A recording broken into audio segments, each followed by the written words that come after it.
I messed up the windows. I'm fixing them. Hi, everybody! Welcome back to Run the Flood. We've gotten our scuff out early. Hi, I am your Cosmic GM Sophonomicon, and I'm joined by my beautiful friends today for some Shadowrun. Jason, played by Noskavian. Morningstar, played by the Rissa Rave. Cloudburst, played by Lord Rodan. And Mojave, played by Daybreakathon. As we get scuff out of the early and we're settling in, I would like to inform everybody that we are very close to the end of season 2. In fact, we have begun the finale, as it were. Whether this is two part or one part, we'll see. But we are in the end game of this season, everybody. So, we are going to come in to our players directly outside of one of the, probably at this point, only truly open large ventilation units to the Mark V unit. The Mark V unit is set in this massive, almost antlion-like sand trap.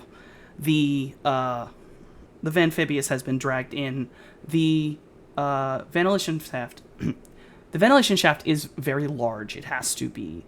It looks like it used to be attached to some sort of heating tube, but that has been torn asunder somewhere else. It is large enough and has a flat enough base that the Amphibious can, in fact, drive into it. That the amphibious will drive in. Amphibious drives in. Is Boom. let's see, there we go. Is there anything that anyone would like to prepare for as you start this drive? You're entering into a dark tunnel with a small point of red light, a little bit well inwards, and you are going to be in this tunnel for a little bit, as it might be a little dangerous to go top speed. Okay. Boy, oh boy. I mean, I think just generally, Morningstar is locked in. So essentially the equivalent of holding an action. She is going to hold a resonance spike. So anything that comes at us, that is enemy flavored, she's immediately going to hit it. So you're basically just going to charge that. You're going to hold that resonance spike. You're ready to unleash the minute anything decides to do something stupid. Exactly, because we have to get to the center of this place, to the core. So she just wants to be able to start off clearing the way should anything jump at us. All Of right. course. Cloudy, now that he is here, that we are in the belly of the beast, so to say. I have had two bound spirits attached to me since we first started this game 2 years ago, and I've never used them. I'm doing it now. You will call upon these spirits. Do you want to describe them for me as they stalk next to the Amphibious? They are relatively similar in way and function as several of the other ones I have described previously. One is a combat spirit, the other is a manipulation spirit. Our manipulation spirits are before looked a little bit more like a lanky cat with the black glass. This one just a little bit burlier and healthier looking. Um, and very, very large, glowing purple eyes, is ready to just do it. The other one, combat spirit, very Huechly Pochly style headdress and well, big old claws ready to do some ripping and tearing. Oh yeah. Um, I think I think Morningstar is also going to do just uh a quick check on Midori as far as his vitals and stuff like that. Is he good? Is he Ma- okay? Does he need help? Midori had been hurt earlier, but he had his armor healed. Okay. As far as I have, his health is correct, or is just fine. Although he has decided on his own to be very smart He will have crawled into the Van Fabius at this point, and Mojave, he has attached himself to you like a backpack, as he knows that you two need to stay together for the bomb to work. So he is riding with you at this point. Yep, just wearing my little watermelon buddy, doing some... If there is enough time as we do this drive, I think Mojave would like to just, whip up another batch of just-in-case healing potions for the crew. Yeah, I'll let you wrap. Make juice. Whip up. Go make some. You may make some juice and pass about some health potions to your buddies. Yeah, yep. Also, so we saw before entering, we saw the residence and the sort of essence of Starry Eyes and tea adjacent energies, right? But was that were we able to tell if that was like deeper in the place, or is it like first level? Do you know what I mean? Like, were we able to gauge like where they may have maybe a sort of general location for them? The general location is for the three notes before they're dead center right in front of you. You are on the fastest available route to the core. They are seeming more than likely at the core itself. Okay, cool. All right, so a little bit of time before we have to deal with that. I've shut off communications with 404. I think I've also put up mental blocks for Boar's Head and Virgil. At least for, like, they can't contact me. I've shut them out because of what is likely going to have to go down. She doesn't want them to witness what happens to 404's daughter. So, yeah, just she's putting all of her energy now into this. And you guys can see the kind of beginning manifestations of her resonance spike in preparation. All right. Any other? Well, actually, let's get Mojave. Do you just want to roll that heal spell for me now, and we'll spread it amongst?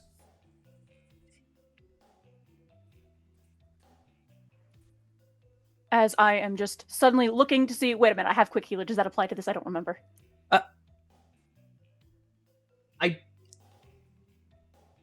Does quick healer apply to magic healing? It just says healing tests made on, for, or by, including magical healing.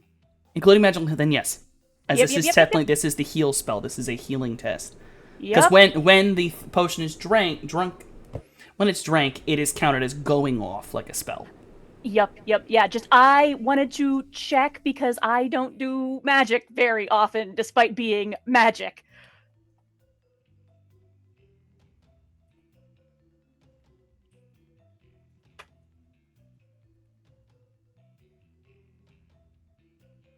Damn! Roll that drain for me? Alright, you're fine. Yeah, there's the usual, just eclectic ingredients erratically mixed from his bag, mysterious powders and liquids, and who knows what else.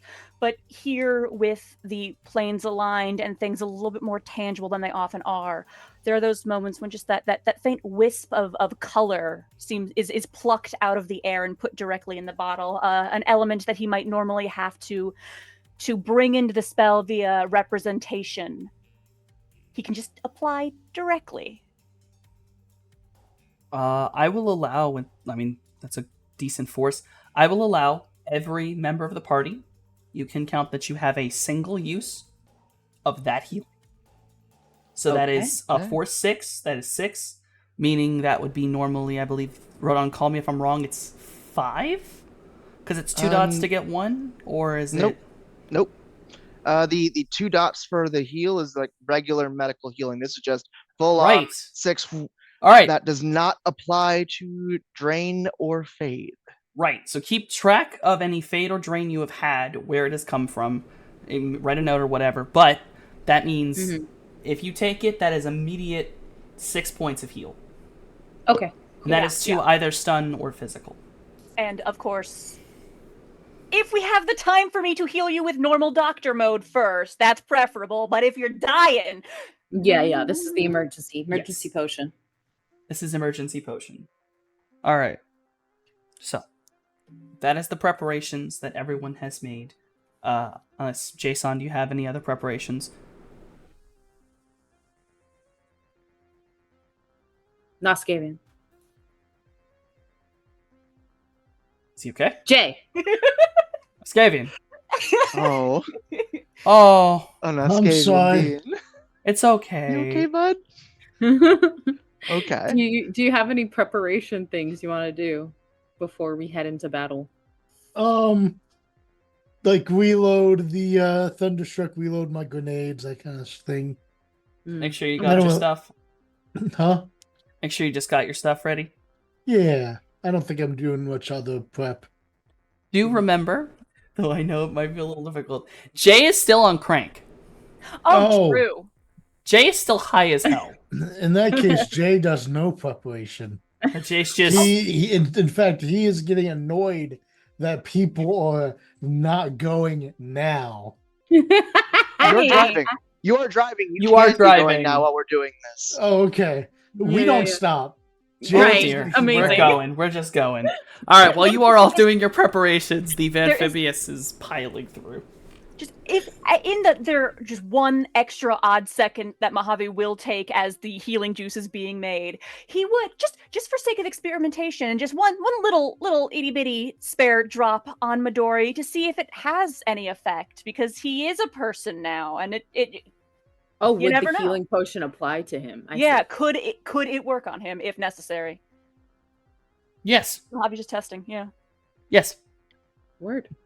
Yeah. You can It- feel Midori. Yeah, it takes a moment, but the minute it seeps into basically his inner circuits, yes. Yeah, there's just that moment to just sort of like drip a drop on Midori to see if it has any effect, nods to himself, little pat on the backpack strap arm on his shoulder. You got my back, I got yours. We do this together. Reaches over to give Midori a little pat on the whatever Mojave can reach in backpack mode. I love that he's a backpack. It makes my heart happy. All right. yeah. So, with all your preparations ready, the amphibious piling through this, driven by a crank-induced Jay, piling through this ventilation. Eventually, you do reach this point of red light, and you find that it is a security point. Basically, a zone where there would have been a doorway for access to assist in any form of... Basically, this vent would have been shut down, person access here. As you pass by, you can see that this door has been completely blown open. The wall there has been covered in some form of reddish mass. And there is a spot of white on this mass. You are driving safely, but decently quick, but you very clearly notice that it is a white mask, something similar to a porcelain mask. And it does shift slightly as you move past it. Can I perception that to see what it is? Like, astral you vibe know- check, question mark? Like, I guess Matrix vibe check. Can I? You may roll. perceive? You may roll perception. You may roll a sensing All right, here for we those go. that applies to. Okay. Let's. I don't think I can actively get better than that by and large. Hold on. Let's see. Exact same Oh. thing. Perfect. What do you know? Yay! Oh, your Alright. edge is on. By the way, Ooh, Is it? yeah, It your Yeah, I edge think you- check is yeah. on. I Yeah, that's- did, and that would be cheating. Hold Yeah. on. One less. It'd be 3. All right. So, with this, astrally and perception wise, you are well aware that this is something. Perception wise, this is something you've seen before. One of the very first creatures that Bloody Mary created. The first thing you ever fought was in a sewer, and it was this twisted, bent porcelain doll monster. This is a similar, if not the same kind of mask. And the sensing-wise, this is Bloody Mary. And you know that there is a spirit in that mask that's been bound into it. It is a sentry spirit. Like a searcher. A little watcher. That's all it is. And so it clearly has knocked that there is movement. You can only assume that a signal is being sent. You're not sure how fast it can move, but it is very much... It's watching. She knows you're coming. Right. If you know the loud engine sounds down an entire metal pipe weren't already going to take it off. Yeah. This is about as subtle as we get. This is about as subtle as it gets. Yeah. You know what also is about as subtle as it gets? Mm. Poke on out, take a peek. Manable. Just Yes. Yes. just and bitch. Oh yeah. Yeah, I think Morningstar says, well, we don't exactly have surprise on our side, so. But they don't need to know anything extra.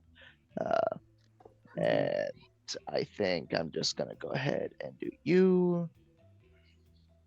Let's hope our pals up top keeping the rest busy. You know, I'm fine. But just you. You are able to just mask shatters. The spirit is scattered against just the astral whatevers. And you are able to continue down with it, Dead. Once you are past this red light, which definitely when you had first entered sort of blocked any real view just because of its decent brightness where it was, you're past that, and now you are struck with an ambient light that you are headed towards. And when you reach it, you can see that along the walls, in some places almost seeming to phase through the metal and concrete here, are crystalline shapes. And I will not make anyone roll. You have seen these before. The last mark unit any of you had been near, there were crystalline white trees that grew out of the liquid below it. These are very similar to that. And if only enough, you've actually also seen very similar trees, if not the same trees, in the Deep Lacuna before, all the way back at the beginning. You know that they... Yes? Are these the same kind of trees that I wound up hugging the last time we were dealing with a mark unit? Yes. Yes, these are the trees you made friends with and hugged. Yeah. Just checking, just making sure. Yes, and this far out, they have the angular notion. They are crystalline, and they shimmer, and they seem to hum or sing. Even in the car, you can hear it. And as you continue down, the humming gets a little bit louder, more of a complicated melody, and you start seeing these trees phasing more and more in. They are wrapping the tunnel, and you can see that suddenly,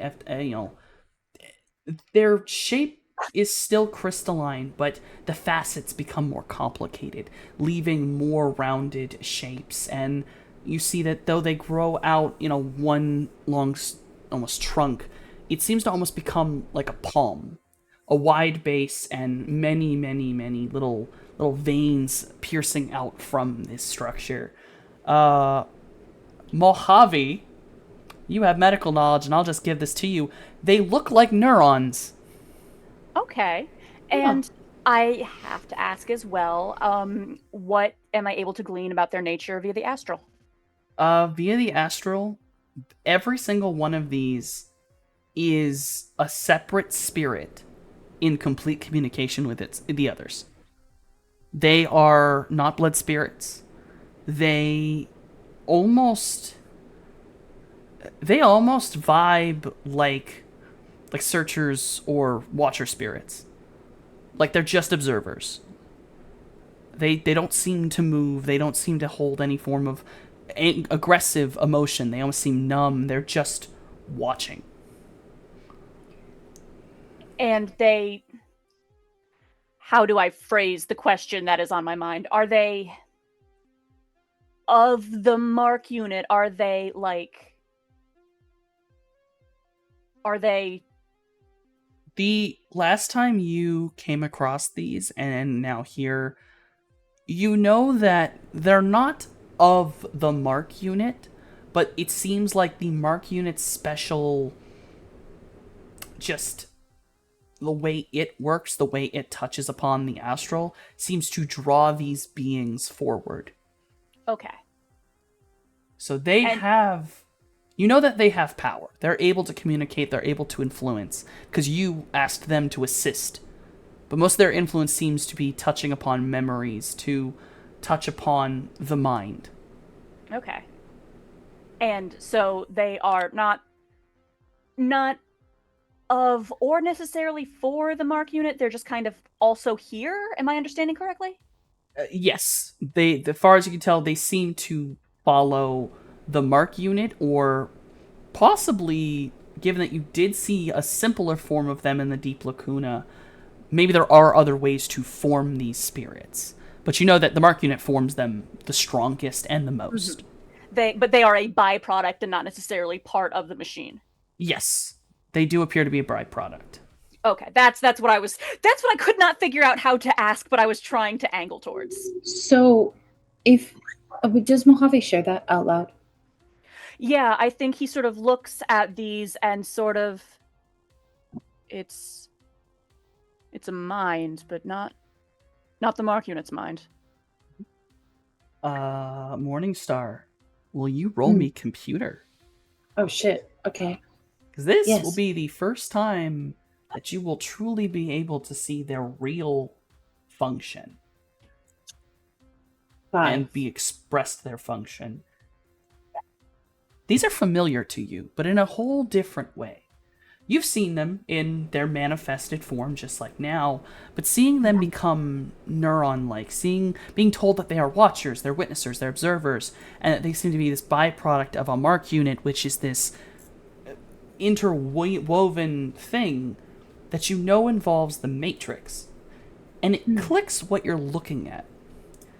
This thing that you are seeing isn't from the astral plane. It's from the Foundation. This is like a server. It's these multiple nodes in constant communication to keep data. It's storage memory. It's almost like a giant form of just a memory of a computer. Right. And the way they interconnect, though, is obviously reminiscent of a human mind. It's the same as a circuit board. You have core points, you have transistors as the data moves between them. As all these mini small computers are speaking to each other, they can hold so much more energy. They have more processing power, more RAM to them. This is something that feels computerish. And being told that they do not have a seeming emotional response, just an ability to connect and respond, it sounds computer-like more than it does a spirit to you. At least you assign it a computer-like thought. Yeah.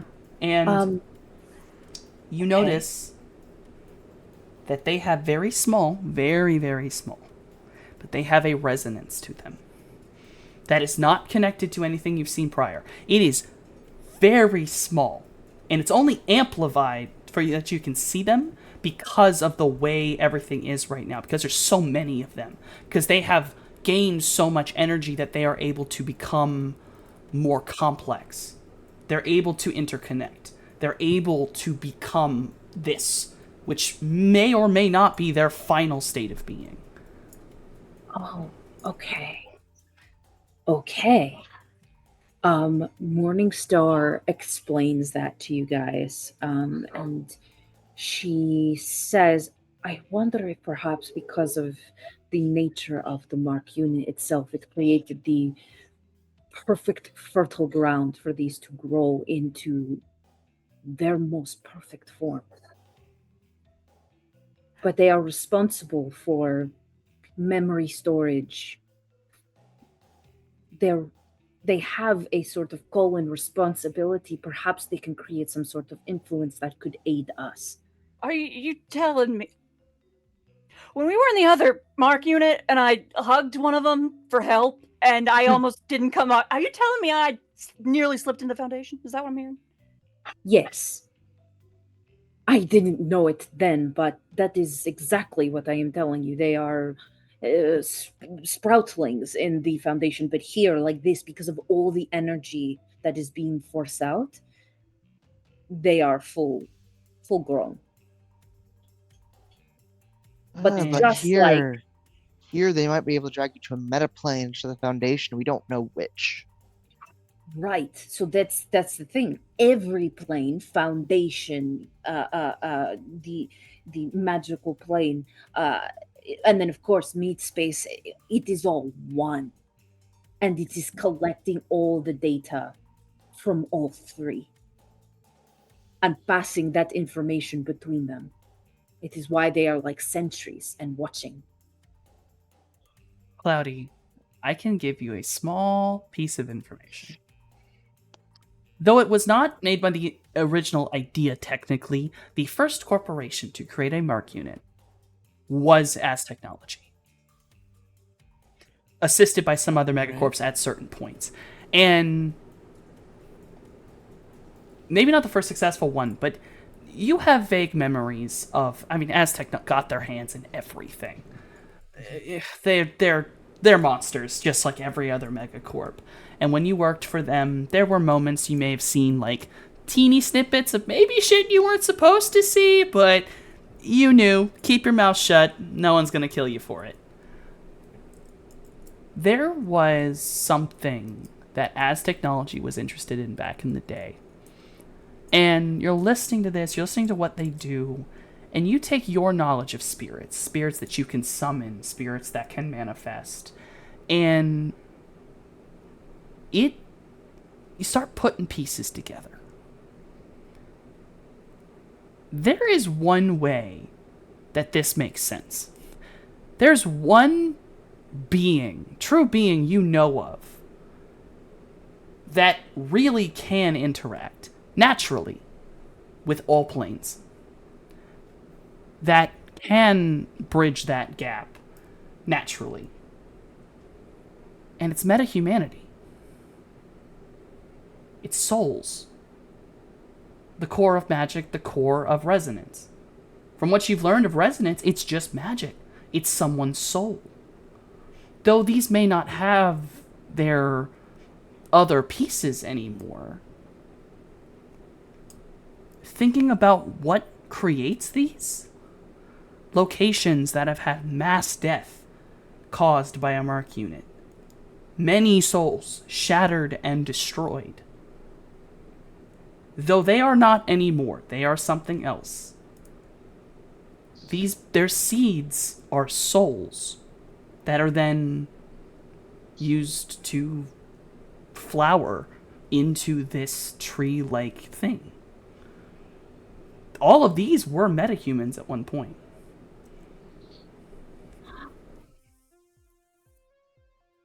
And you think about, the first Mark unit only had 3 individuals in it and had catastrophically exploded, killed an entire facility. But the Biodome had 100 people, and it started to kill a city. No wonder they're more complex. They have so many more seeds that the forest can grow and work together and get stronger.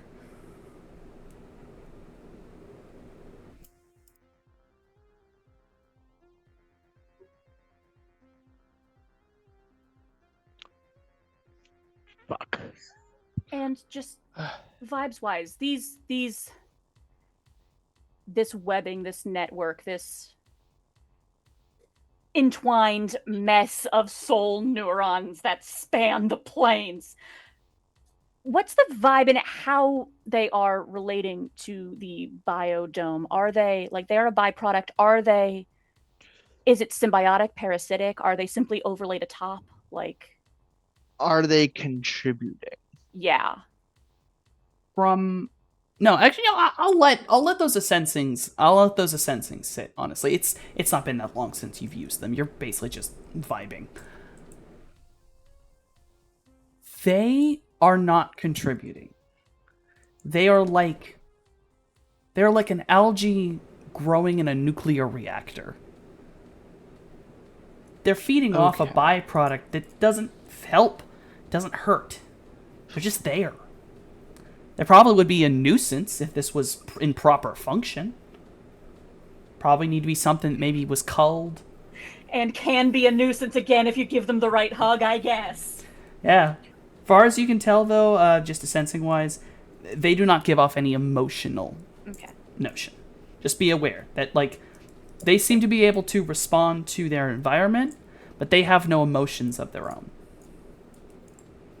So long as these it's not another souls aren't giving off like afraid, or there's just no emotion to them at all. They are not like ghosts. They're not. They're what's left when the mark But unit this- swallowed you up, chewed you up, and this is what it spits back out. Right, this is the husk of the soul. Essentially. So It like is- a soulless machine minus the machine. Well, no, think more like No, he's got a point. So no, think like seed, right? So seed, it has everything it needs to grow. You simply need to give it fertile ground, water, sunlight, all these things, and then it will grow. But it has everything that it is, will be, and will be, and will be becoming in the future already in it.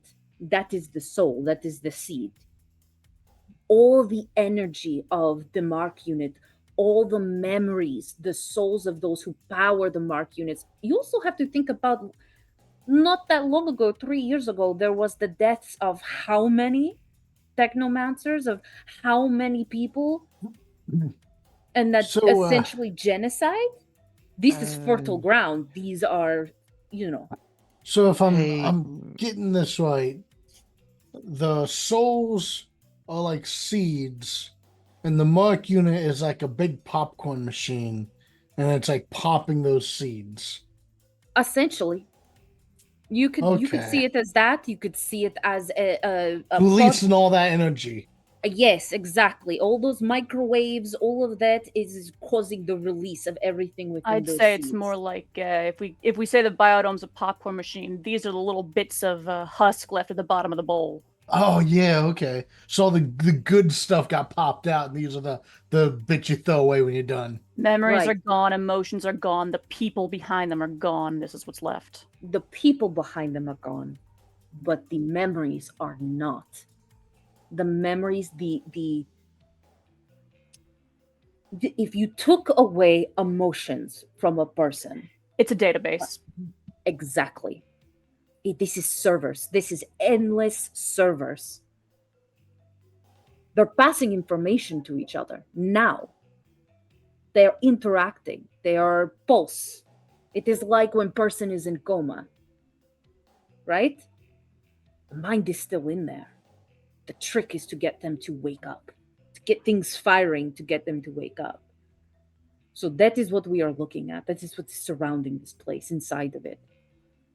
So when this bomb goes off, it's taking all of it with it, all that information. Unless it can be influenced and given a command like any other computer. And then that's the magic there. With this, we can perhaps get information out. We can maybe influence it to have an effect like it did back in the lab when you hugged it. This could be used for our benefit. I just don't know to what extent. This unit is fucking huge.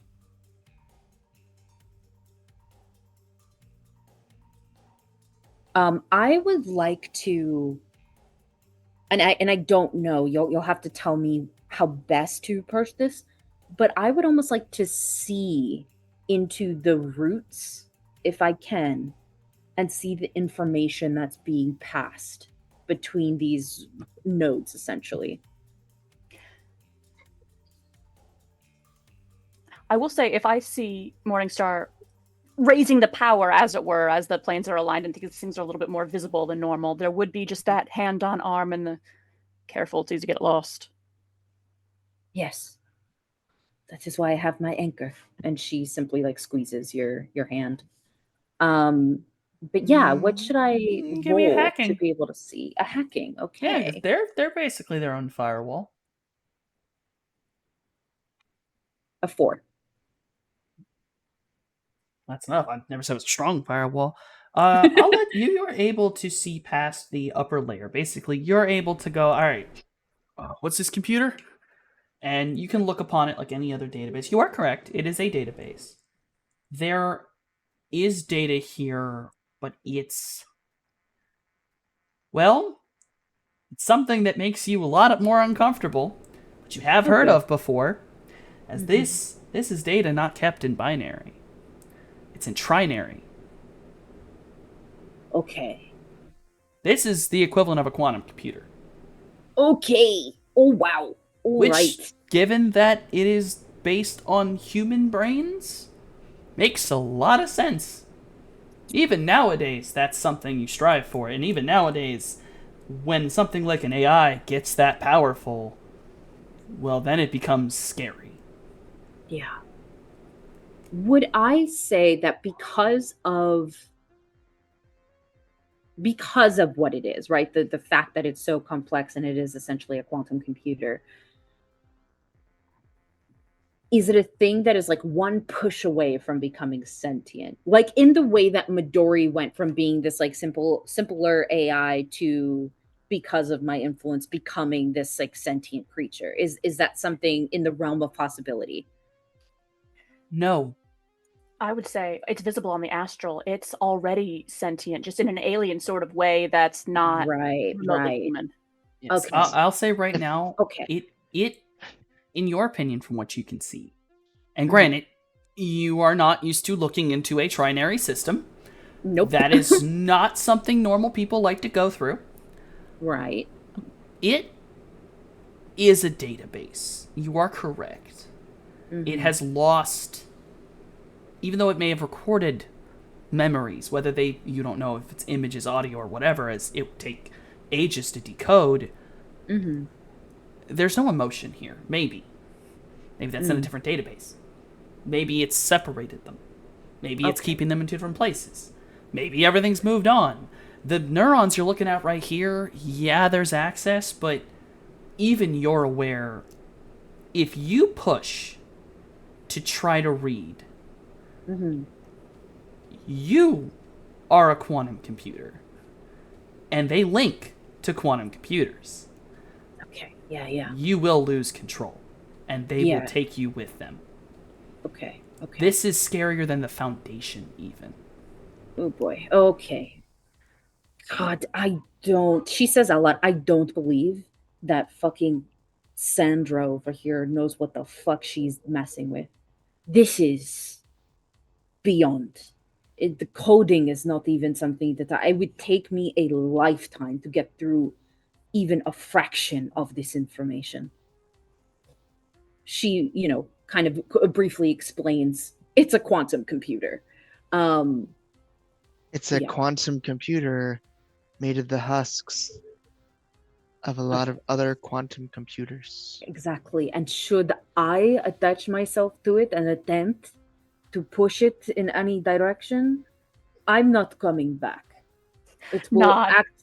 act like a hive mind. It will attach to me and I'm gone. Yeah, I remember. Back at the other unit, small one there nearly swallowed me.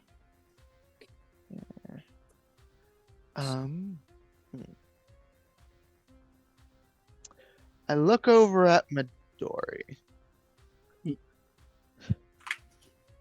He is in backpack mode, but he has his little optic out.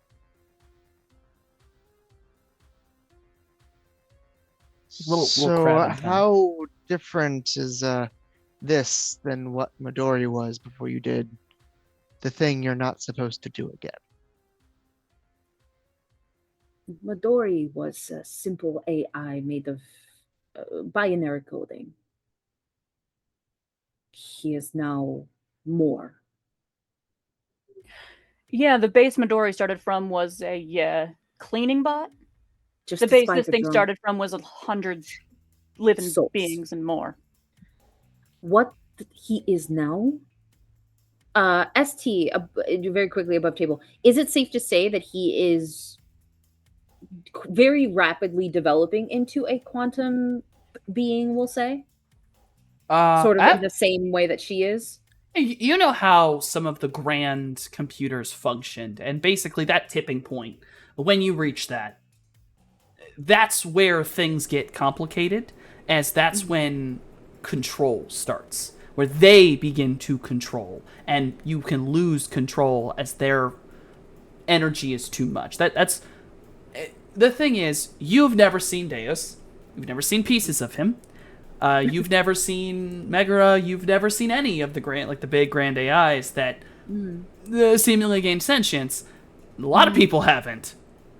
But there are theories that basically they gained the ability to add a third digit, add the trinary system, and they reworked themselves. Right now, Midori is a binary system. You can read into his brain. It's just there is something else in there. So Midori is not a quantum computer yet. He has not reached the threshold. Okay. But he's getting big really quickly. Yeah. There's a non-zero chance. Midori with enough pushing and energy and time, he could break that threshold. And with a soul, which might be the catalyst, you're not sure. No one fucking knows what happened. Yeah. And that's what I'm sitting here potentially being like, what if? Bring some of those emotions back. That's I don't know. I wish I could give I wish I could give a more definitive answer, but I don't know. We have no idea how Deus or Megara became what they became. They started out as AI. I mean, I can tell you the last time I interacted with these trees, I got them to help by begging.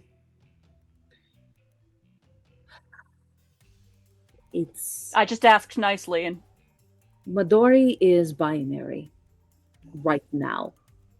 But enough time, enough energy, he'll get to that threshold to become trinary. He will be able to add the extra digit in his coding the way that these trees function.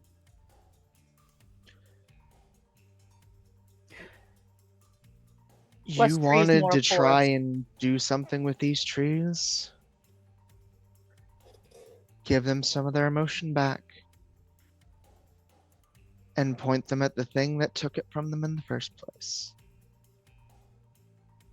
She processes that because that's a huge thing. I think it might. It's possible. It is a possibility, but It's possible. I mean, I've done it. But right. It's one of them things, especially straddle and matrix and astral and physical. It's not the kind of thing on this scale anybody should do alone. And I'll give that context clues. Mojave, you were dealing with an infant form of these. Yes. You were dealing with imperfect versions of these. I have a question for you, Softy. Yes. So, Morningstar has experienced essentially a data bomb in the Matrix from Boar's Head. Yes. It was a simple big data bomb. Right. So my question is this, right? Rather than creating a little mini sort of data grenade that would cause harm, is it possible to essentially create a data bomb that acts more like when a doctor puts medicine into an IV bag and the person receives it intravenously? Is there a function to which I can possibly do what Cloudy is suggesting? Something where I don't need to like physically get within this essentially hive mind to do. Okay. I don't know if it's possible. The But- only way to transfer emotion like that is to use resonance. You need something that's not just data.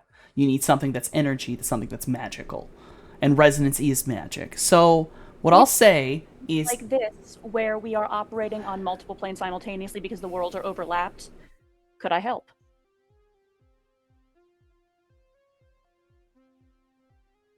I mean, same actually. Seeing as encoding emotion and these energies into different form as literally the one kind of magic Mojave does, and I have interacted with these things before. okay. I will give a hint to Okay. Morningstar. Okay. What you need, you need something that is mobile, can take order, and is made of resonance. And then the mages will probably be able to interact with it with the planes built like this, and maybe be able to add to it. So you need a sprite.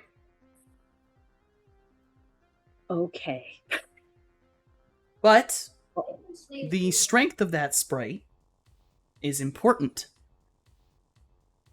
because that will decide what kind of magic can apply to it. And I think as we are considering this, Mojave would go on to describe in as vivid detail as he can muster the experience of having communed with the barely sprouted sapling that he once did. That strange forest between forest, that weird space that I was almost lost within. Okay. I want to do something a little weird.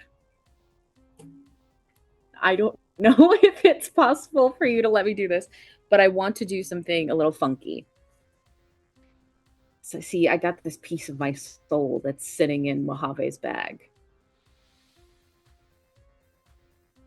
Could that? What? Yeah, right. So that's what I was saying. I don't know if this is possible. I don't know how this fucking looks, but you say I need fucking resonance and a sprite works, but how do I fucking double down on this process?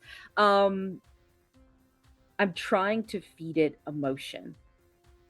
My only fear is that if I feed it the wrong thing, a very bad forest will begin to sprout. You know what I'm saying? Also the vibe that we do have this bomb that we built. Like, Right. So, okay.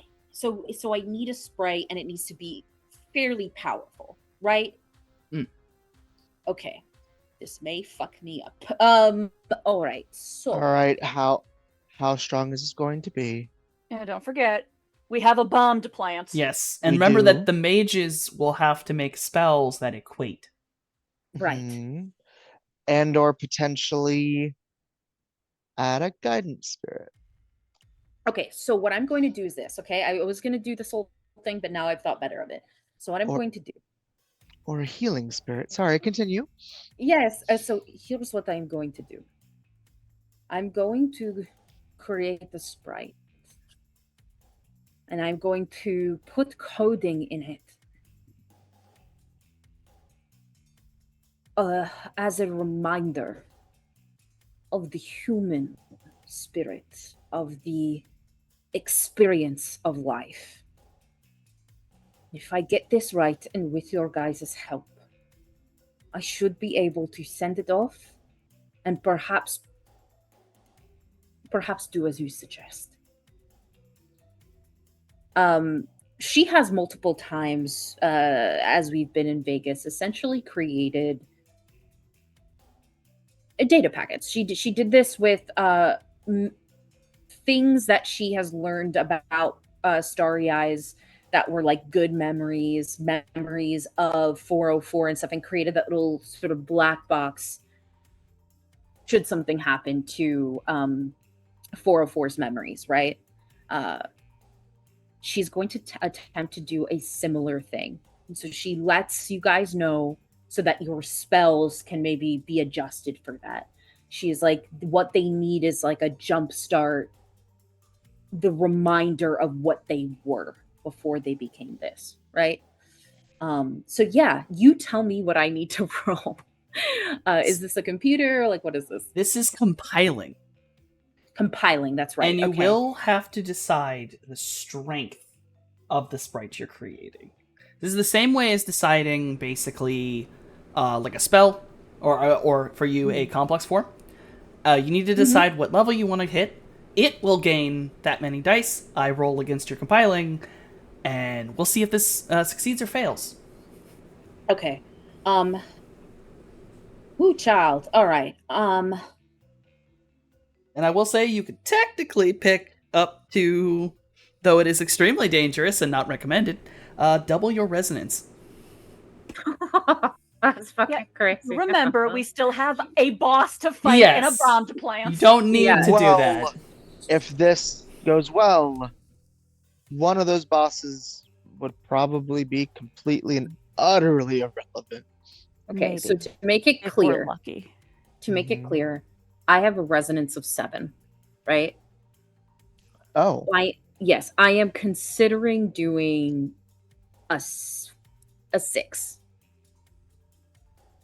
Okay, that means Okay. it will be able to carry level 6 spells. So that's my attempt. I will do my compiling. Right? Should I use edge on this? It's my final edge. I would say save it. Okay. Say, Okay. I would say, yeah, save it from. Remember, it's only rolling 6 dice to compete against you. And Okay.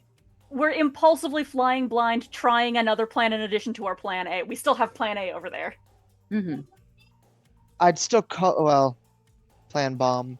But hey, yeah, go on ahead. Go on ahead. 7. Well, I'll tell you right now, it's not going to be able to beat that. I'll roll. It determines what the drain 3. That is 3. 6. Is that 3 drain or 6 drain? Oh, I can't remember whether there's double hits or just hits. think it. Ooh. I think it's double hits. It's that or it's the level of it. Which What? would be 6 no matter what. No. It depended on what dice you roll. Trying What to do you remember need how to what's know your. from me? Basically, wait, I'm just trying to remember the thing. We're gonna say, as I desperately find to get off screen, please, Mhm. the scuff. Oh no, it's taking the computer. Oh no. It's okay. It's Cease. okay. It's all right. The book's not What do you here. need to know The from book's me? on the internet. What do you What do you need from me? Basically, we have everything we need. I'm just trying to remember a single rule. Oh, okay. This is on me for forgetting it. So for flavor, what you guys see is Morningstar begins to two damage value per hit that I Alright, got. so So double. 6. 6. what you guys begin to see her do is almost it's gonna get a little funky, guys, so trigger warnings, I guess, but essentially, like, near her womb area, right, you see that her hands start moving and code starts to pull from her fingertips, and she begins to form like a cradle, and within you begin to see essentially the within an egg, the life cycle of a snake, right? Like this, the starting off very small and then growing fetus and all that, right? And you're seeing it, but it's all in code. And when she finishes it, she kind of condenses it so that it just looks like a small coded egg and this brilliant pale blue color. And then she holds it out to you and says, "Right, it's ready for your magic." So, if I'm correct, your fade would be 6. fade. Yes, but the fade roll, because we don't have the thing. Oh. Right. So tell yes. Resonance plus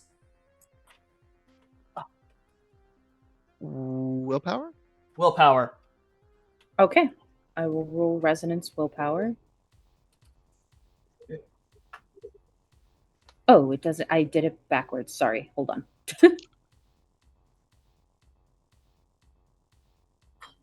Okay.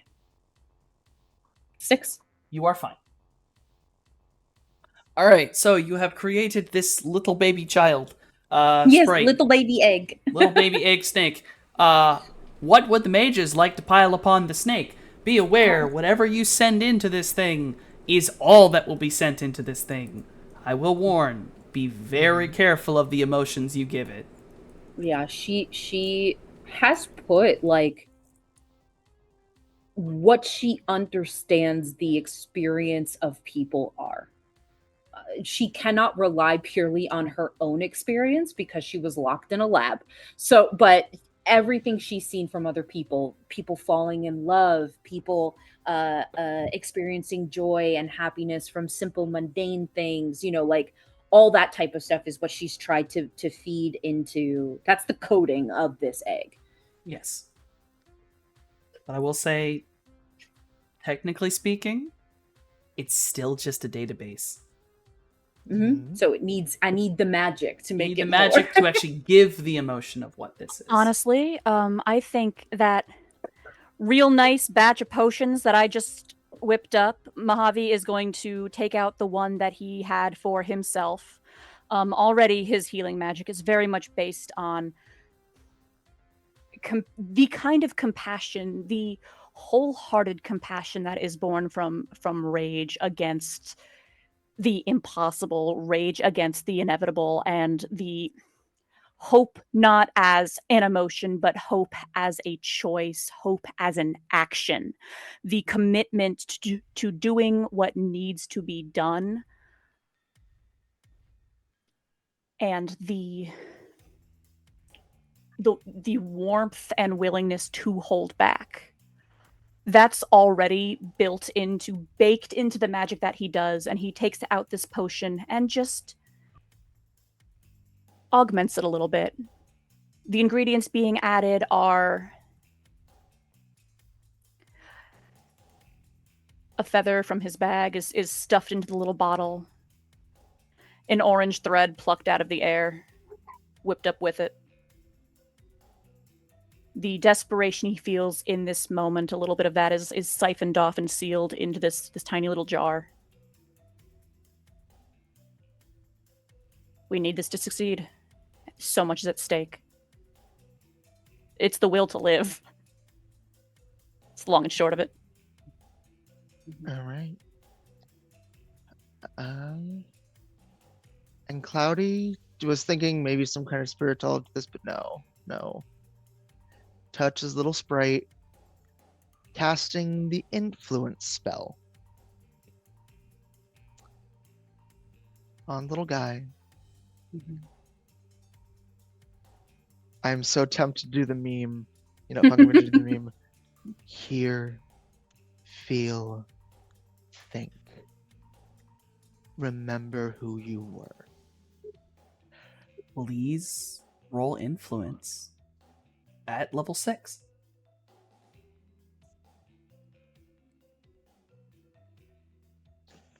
Damn. The drain's fine though. That is perfectly Hey, every fine. little bit All counts. of this is being added in. This is And the essentially feeling that his feeling as he's doing it, the same way he feels towards a certain Sandra, full of righteous indignation. Yeah. So essentially, like with all that coding and stuff, what Morningstar has done has given the trees the ability to read in code the emotions that you have all poured into this. I mean, these things are more than just code. They are astralists. They are very complex, messy. Yeah. Not so much. They are not trees. They are a forest, intertwined, connected together. They are neurons. They are a mind. They are a plural.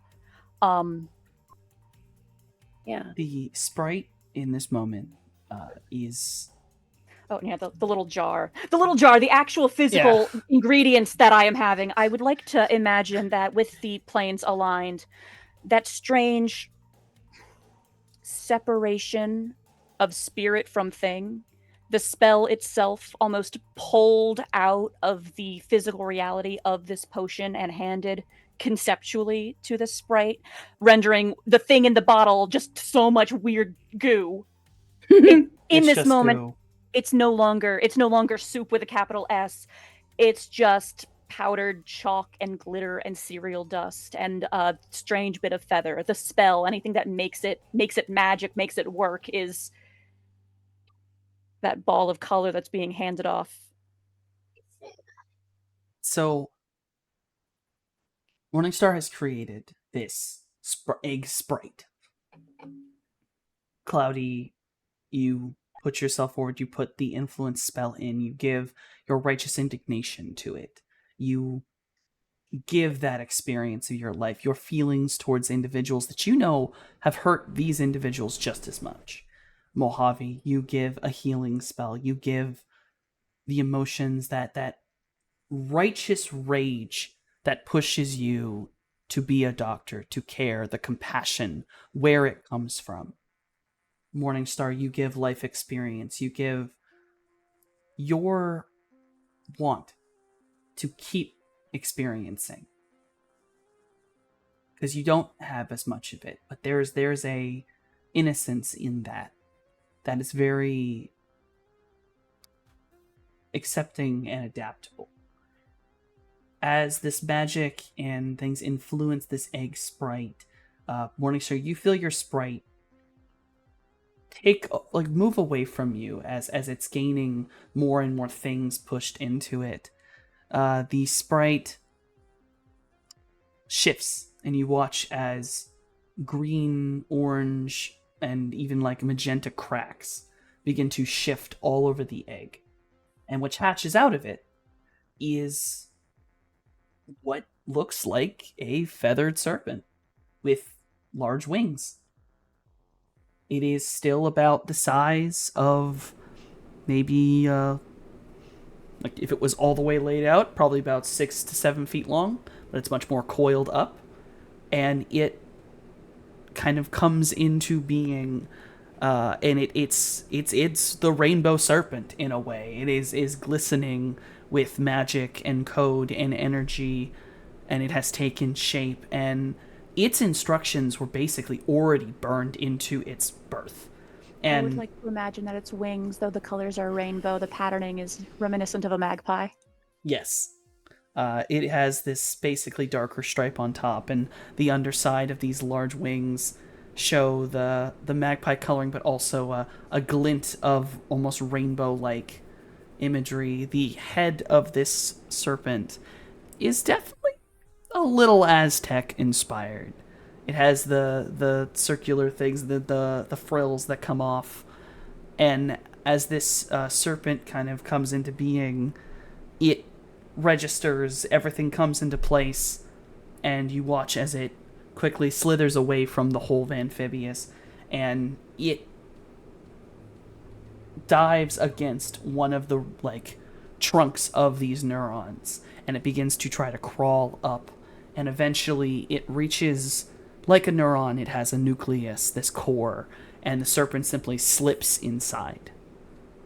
For a moment, nothing appears to happen as this entry point, as the data is the data package, the magic package is being opened up and moved in on.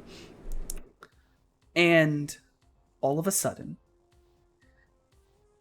it's this gentle, starts gentle, but becomes much more broad. You see, though these trees and neurons stay this solid, glistening white, there is this almost oil slick-like pattern that shifts along them and moves like electricity down the way. All of them take on this almost opal-like hue. And there is this rumbling for a moment.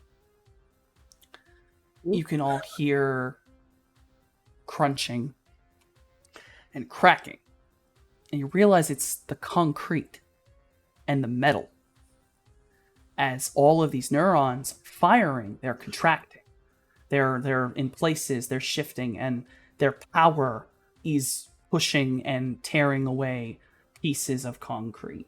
Like roots through sidewalk. like roots through sidewalk. At The this ants are moment, coming back. the ants are coming back. At this moment, they are not responding to you, like to you at all. They have not sent out any kind of response, but clearly they are in the process of firing up. They have been given something that is now forcing them into response.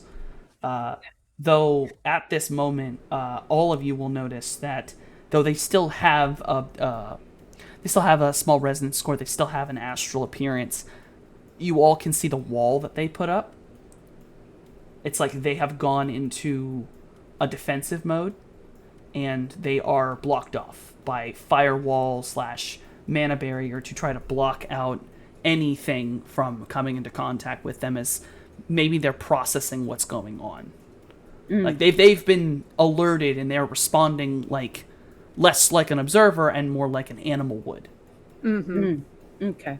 Well, yeah. we've asked nicely, and that's all we can do right now. Yeah, I think when we see that happening, we're like, okay, that job is done. Let's keep pushing forward. Everyone, you all push forward with the amphibious. Finally, you see a different kind of light. And I have to ask, we still have Oscar and his boys with us, right? Yeah, they're behind you. Yeah. Here, let me give what they've been dealing with. Basically, they're sat behind you while all this is going on, and they're just sat there and just, yo, what the fuck? Bamboozled by crystal trees. They just saw a crazy long snake exit the vehicle. Yeah, that is part of why I asked, because it just hit me just like that nonsense with the crabs. It's that, but again, just if my brother heard, oh yeah, that time I hugged a tree and apparently nearly got lost in the foundation. My life is normal. This is fine. Yeah, they're seeing stuff right now. They're going through it. They are definitely like, what the fuck? Okay.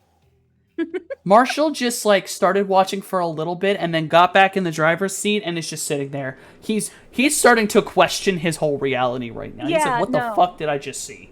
That state of, well, this might as well happen. It's gotten so weird, it might as well get weirder.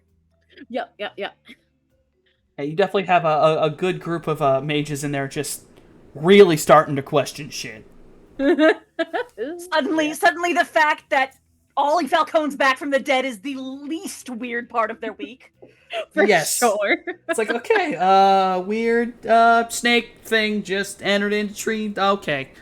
So, along with your allies, you all head further in, and that ambient light is very clearly changing as you move past it. These neurons are now producing light, but in a way that almost bathes the whole tunnel in like an oil slick water pattern, like light behind a water wave.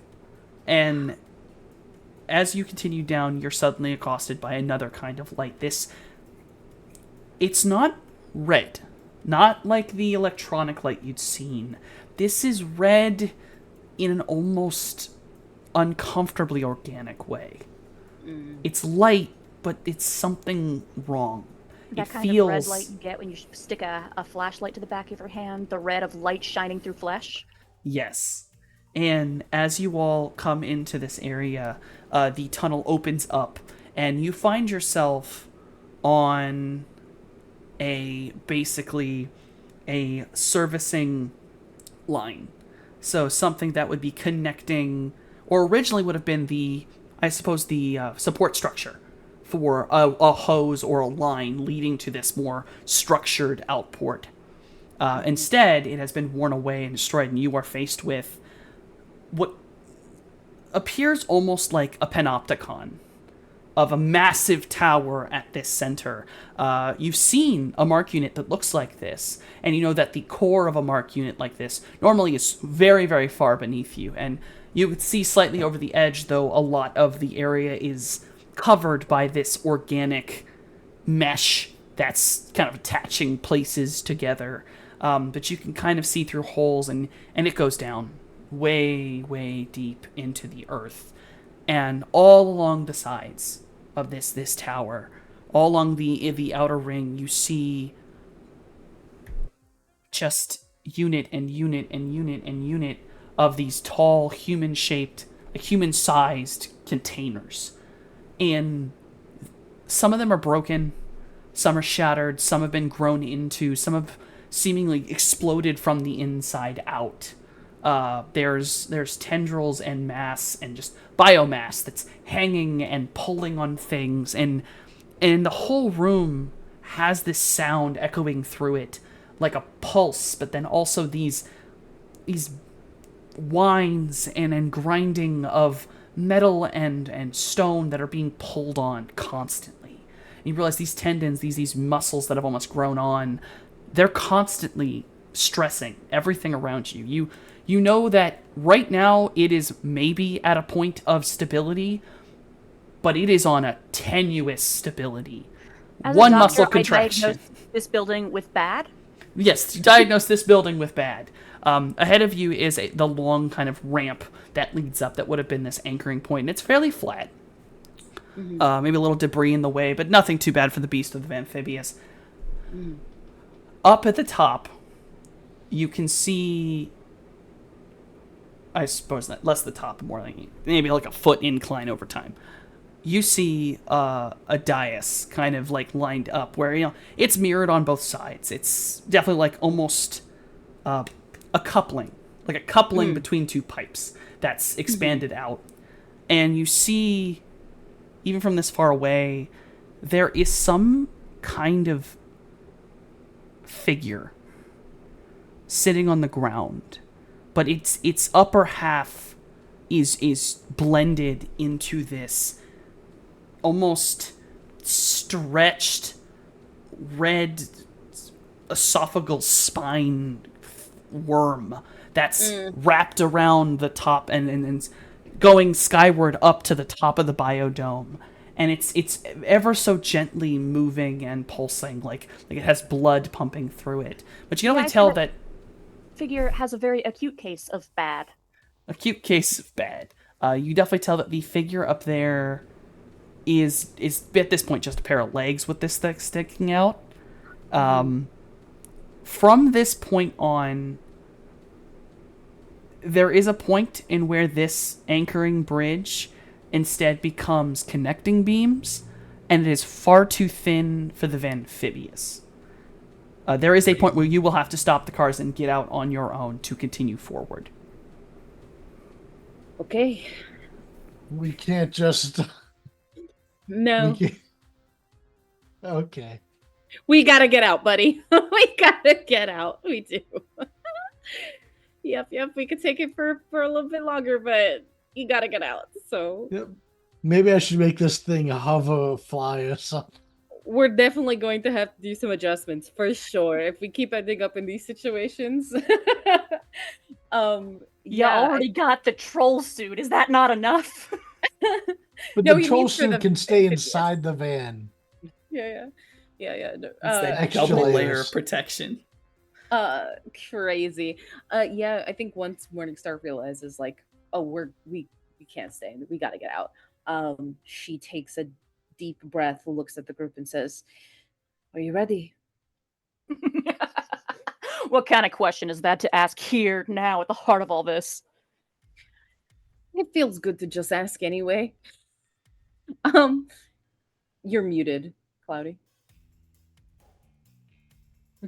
We're as ready as we're gonna be. Okay. And yeah. Marshall, Oscar, and his boys, they get out, they're preparing. You watch some of the mages like crack their knuckles. They're pulling out combat spirits to stand next to them. Some of them seem to actually have a very interesting... Cloudy, you know that this is possible. There is a spell for this, but they almost seem to be doing it in kind of a weird, wrapped around way. They're summoning combat spirits that are weapons, and they're wielding them. And they're spears and swords, and basically these guys are stood there like holy fucking warriors at this point. Full on. They obviously they are Catholic mages, so they're using everything that you can kind of identify. And as they're ready, you see Oscar get out, and he pulls out from the car the biggest fucking gun you have ever seen. It is the I don't know it. There's not a new version of it. It is the Smith and Wesson bone collector. It is the Smith and Wesson bone collector, the elephant gun revolver. Hell yeah. Mance pulls this shit out. You watch him grab like the cross on his chest, and you watch this kind of like vibe go through his body. And it does seem to appear that Oscar has adept abilities to make his physical body stronger so that he can handle carrying around a bone collector whose kickback is that of a 12-gauge shotgun. Amazing. He does also Oh, take yeah. off his jacket because he's about to get messy. Oh yeah, in very, very similar fashion. Hernar O'Donnell Falcone, Mojave's, limbering up, doing the same general motions. And before getting out of the car, he takes off his cowboy hat and tosses it back into a seat. Yeah, Morningstar gets out, her eyes glowing, and in this space, her scales are shifting every color, every single color imaginable. It is going through like an active live wire, and you see within the scales that design, that pattern, that is very reminiscent of a circuit board going through all her scales. Jay? Jay will hop out in the troll suit, and he will just like whoop and charge forward. Oh, He's still on crank. he's still on crank. He's going. All right. I'll say as Jay's running off, Marshall and another mage stand back. This mage has summoned a very large combat spirit as well as one for his weapon. And Marshall basically pops two things on the top of the beast, and it seems to unfold into something. And he gets up there after pulling something out of the car, and he sets it. It is a Barrett sniper rifle. The one that you need to hook into something. He then proceeds to get into sniper position. It is a It is a 50 caliber, basically anti-material rifle at that point. What can I say? My family don't mess around. I see you, Marshall. And you see Marshall triggers an adept ability as well. That leads to his eyes beginning to glow. It is to increase his agility along with his firearms, so that he is a better shot. Oh, yeah. A lot of the Falcones have this mix of adept and mage abilities. They seem to try to tap into both. Maybe it's something specific they're taught, or maybe it's just this specific group of Catholic-style mages that do it. I mean, if I could say the Falcone saying, I would be saying it right now. You can say the English one. What is the English one? I don't. We live and we die, Falcone. Falcone. We live and we die, Falcone. Like, absolutely. You know what I mean? She's like, I'm gonna get a crop top that says that. Thank you so much. She's very like impressed by all this. But yeah, as soon as Jay starts taking off, she's like, "Oh fuck!" And then we'll go after him. Yeah, because she doesn't want him to barrel into somewhere and then be by himself. So she does quickly slither off after him. So everyone's charging after Jay as he's bundling up the damn bridge. As it started to tumble along, she's like, "God damn it, Jay!" And we'll go ahead and cast basically a Jedi Future Sight spell. Combat sense, just as extra dodge. Yes. Love Yeah. to see it. Then they kind of whisper under my breath, like, "Live as your friends and die not today." And zip on after him. It will just be force 4, because that's the best and perfect. Beautiful. Less than perfect, but pretty good. Me and Midori are on bomb duty. We're not charging ahead. We yes. have a job to do. Mm-hmm. And just in kind of more little subtle, just in your ear, Mojave, you just hear, I think Jay is high. Well, And I'm a better little than worried. It's better than being asleep. That's true. I honestly, if Morningstar wasn't also running after Jay, she'd probably be saying similar. Like, I am concerned. Yeah. There's also just that slightest shade, the slight shake of a head is the of almost judgment as Mojave's man can't hold his liquor kind of vibe. Amazing. Man can't hold his crank. Nah. Crazy. Yeah. We go after Jay. I still have that resonant spike ready. Should anything jump out and try to attack? So, you all are headed up to this dais. Jay's rushing forward, but everyone else, though, either they're rushing after him or maybe trying to hang back a little bit to stay safe. The Falcons are definitely doing that. Y'all be like, okay, maybe we just want to stay calm for a minute. But at least some of the melee fighters are like, all right, fuck it, let's go, troll man. Leroy! Full on. Yep. Upon reaching the top of the dais, which all of you will be able to do on a Costed, you now are able to fully see what you are looking at from that far away. The individual who is laying on the ground, the bottom half, you can tell was a woman. There is a long skirt, very frilly, very almost like the skirt of like a flamenco dancer. Very frilly, very open. The legs are twinged, like knees together, wearing strong heels. Whoever this was dressed up, and their top half is just gone. It's completely stretched into this, and you realize it's not that they've like grown into it. They're not lying. No, the entire beginning point of this organic mass is the bottom half of this person. Like it just goes into it. I'm halfway tempted to be like, what can I glean from this as a doctor? But somehow I doubt I'll get much more than the acute case of bad. Acute case of bad. I will say the mages, though, you'll be able to identify what you're looking at immediately. You've been staring at it for this entire time. It's bright as fuck. That's Manananggal. Mm-hmm. That is her lower half. That is her body. That's where it started. That is the physical form of Manananggal. Oh my god. Well. Ew, you guys. Oh. Okay. Gross. Well, that just means this is the time and the place to do her a mercy. Right. As you all are standing there, you've come to this context of what you're looking at. You hear it first. This slick, skittery noise as two of these massive weavers slam into the ground, followed very quickly from underneath the dais two more of the centipede-like creatures. And atop one of the weavers is a woman dressed in a kind of long, like a hood and a long flowing outfit.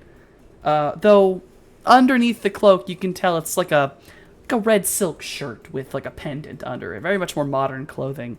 And a porcelain mask on her face. She takes the mask off, and in person, for the first time, though when the mask comes off, a mana barrier quickly comes up, is Sandra Richter. She is standing before all of you, and she scans around, eyes level on Cloudy, and she just grins at you.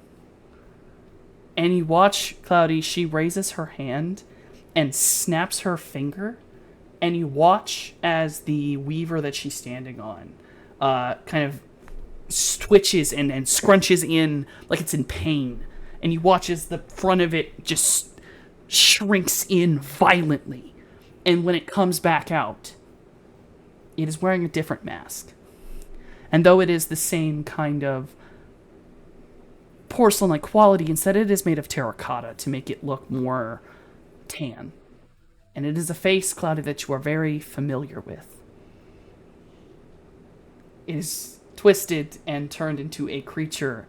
You do not sense that it is, but it is a mockery that she is forcing you to look upon Maria's face. Hey, Sandy, your husband sends regards. You're all pitiful, you know that?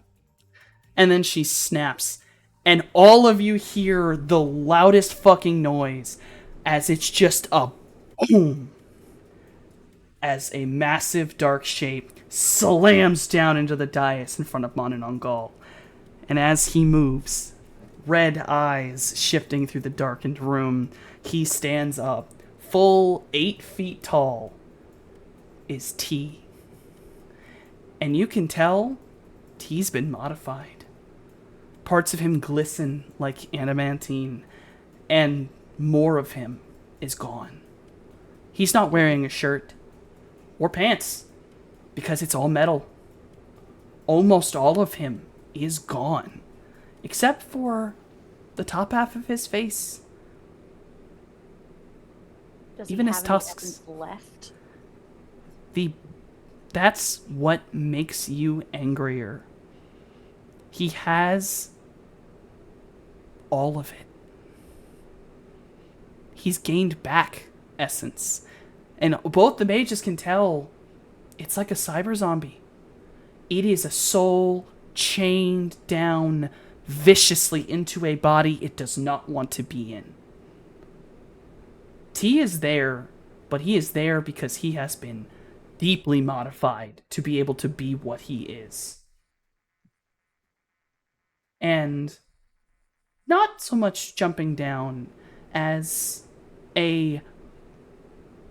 actually a mechanical tendril slides down, like kind of just gently lays down as it's connected to the unit, and sitting on it is a much smaller framed person with an owl mask on.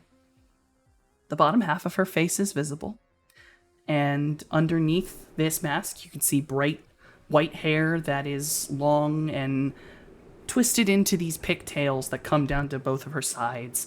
She's in this large, wide white garment, almost uncomfortably reminiscent of like a elongated straitjacket, even having these strange belts and buckles on the ends of it.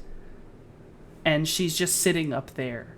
You can tell that she is, of all things, she's barefoot. And she's just sitting up there. And Morningstar, she does not hide it. Her icon is there, and you watch it pop up over every single one of the monsters. Up above their technology, it's Starry Eyes. I think that there is like Morningstar sees Sandra and there's immediate disgust on her face, right? Because she sees what she's doing and she's like, this fucking bitch, we finna get her. She sees T and there is this flicker of deep sadness. But she's not afraid. And when she sees Starry Eyes, now she's full of rage. And her face almost like, it's weird, it's like the bones underneath her skin shift and she becomes far more snake-like. She looks the most like her mother right now, and she hisses out. You see her fangs drop down into place with like little droplets of essentially poison, right? She's got like acidic poison, venom rather, that drips from her teeth, and she hisses at Starry Eyes. But she clocks all the icons that pop up, and immediately she has the resonant spike essentially ready, right? Now I need clarification on something with mana barriers, right? So Sandra is sitting on the creature, right? Yes. The mana barrier itself around her or around her and the creature? It is around her. It's basically like a sort of, I would say, semicircle shield in front of her, and you'll notice as she turns her body, it seems to try to follow the front of her body. It's connected somehow to the front of her. Understood. Okay. I'll get the mages. Cloudy, you can definitely tell us, you're probably staring at it. The mana barrier appears to be Force 8. Jesus Christ. Yeah, she's Okay. not fucking around. So position wise, T is in front of Monongal's body, right? Yes, so if there is this bridge that's led up to the dead center of this dais, T is Yeah. directly in front of you. To your right is a centipede and a seamstress, and on Right. top of that seamstress, that we're going to call the seamstress for right now, as the face of its Maria. Yeah. Atop that is Bloody Mary, Okay. and then on the other side is another centipede and a seamstress that are not ridden, and behind them, well into the back, sort of on the side of the mark unit, is that metal cord that came down, and on top of that is sitting Starry Eyes. And you can already see that she is clearly readying some form of code. Okay, amazing, beautiful, love to see it. Okay, cool. So, oh man, I'm not So- actually gonna attack anything near T. T is in front of that Monogal body situation, and he's gonna protect Mother, right? As far as Morningstar is concerned, so she's not gonna go anywhere near that. She's gonna let that be. So, as far as this bomb goes, what is actually required for us to get the setup started to set this thing off? Because, I figure now is probably the time to start looking at that. Right. So you're fairly certain. You're probably close enough. Obviously, you'd probably want to be at the base of the monster, which would be Monongal's body. But as long as you are generally on this dais, you need to basically sit down and put the circle down on the ground. So, like, the bomb was pre-built, and then you would lay this down, put the circle down, and then you and Midori would focus in resonance and energy into it, and as it sets up, it will become stronger and stronger, and eventually it will complete, and then you need to back away from it. Yeah. Well, everything these people know about me thus far has been doctor, pacifist, harmless, coward. So I'm just going to, for the moment, play into that, duck out of sight, and we're going to try and find a spot that I can start this process. They don't know what we've got here. Hey, Softy. Yes, What's the wind conditions like here? Damn near perfect. You're inside the mark unit. I'd say up, but So why? would you say it's not a very well ventilated space? Not really. There's probably a gentle breeze of air every now and again from the base upward, but Okay. that's about it. All right. I would like to, if I may, fire my grenade launcher and use a thermal smoke. Oh, And a I'm going to, thermal smoke. yeah, I'm going to fire it not at T, but at the ground under him. So just like that general ground Area. area. Yeah. Mhm, So yeah. it will be a 20-meter radius center of T. So like a 10-meter radius center of T. So like a 20-meter sphere that will block line of sight vision, including thermovision, because of the hot particles in the thermal smoke. I see. Oh, excuse Let- me, I'm so sorry. Check my map. Yes, you are out of range of that if it's just 10, because you're about... Oh no, that's the range of the gas cloud. That comes from the grenade. Yeah. Yes. Okay, yeah. My range to fire. Let me pull up the gun real quick. Hold on. I imagine Yeah. far more than the range of this item. Yes, Yeah. that's just the explosion range. I'm going to fire off my resonance spike at the M seamstress? the M seamstress that is underneath Bloody Mary, and essentially, but I want to do that Massive. simultaneous to his thermal grenade. I see.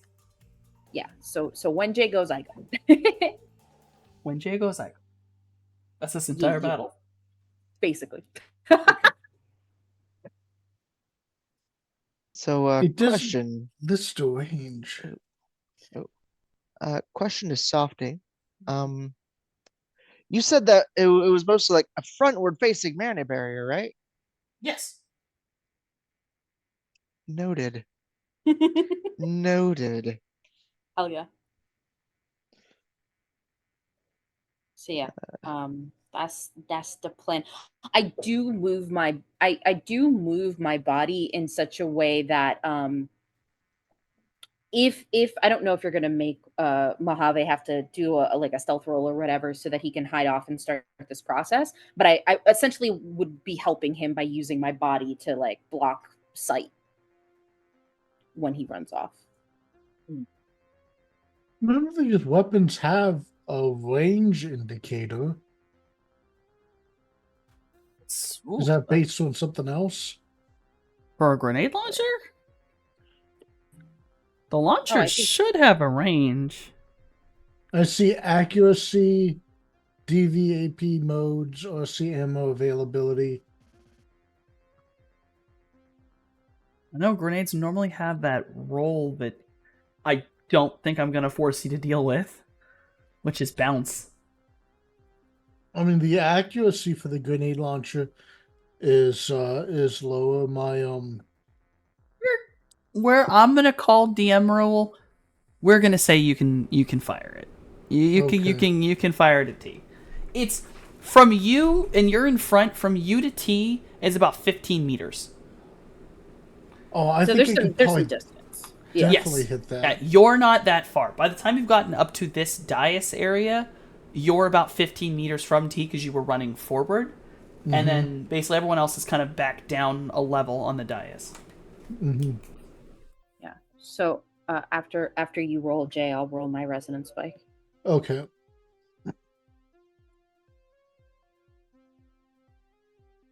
Does that hit the ground? Yes, it hits the ground. That is like trying to hit the broadside of a barn, but I do have to give T some rolls to get the fuck out. Lord. Well, what am I saying? Lord.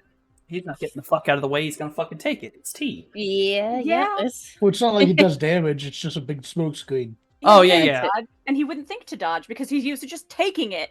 Uh-huh. But I just got the mental image. No, the grenade misses the ground. It just goes up and just disappears. The wind takes it. Pew! That would be crazy. Jesus. Just comes back down at the most opportune moment. Yeah, just Love. that's the secret to flight. You throw yourself at the ground and you miss. All right. So this grenade goes off, and in a 10-meter radius, which Appletooth man. Yeah, So- I'm gonna do resonance spike for you now. Again, I'm going at the M Yes. seamstress here, Yes. just so that it could be done for you. Do that at level 5. Okay, Fade. Work with me. Ooh, okay.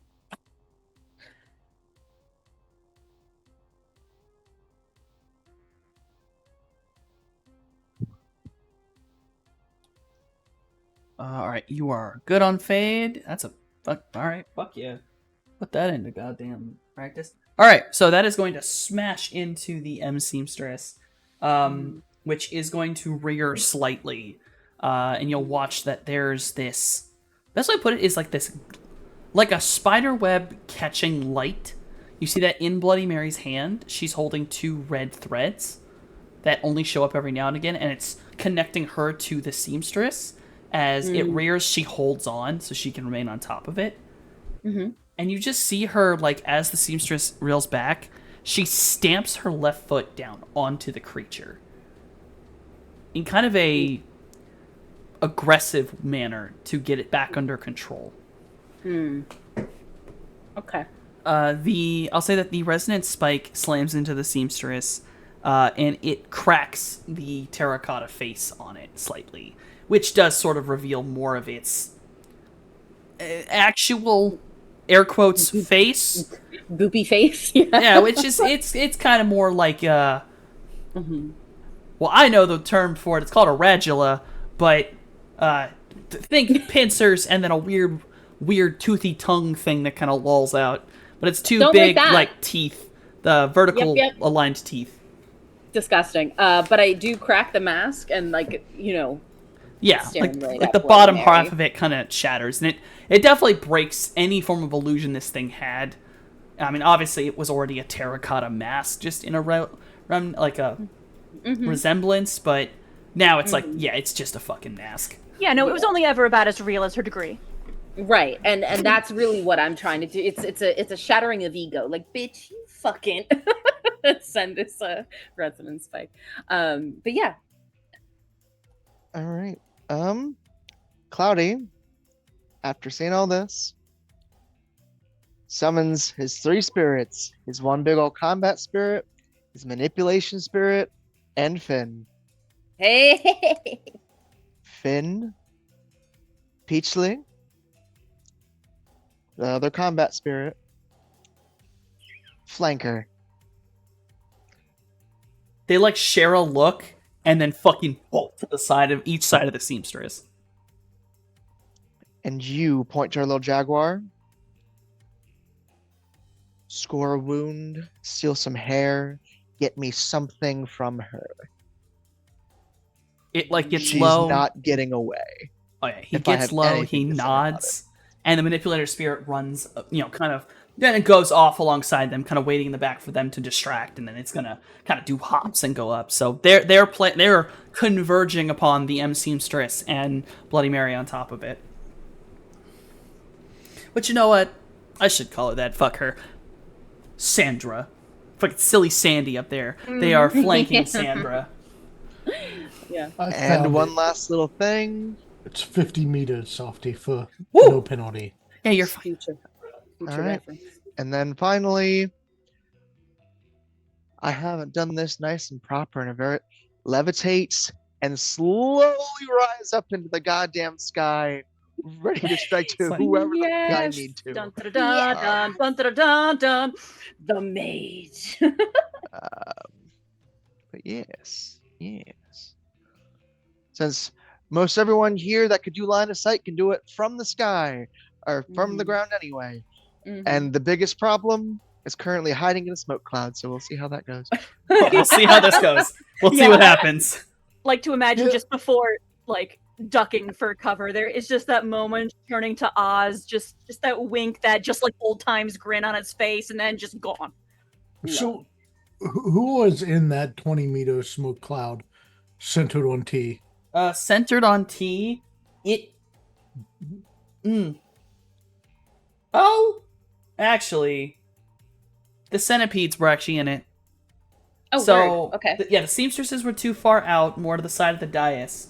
So it got T, and the 2 centipedes were kind of half in it, and they got kind of distracted, like it's messing with their things. You see many little hands trying to wave away the heated particles as they don't like it. Mm-hmm. Cool. So it obscures 3 problems. Yes, 3 problems are going to have to spend a whole turn getting the fuck out of it. Hell yeah. Oh, yeah. It lasts. Normally it'll last 4 rounds. It can be longer or shorter depending on ventilation. Mhm. Okay. Hell yeah. Very good. Very good. Okay, there we go. Alright. So we have doing my thing in the list. So Cloudy went, Morningstar went, Mojave jumped off. Mojave, do you have sneaking? Are you kidding me? Yes, he does. In fact. Please roll that for me. No, that's are you kidding me? I don't sneak. I don't do things. No. Do I get any bonus for the help of my friends here? Yeah, I just essentially body blocked his escape. Do you have sneaking at all, and or are you No. just okay? Then just the well, there's a lot of people. And even my friends who are not actively blocking me with some trick or other, they are being incredibly distracting right now. Yeah, we can get you I'd be a some lot more frickin' focused sneaking. on the guy throwing thunderbolts than I would on the weirdo who is established to not be able to do anything. And there's that big smoke cloud. Yeah, Isn't, the big smoke cloud. isn't sneaking like the default for that like something reaction It's agility. or agility? That's what it is. Okay. Yeah, that's why I've got anxiety was 5 so in good at it. sneaking. Really? Yeah, you do. Yeah, you do, big Wow. man. Yeah, sneaky Wow. troll. Hell yeah. All right, Mojave. Okay, Mojave, tell me this, and I'll figure out what bonuses you might get. Are you headed forward, towards the pillar, or you try to head it off to the side? I am trying to head wherever I think will give the best option of this working. The pillar, if that's the ideal place for the bomb to go off, that's great. But if it doesn't look like I'll be able to get over there without being seen, it's just wherever off to the side. The biggest priority here is live long enough to set it off. Right now, where you are, say Jay's about 15. You're probably a little bit towards the back, probably the mid, so probably like 17 meters from the big pillar, which means you're about 7 meters away from the actual cloud. T is directly in front of everybody, and most of the sideways are blocked by the centipedes and the seamstresses. So, well, there are support pillars. Hold on. All right, you're fairly certain your best shot is to get to the main pillar. You know you can't go dead forward because that's where T is. Yeah, no thank you. But there are a series of support pillars inside the outer layer of the dais. And it is a lower level, so you could jump down. So basically, you'd be running along this lower level, kind of hiding behind pillars, to get to either the side or the back, to get up next to the central pillar. Yeah, just like when I was dodging between tables in that gunfight in the Stuffer Shack. Yeah. Yeah, you're running along, you're running along the outside of this track. Alright, then I will ask you to roll me... And you don't have sneaking, you don't have running, you don't have... Nope. Okay. Just my biggest, the biggest thing I have in my favor is the fact that I am well established to not really be a problem. Alright, then I'm gonna ask for... let's give agility... Just pure ass agility. So I guess... Not defaulting, but just we'll say pure ass agility, adding... 3. Okay, so you say agility plus 3? Yeah.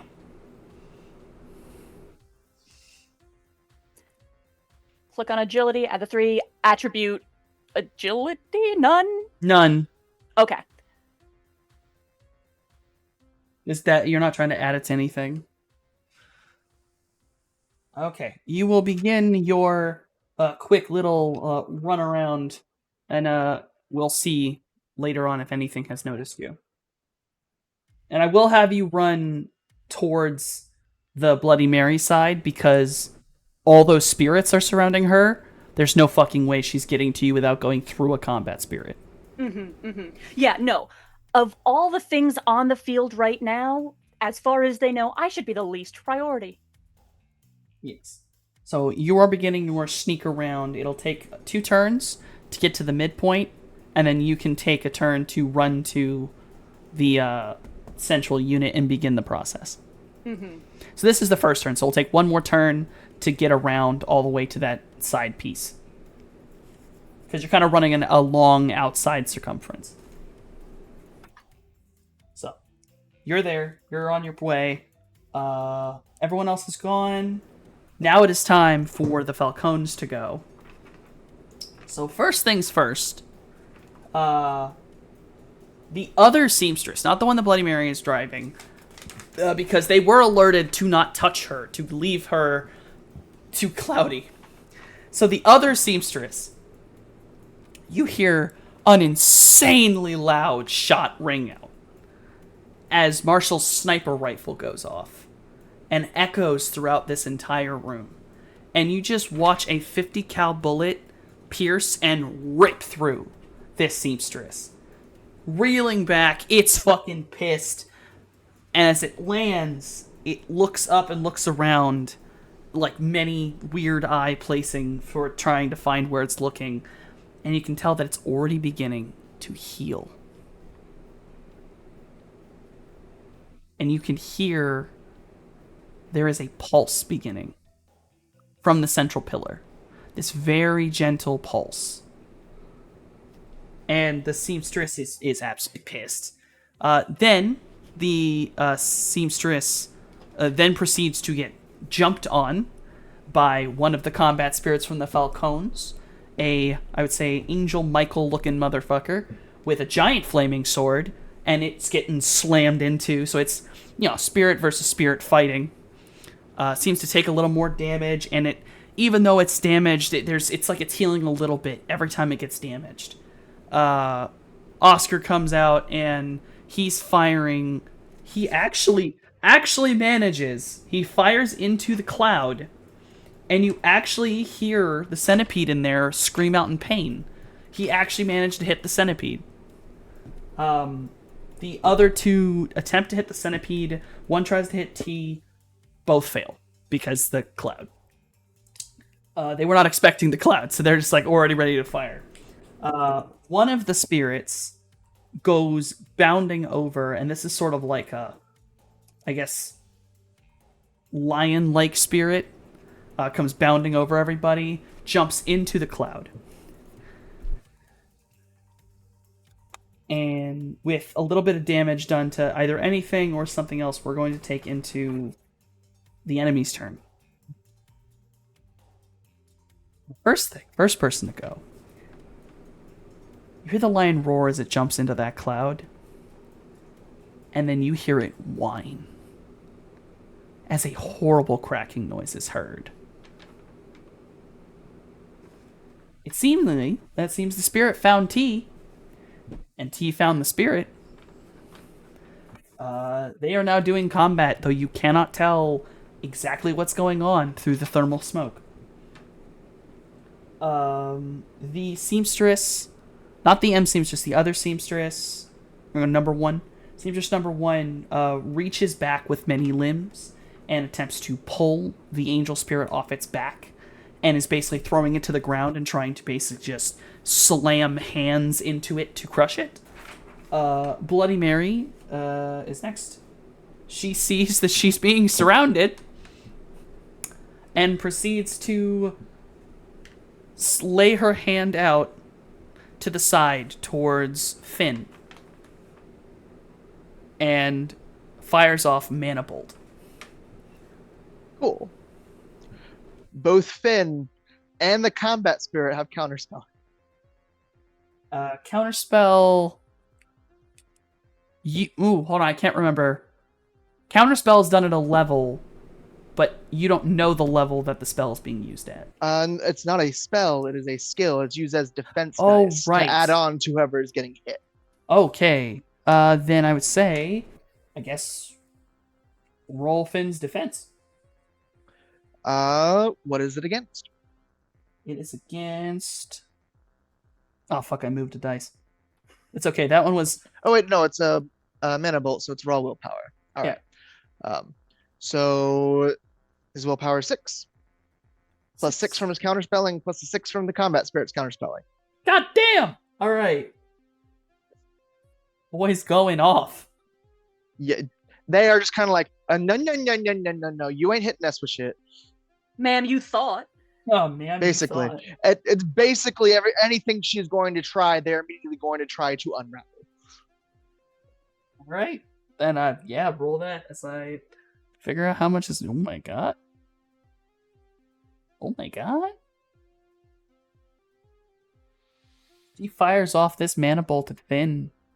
This sickly, bloody ball of it just evaporates in the air as the counterspells go off and just tear it apart.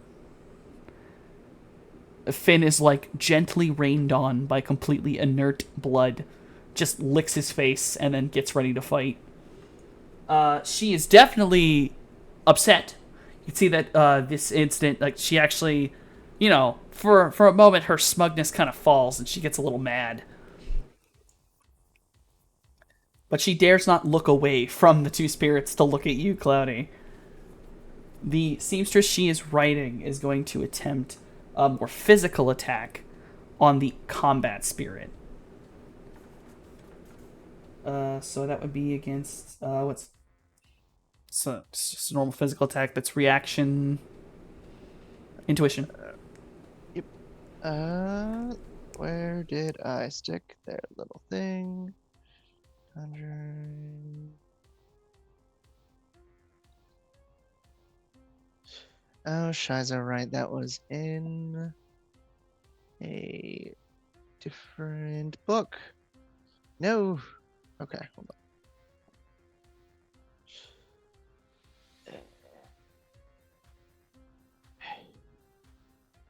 I'm trying to find their frickin' stat block. I thought I had it. Nope.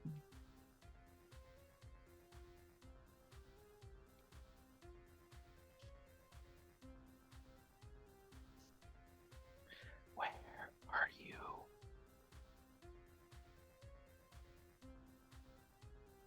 you? There they are. Okay.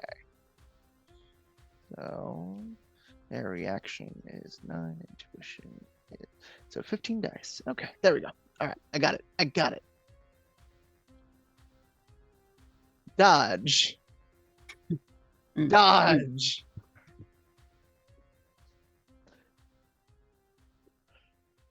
It is struck. Oh. Noted.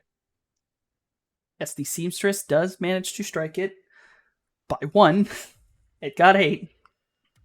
Jesus Christ. All right. So I suppose it's soak. Come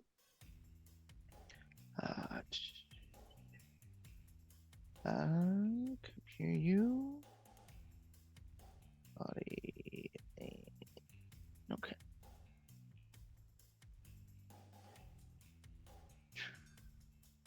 Combat spirit will take 4. We'll take 1. Take 1. Okay.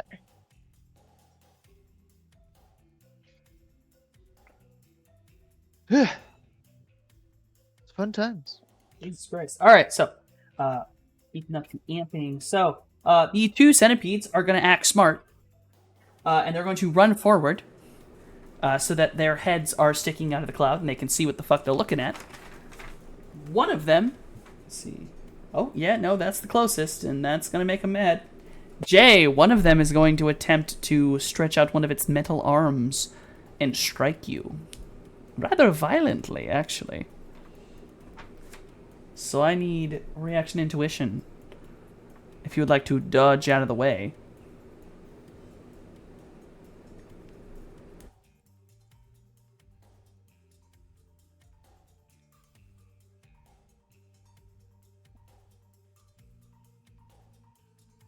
What the heck? What are your fucking... 9 reaction dice. Okay. Ooh. All right. Okay. Doing my math. You are going to be hit, Jay. I need your soak. Okay. Which is, I guess, all the armor on the troll suit. All right. And I think I was damaged previously too, right? The troll suit's body should be 18, I think. No, yeah, because the Amphibious was damaged. Your troll suit was not. Oh, okay. I believe. Then, oh, you know what? I think the troll suit has 16. The troll suit has an armor rating of 16. Okay. So then, yeah, roll, if I'm correct. Okay.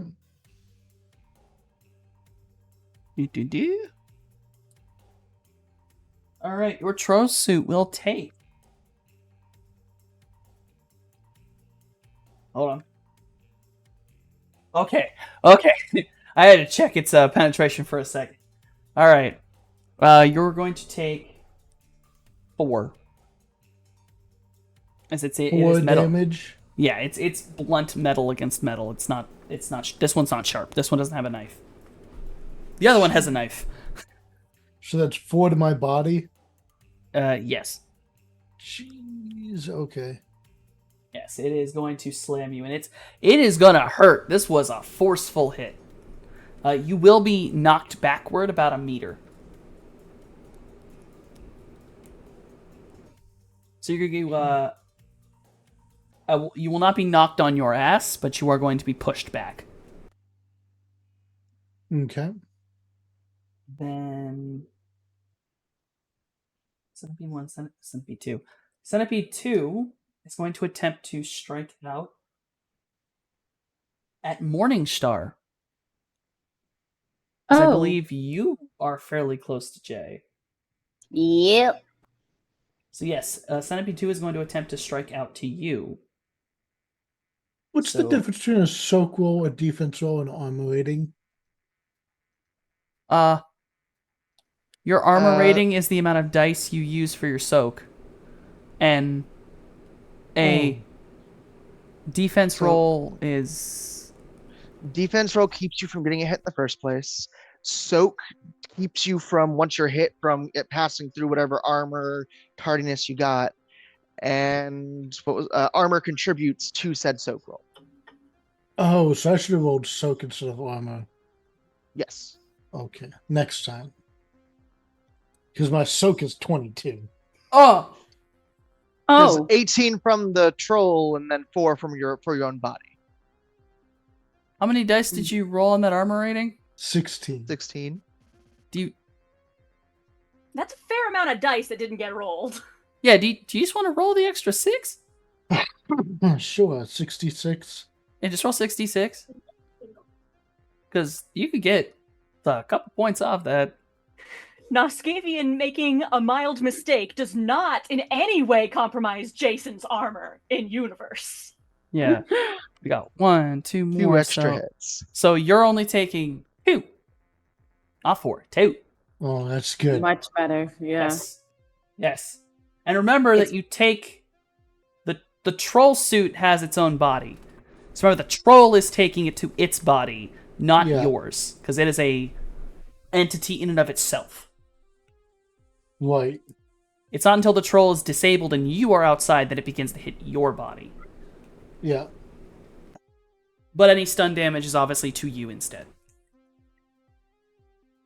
Which all of this is.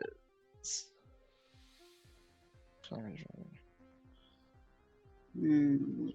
Because the total damage was less than your total armor. Okay. Hey, Softy. Yes. When this thing, if and when it eventually hits me, where is it that I would roll soak? Soak is your body plus any armor. So I think I have normally if you have an armor on, it will have a roll for it, but if not, you can just Yeah. add those together. You have an armor jacket on, I believe. I'm pretty sure I had an armored jacket. Yeah, it's a rating of 12. So Yeah, it would so- be 12 plus 4 Yeah, for my so body. Okay, 16. 16. Yeah. Okay. So your soak rolls if you get hit are 16. Okay. But I need you to roll intuition reaction. As you're trying to Right. You're trying to sneaky snake out of the way of a... This is the knife one. Love that for me. Love that for me. I got a 3. All right. I There's waited a to lot roll of body. this. I have a lot of body. You know what I mean? Like my whole body is so long. A lot of body. Oh my fucking god. What? This motherfucker just crit glitched. He got all that fucking smoke, nothing. Falls into his own knife. He got nothing. Oh my god. Yeah, I He think got nothing. Oh, that is perfect. beautiful. I mean, I gotta do it. Hits. Yeah, I gotta yeah. make him roll soak on his own fucking knife at full damage. Trip Crazy. on his own knife. He's gonna tear his own. maybe- He's gonna tear his own fucking. The other fucking centipede did this too. It stretched out too far and broke its arm. I remember this. These little fuckers just want a break. I mean, you know what? Sandy's been making these abominations that should not be, and sometimes they shouldn't be for a reason. Like, if they are anatomically inefficient, nature did not design them that way for a reason. Yeah, flavor wise, we'll Play just God say- all you want, lady, but physics is still physics. All right, normally I don't do this, but okay, Pixie, that's fair though. Don't offer me a reroll. That's Pixie's crazy. just like that she would do that to us. Well, no. Pixie adores me, but will not offer me a reroll in this game. Oh, don't do Thank it. you, Okay, Pixie. so Thank you so much. this thing slams out its arm at you, Morningstar, and it appears to have overcommitted, as suddenly it falls to the ground with the force of its own metal spike. It swings way wide on top of you. You watch it slam its hand down, and the elastic joint in its elbow that allows it to hyperextend, snaps back into place, and you watch as its wrist joint slaps, and it slaps the blade directly back into this thing's shoulder. Oh my god. It does incredible. hit metal, and it crushes into some of its metallic armor. But you see that, yes, some of it is starting to bleed. Although you will also witness that even with this, it is... No, it's not. It's not healing. Fuck. Okay. Yes. Okay. This being is not healing like the other ones did. Okay. This is good. I appreciate this flaw in its creation. Alright, kind of wasn't expecting turn 1 to show that, but alright. This dice got a fucking story to tell. Alright, Centipede 1, Very Centipede much 2, so. Seamstress 1, Seamstress 2, Bloody Mary, T. Ah. Morningstar, I'm sorry, but this has got to beat you too, because, she mad. She Yeah. don't like you. Right, well, get in line, lady. I don't. It's. So this is in the physical world, so another reaction, intuition. Boy. Okay. Action. Who's doing this now? This Starry is Eyes. Starry Eyes. Sorry. The one who most Yeah, inclined this to is a be resonance Galen's spike. arrival. Oh, nope, got that's two. that's hitting. That's hitting. Mm-hmm. Oh, that's hitting. Don't know whether I know how to counterspell resonance. It's not a spell, Actually, No. right? It's not I a will. spell. The thing is, the no, planes with the aligned. planes aligned, I will allow counterspell to work on resonance attacks specifically. Not on other data attacks, but resonance attacks, yes. Because at this moment, they are also magic. That's right. Okay. This is the Okay. one moment that it will work. Cloudy's gonna try and help you out. Add 3 to your defense. Not your All action. right. So, But, 19 dice. Okay, for the soak, is that what it is? Yes. So Yeah. you'll be rolling Okay. 19 dice. So I click on the armor jacket next to the rating, right? And then I'll get to add the other dice. Yes, that if how I'm I correct, do that that? will just roll the 12. And then... Okay, and so then I have 4 body, and you've just given me 3, so that's a +7. Yes. Okay, just We'll want to see if I'm incorrect. We'll see what happens. It's a 6. I got a lot of 6s though, so that's nice. Let's see. All them dice, and for what, bro? I mean, in She Shadowrun, rolled 6 an is not a bad at- roll. 6 is not a bad roll. Yeah. The question is, what did she cast that resonance spike at? Yes. I know. Sweats.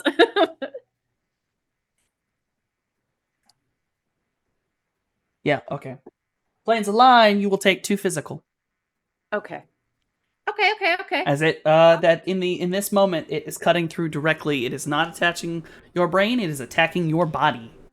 Okay. All right. I'm okay. I'm sorry. Did that do 8 damage? Oh Sweats. God. Sweats. It was at level 8 and she Yeah. got all the dice for it. Yeah, I think God. Morningstar definitely feels the impact of that, but her face remains stoic, and she looks at Starry Eyes, and she speaks as if she doesn't yell. She just speaks as if Starry Eyes is right in front of her, and she says, "Your mother would be ashamed of you."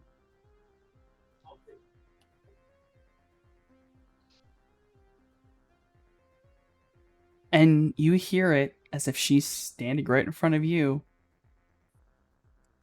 My real mother loves me. Both of your mothers loved you.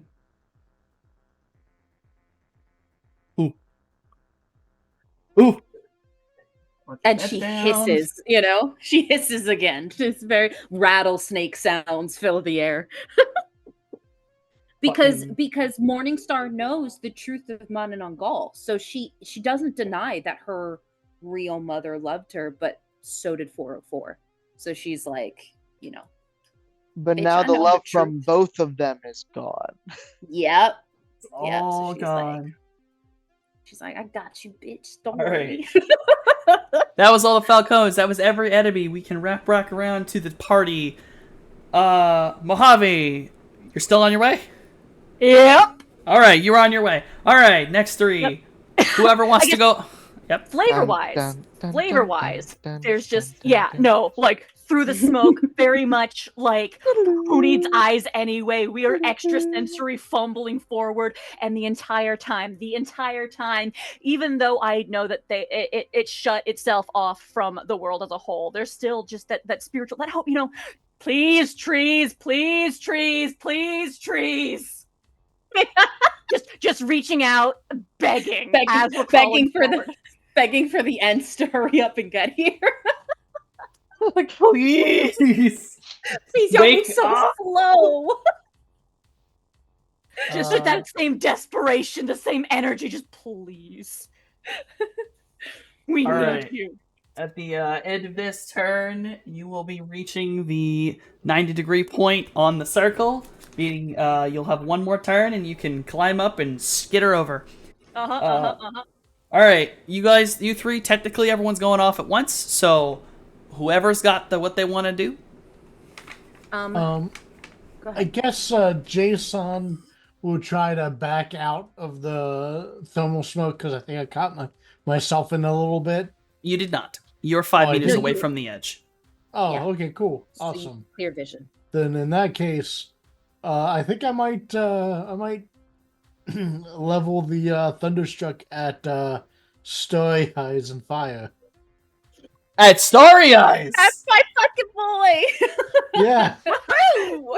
That's my fucking boy. Uh, Yeah. I don't want to hacked.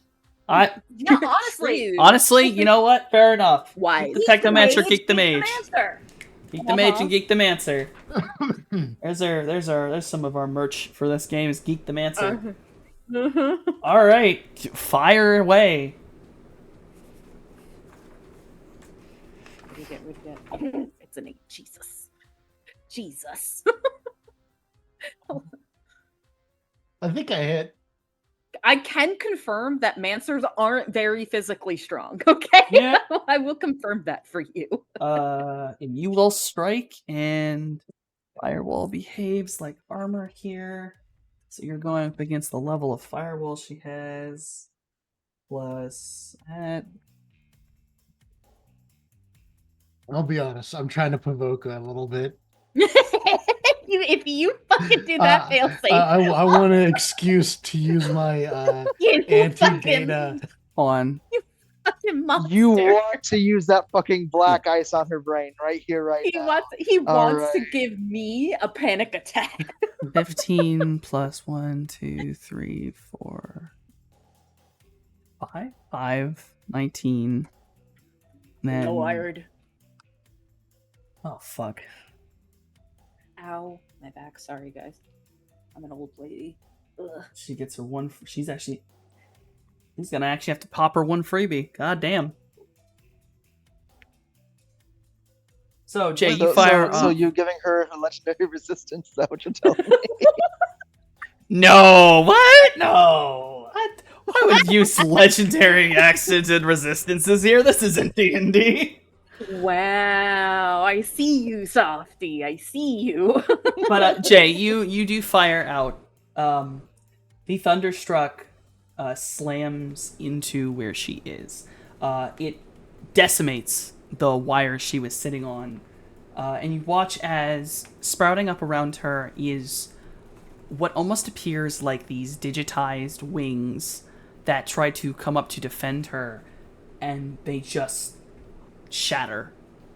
And in like this last moment as she's falling down, you watch as her form shifts a little bit as it lands, and it is now wrapped in what Morningstar will know is her living persona. It's her icon. She has brought it and manifested it and wrapped it around herself. And she is down on the ground now, off of this. So you hear the screech of a barn owl loudly. Just the whole room, like a digital screeching. But you can tell that you damaged something. I mean, it eradicated the things around her, and she has completely changed what she's doing. And she is looking at you, Jay. She is mad. She's pissed right now. And Jay, you can hear it as if she's next to you. You just hear this. You're pathetic. You're muted. You're You're muted. muted. That's not very nice.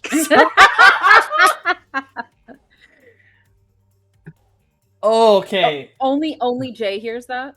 Only Jay hears that. Okay, Yeah, it's transmitted to Jay as like just this one-way force of link. understood. Oh. I'll say on my loudspeaker, I didn't get knocked off my ass. Beautiful, beautiful. Snaps. Oh! Pause battle for snaps. Bro, even the fucking seamstresses are snapping like Jesus They're Christ. Oh shit. Jay in the troll suit would do a dab. Is it like And both just- arms separate and it's double dab? As Yeah. I scuttle through the smoke, just like, yeah, my pals are being real distracting. So for flavor, purely for flavor, but very much mirroring her using her living persona, Morningstar will allow for people to see her new living persona. The persona almost like doubles in size, and she looks like Jormungandr. The only difference is half of her face looks like her face, right? But the other half is like eaten away and almost skeletal looking. For those who are in the know, she resembles a snake version of Hel, the Norse Hela. goddess. And so she is going to. I need to know something very quickly. The seamstress is still like right next to me, right? Mm-hmm.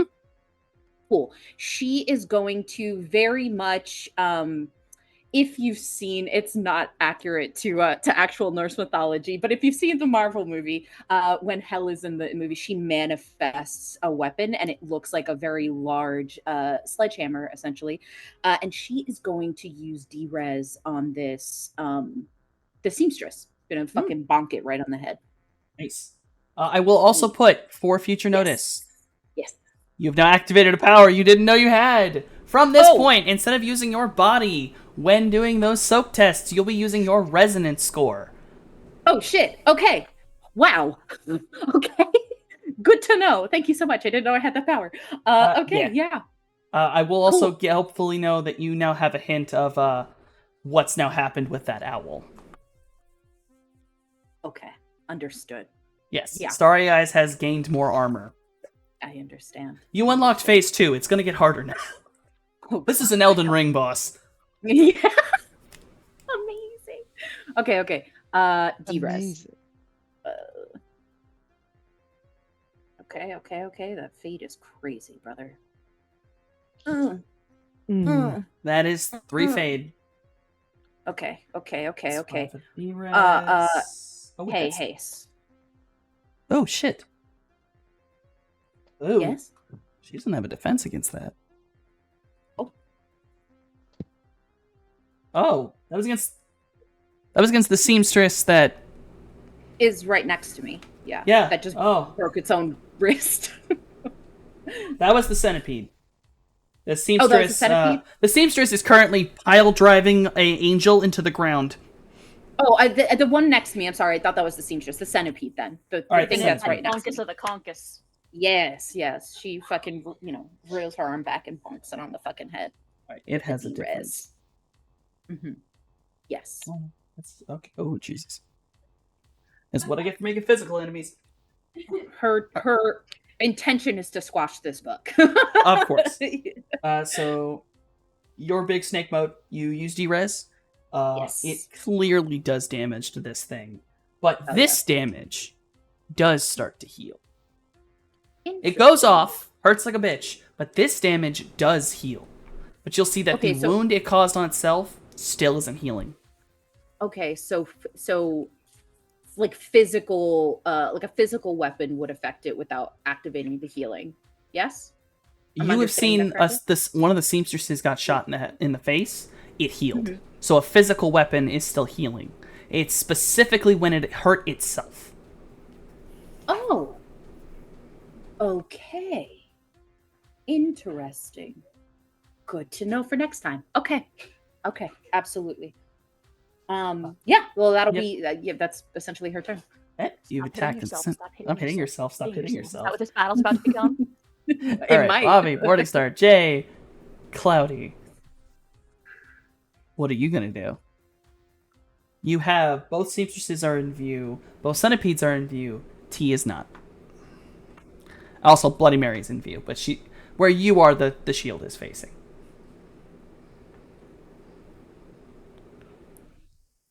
All right. Then I'm not going to hit her. Here we go. I'm melting her fucking steed. Yep. Okay. Okay, and it's got a lot of its legs are made of metal. Mm-hmm. And melting the entire goddamn thing. While she's looking at me like putting her dukes up. Sick 'em, boys. Be out here making soup. Yes. All right. You 4-6. That's disappointing. Ooh. Oh no. Oh no. That is way too many dice for 2 successes. Pixie, I didn't get it, but can we get it? Can we get it for Cloudy? Oh, yeah, that's This a is lot this of is his arch Wow. nemesis. This is his arch 2, nemesis. 3, You do 4, not- 5, 6, you do 7, not- 8, 9, 10 twos. Yes. That's crazy. yes. Lord. Anyone in the 20 chat can do There are it. 19 dice getting chucked at this thing to try and melt this shit. Yes! Pixie! Our angel has come for us. Cloudy, re-roll that shit. Pixie is the true goddess and the true fucking. She's the actual Valkyrie in this moment. Okay, The I'm telling you actual the same fucking Valkyrie. way. There we fucking go! Oh, we like to fucking see, Making soup and yo. bro. Nine Making is crazy. soup. You take that drain, but that is a full 4-6 melt going off real hardcore into this Mhm. motherfucker's body. And I'll give you a fucking clue.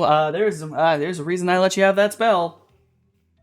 They don't have a defense against it Ooh. because it's just the level of the metal. It's the body of the Oh, shit. metal itself. This is not an adamantine seamstress. Hell So, yeah. you send this melt spell into the seamstress, and you watch as it radiates through its body, and its face, the mask completely shatters as it pops up forward through its weird insect-like mouth. This silvery, almost gallium-like substance. As it drips out of it, hits the ground, and begins to solidify. The rest of its body also sort of suffering this same liquefaction of its metallic bits. A few legs go off. Bloody Mary looks infuriated as the whole mount shakes. She does seem to rip the red wires in a certain way, and you can sense the energy building up in her of whatever spell she is going to attempt on her turn. You may send all of your spirits, or tell me what they're gonna do. Two boys swinging in from the side, and Jaguar's gonna try and like nibble or pull out hair or whatever, like more grab and take than smash. But if the other two draw blood, it's able to just collect it and bring it back. I'm more than happy.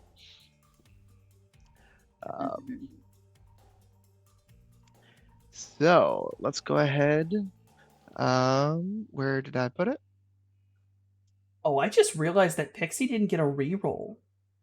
Pixie Bought a bought a success. success. Well, I would say you rolled success, so it You all rolled works a out one way or the success. other. Yeah, I think someone changed the reroll thing in y'all's. Oh, maybe Oh, for did the it? other games that y'all have Oh. going on. Maybe. Yeah, So there's maybe a it's proper like the reroll thing too, equivalent. but yeah. Yeah, maybe it's like the equivalent for this game to Oh, to a shit. reroll.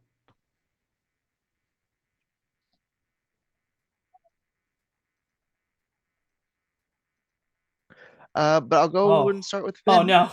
Oh no. Oh no, she made them worse, but awesome. They're success and by a failure. That's crazy. They are a lot of points though. Oh, okay. Well, All right. Finn is going num num num num num num num. Finn goes num num num that- num num. that's right. That's right. And I don't know whether you're counting that 6 armor piercing against the mana barrier. You do you. The combat spirit has how many dice for basically the same thing without the cold.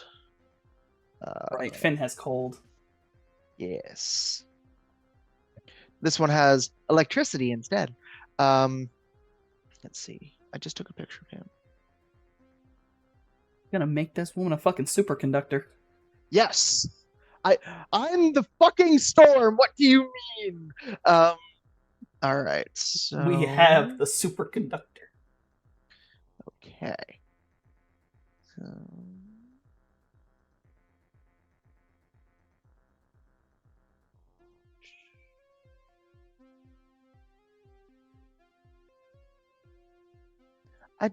oh, that's what I did. Okay, I did it super weird for Finn, because I was basically modifying my own accuracy stuff. Okay. Okay. So they get 14 dice. Bada swing for the same exact number. That's okay. And what do you want me to do for the manipulation spirit? You can roll it as an attack. If you give it an order that it's just supposed to collect, I can have it sit there and basically, you can let me have it and I'll have it jump in when she's Sure. at a weak When moment. it would be relevant. Of course. Or if these two things draw blood and able to pick it up, right on ahead. Jaguar out here trying to play got your nose. Literally? In a Literally. most macabre fashion, yeah. So, Finn and the combat spirit jump forward, and they reach up and bite into the mana barrier. As Bloody Mary suddenly very much realizes what's going on, and Cloudy, you know a counterspell just went off. It did not come from her. She watched as they jumped for her. She reached up with her free hands. Like, one hand is holding these red threads on the seamstress. The other reaches up and she grabs a necklace that's on her. And you watch as this counterspell goes off. It's not completely strong enough. Damage is still done to this mana barrier. It starts to crack. But the spirits, a lot of their damage is starting to take in, a lot of the elemental set. And you watch as the spell has come down from on high. Bloody Mary is summoning from Manananggal magic. Yep. No, Makes that sense. makes sense. Yep. Makes sense. Yes. Okay. Right now, as she's gripping it, and she's not hiding what that thing is, the pendant. She is now in control of the Mark unit and Manananggal by, with her being in control of all of that energy. definitely leading to more of her confidence in the situation. The manipulation spirit tries to slip around for a moment, and it realizes it's like, oh, that's not a good plan, and you kind of watch it slide back down the back end of the seamstress. Finn, like, kind of looks over at you, really confused for a moment, and just a little bit upset himself. And the combat spirit just, like, lands, gets real mad, like, he's ready to go. They're both they're ready to go nom and stab, like, for the next round. But they're like circling Bloody Mary at this point, waiting for her to fuck up, waiting for her to slip. But her mana barrier is destroyed. I mean, destroyed as in, like, it can't take another hit. Like, that was a lot of damage to it specifically. It's seemingly, maybe it's not as strong, or something's wrong with it. Something bothers you about it as a mage. Like, her mana barrier started, and it felt strong. It seemed strong. And this counterspell went off. It should have taken some of the damage away. But it's starting to crack more and more. Well, normally mana barriers aren't focused on one particular direction. It's normally like fully encased, so it started weird. It started weird. Either way, I don't care. I want it gone. Yeah, also, most mana barriers aren't cast at the nexus point of all planes converging. That through is a fair. spirit that is hollowed out. Yeah. All this is very funky, for sure. So that is everyone on the team. That is the Falcons now. You hear the Barrett go off. Another shot fired. And this time it is fired into not the seamstress, but the centipede that Morningstar attacked. Basically, after the D-res, bash goes off, the centipede reels back, the Barrett hits, and you watch as part of the not the hitting arm, not the stabby arm, but the other arm as it raises up, you watch it get shot, and a piece of it cracks, and like at elbow, it breaks the arm off. And because this is a 50 cal shot, it explodes when it hits. Yeah, for sure. I look at Oscar and I just thank you very quickly. Just shout over a thank you to him. Hey, thank Marshall. Oh, is Marshall? I thought he had the. My bad. Sorry, no. Marshall. Yeah, Marshall has the sniper rifle back at the car. Oz is running around with a bone collector. Oh, gotcha. Yeah. Yeah, he's up with you guys. Yeah, so wherever like Marshall is, I just look over and just like a wave of thanks. Little tail wave. Yeah, when somebody fucking, when you're like, so someone stops their car to allow you to go and you fucking put your hand up and thanks. That's basically what she does, but with her tail. Like, you just see a hand go up with a thumbs up in the back. Hell yeah. The angel that is underneath that seamstress that's near you as well. It stabs up into the seamstress while it's getting fucking, it's getting pounded into the ground, but it's like stabbing up a sword, like going, hey, get the fuck off me. It clearly hurts the seamstress. It's like crying and screaming. And it's also bleeding a lot. In fact, Jesus. A lot is coming out of the bottom and surrounding the angel. And Morningstar, you're close enough, you start hearing a sizzling noise. Oh, shit. And you're watching as some of this red is creeping up along the angel spirit's, like, wings and body. It seems the seamstress is attempting to digest it. Oh my god. Cool. This is about the moment that you hear a roar go off inside the cloud. Oh god. And you hear magic go off. Similar to the sound of like a mana bolt going off. Then you hear a loud ping. And mana bolt goes flying out the wrong side. Like back at you guys. Like above your heads, over to the walls. Oh shit. Something deflected a mana bolt. Not dissipated, deflected.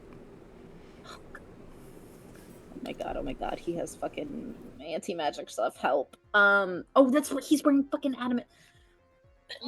Okay. Amazing. Oz is going to attempt to fire upon, as he's kind of thinking, he's looking around, he's figuring stuff out. He attempts to fire upon the other centipede. Actually does it. Yeah, no, it does a decent amount of damage. He fires through the centipede's like sternum, the secondary one. Oh yeah. Bludgy boy, the bludgeoning man. We're gonna go with knife and bludgeon. So he fires at the bludgeon. Right through the sternum, cracks it. And though there is that slow healing that's trying to take over the wound, it's still like bones cracked. It's gonna take a minute. So it does seem like you're doing more damage than they can heal. But it does sort of it's like the Falcons are getting, you guys are getting it. Every one of these things needs to take continuous damage. Otherwise, it's going to get a shot to heal. Or everyone has to focus and take them out one by one. And it's like no one's able to fully figure it out. There's too many people firing at once. And more of Oz's boys come running up. And they're like, they were sending their spirits out. But now you got dudes running up on the seamstress over the angel. And like stabbing at it with fucking holy weapons and shit. One guy's casting fucking mana bolt. Like, power of Christ compels you. Amazing. Oh, you realize one of the dudes they brought just straight up looks like he's dressed like a priest? We don't know who Father whatever's related to, but hey, Father Falcone. We got Father Falcone out here. Hey, listen. Listen. We do what we gotta do. Go to church when you need to. That's the mafia way. Hey, listen, no, they got warrior nuns. You know what I mean? Warrior nuns. Yeah, I warrior bet they have priests. That makes nunchucks sense. too. Damn. Wild. And now you've made me want to make something later. Oh, So, all right, gotta have the warrior nuns later. All right, so the Falcons spread out some damage, and you see almost every one of them is taking a little bit of damage. It seems T is still distracted by that lion-esque spirit inside of the cloud, so T is still out of the fight for right now. The Falcons have their turn. It is now time for all the creatures to attack. The bludgeon centipede decides instead that it's going to attack Oscar. It seems angry, so it is going to swing out and attack Oscar. If anyone wants to try to do anything to stop this, or just let Oscar take this hit, he is he's a big boy. He could probably take it. But I'll let anyone who wants to, any main character to try to go, shit. I do have a Ares Predator. Can I try to shoot this thing? I'll allow you to do that. I'll let you try to shoot, trying to distract it. All it will do is just give some bonus dice to Oz's dodge. Yeah, that's basically what. Like, she's not trying to aim to kill, to hurt anything. She just wants to distract it enough that he might be able to dodge better. Yeah, you're trying to smack it. So, stop. Yeah, just stop. Very, very like rolled up newspaper. It's like, hit nope. the thing. Just squirt bottle on the cat. Like, stop. Yeah. No, get off the counter. Yeah. Get off the stove. Yeah. So, do you want me to roll for that, or is it okay to just add that as? Yeah, I need you to roll your firearms, because if it just goes off wild, then it's not gonna help. Okay. Okay. Here we go. A 2. It's not fucking great, but it's something. Again, the intent is just to distract. Yeah, it goes off wild. That's fine. Yeah, it smacks into the metal of the thing. Maybe it, I don't know, hits a small pipe or something, but it doesn't do anything. Oz will be dodging this. He's not going to dodge this. Oh my god! Oz, Jesus. Oz is going to get hit with the bludgeon. Oz is struck with the bludgeon. He will take that thing of getting hit a meter backwards, which is what the bludgeon does. Yes. Definitely knocks the fucking wind out of him. You can see that a little bit of blood, kind of, it's so like, coughs and it's on his mouth, but it's like he probably bit his tongue or crunched something. It's not from inside him. that's not how that works. But it does seem to have like struck him hard, and he's like hurting. But you can definitely see like as he's there, the damage kind of tore in. I was wearing a silk shirt. It button snapped, whatever, and you can see that there is a Kevlar vest under his shirt. Oh, okay. So he does have yeah. armor. He has armor kind of underneath all of his things. But it's like, oh god, that bludgeoning damage. Yeah. He curses out in Sperithiel, which Mojave, you can kind of hear it over the din. You do hear your brother. Oh yeah, I was gonna say, if any voice that cry of pain through this cacophonous din, that one I hear it. Yeah, he basically calls this thing a filthy what was the super bad curse word? The one with the pig fornicator? Yeah, Morkensa? Yeah, he basically calls this thing a filthy Morkensa. Oh my god. Or, yeah, Morkansa, that's, yep. Yeah, Yep. Morkansa. She has Screams her that little shit out. Spetriel dictionary in her head pop up, and it like shows the meaning. She's like, ooh. You know what? That's the one word you might actually be able to get because it's a curse word. Yeah, yep. Mojave has used that one in the past. Yes. Yep, So yep. yeah, no. She- Oz just screams out like, loud mark inside this fucking giant Yeah. creature. And there's just scuttling, grit teeth, resolve strengthening. And A little bit of private cursing as poor Oz is always having to clean up my messes. cry. And Oz, he like takes it like a fucking champ. He curses out. He levels the fucking bone collector. He's ready to take another fucking shot. Do it. Oh, the seamstress is gonna go. That's right.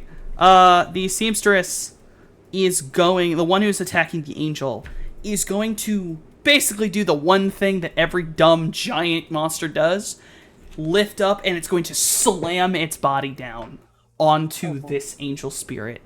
And everyone's gonna hear this because the plane merge.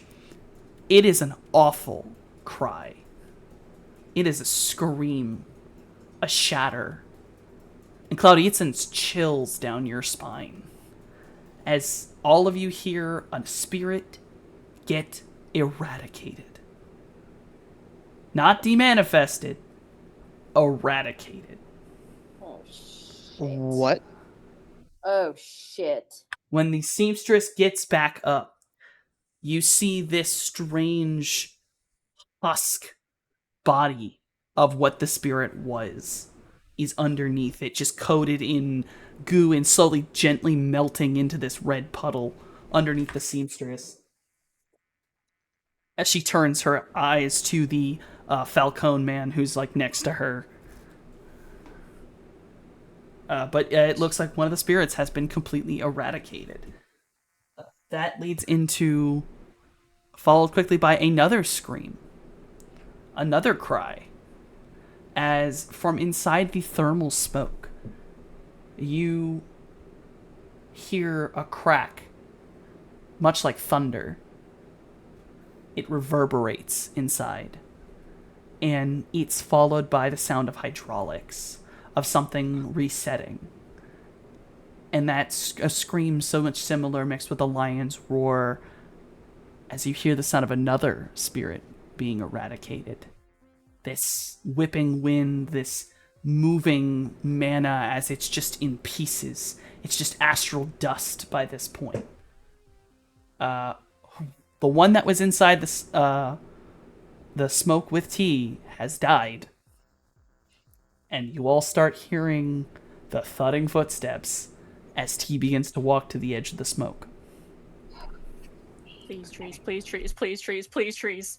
The stabby boy Oh. is Yep. next. Yep. And the stabby boy is going to slide up and is going to attack Jay. Oh my god. Uh, Yay! It is going to try to wiggle in between everybody and stab into the troll. You're gonna have to defend, my good sir. What's this thing made out of?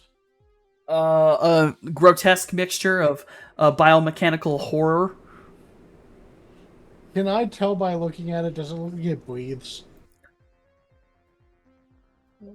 I mean, It does Kind appear of, to have yeah. lungs. Interesting. Okay, good to know. what does that mean? Oh my goodness! I don't know, but I'm loving this energy Jay's bringing. I'm have loving this a, I energy. hate it. I hate it. That was all Vanessa's fun because, like, we uh, briefed too, bud. I do have a emergency countermeasures for when someone gets too close to me. Oh That my might be god! neurotoxin based. Oh, Oh my Okay, GLaDOS. it's a he fucking said, neurotoxin. he said anxiety has neurotoxins. Modifications. Some modifications are needed. All right. Jay, roll reaction intuition as Stabby Boy comes slamming that great knife out at you. You got a 1, buddy. Yep. Ooh. Maybe we'll get lucky. I realize you guys can't hear any of these dice because they're getting slammed down on a deck mat. 2, 3, 4, 5. I don't think we got I lucky. can't count you anymore. guys. I don't think we got lucky, you guys. 6, the 1. It hits. All right, Jay. Yeah. 22. Remember? Or your soak is Yeah, 22. 20. Mm-hmm. Okay. Okay. Okay. Claudia Holy looks shit. stressed. Claudia looks so stressed. One physical is gonna hit. Okay, I'm still alive. Yeah, just one. And I'll admit, it took that much damage just because of how high it rolled compared to yours. That adds damage. Now, since it's so close to me, would Jay be able to activate his what's this thing called? Emergency point blank gas dispenser? The GLaDOS defense. Does it go off in response like a defense? I don't Yeah, know. like, is it meant to be an attack, or is this a reaction? You know, what I mean? think it's kind of like those things you see sometimes where they have like car defense systems with flamethrows. Well, But let's see. someone's trying to break into your car. The real question is this Oh, reaction. contact? So his reaction not fucking you're fucking pepper spraying their Yeah. ass. Oh shit! If it's a reaction, then yes. If it's a reaction, then yes. I fucking That's incredible. pepper spray their ass. Eat 'em. Well, it's a little something a little bit worse than pepper spray. Oh, I'm sorry. You're right. Sorry, GLaDOS. Neurotoxin their ass. Neurostun X. Oh my god. Yeah, hoping whatever the radius is on this, I am well out of it. Oh yeah. Okay. What's the radius? Right, because we're Um, next to you, bud. Emergency We have lungs. point blank gas dispensers. I don't know if it actually says. It does say point blank. Yeah. So maybe it it's seems a pop like- right in their face. Yeah, it seems like it's meant. Since it's a reaction, it's meant to be directly in front of you. Yeah, it's basically for if a mob like starts like, you know, because it's used for riots and you could I see. it. But it's like So if it's- a mob is mobbing you, it's can, like a gas gentle- yourself. Yeah. I see. It's a gentle square around you of get the fuck back. Evil No one is deodorant? that close. Evil deodorant. Oh, okay. The Monster is, but the mantis isn't that close to me. Okay, never mind then. no. The The monster mantis is, no is. one The monster else is. No one else is. Oh, No one okay. else is getting caught. Your You may allies set are. this off. Yeah, You yeah, will yeah. strike the Fire. little bastard. Yeah, this is like point blank. And it's Neurostun X. So I had to look that up. Amazing. If this is an actual neurotoxin and starts causing paralysis, this is gonna be funny as shit. Just crumbles up Start like a shut spider. down this motherfucker's immune system. Well, it's nervous Me. system. It's just a nervous system. That's all they are. Yeah, listen, Jay Okay, here we learned go. things from his friends. You know what I'm saying?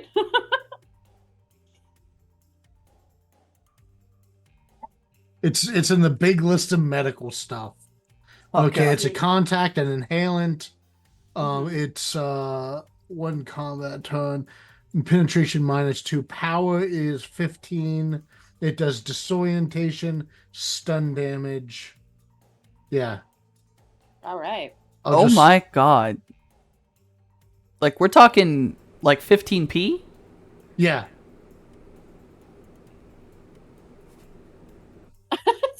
Softy Hold on. recalibrating. Hold on. Softy has to do math real quick. Wait a minute. Wait a fucking minute. Hold on. I'll drop it in Discord.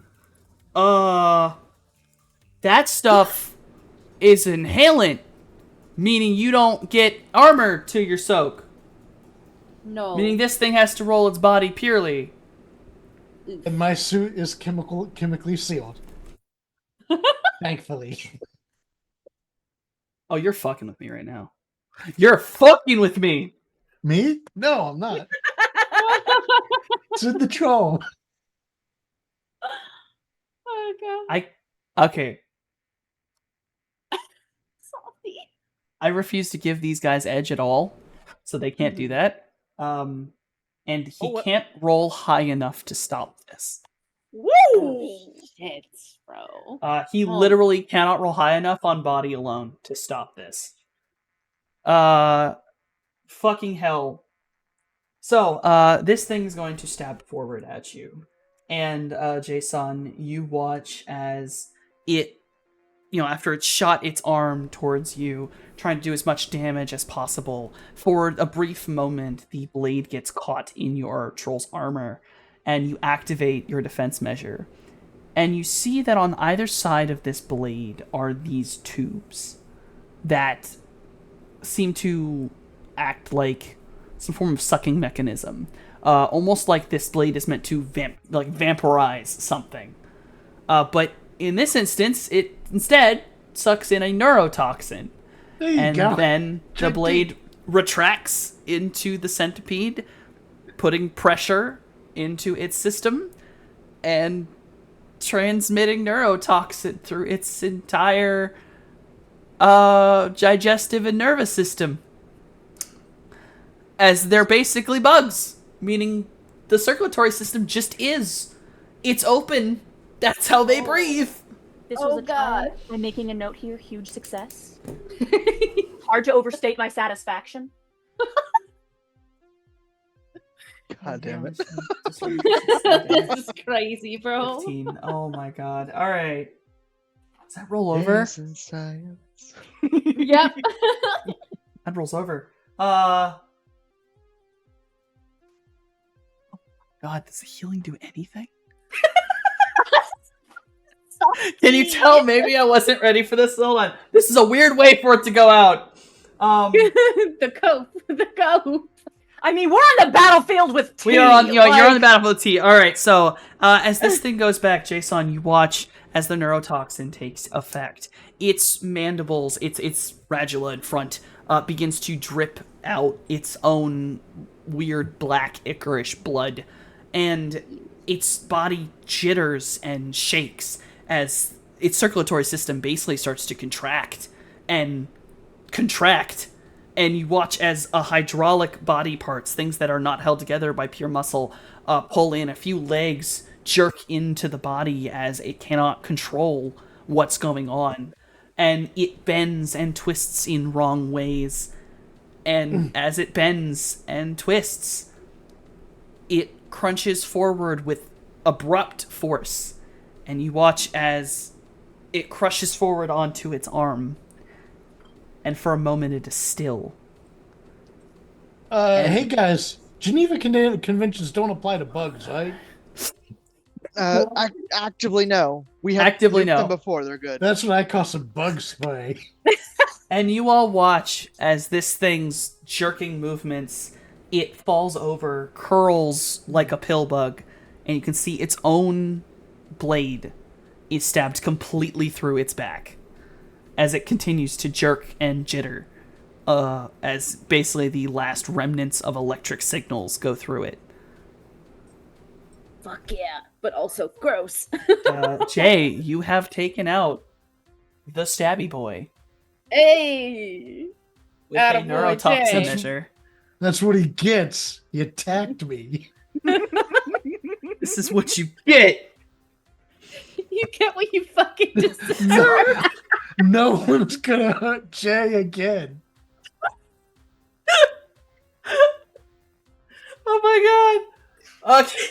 Okay. That's wild. Not unless they like the smell of neurotoxins.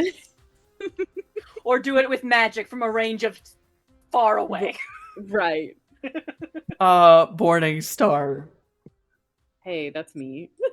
You will hear the screech of a barn owl Yes. as this massive this massive cobalt blue and golden Taito fucking owl. I can't remember. It's actually a whole fucking learn. It's a barn owl, but it's Yeah. prettier. I like Yeah. the larger name. It's pretty.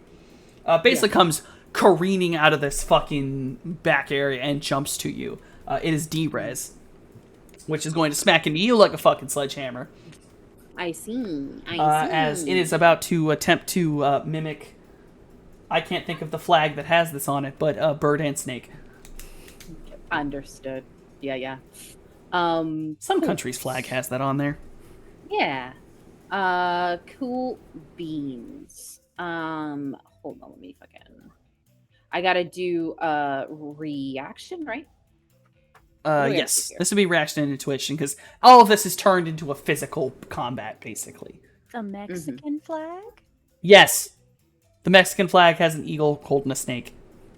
It's only a 2. Alas.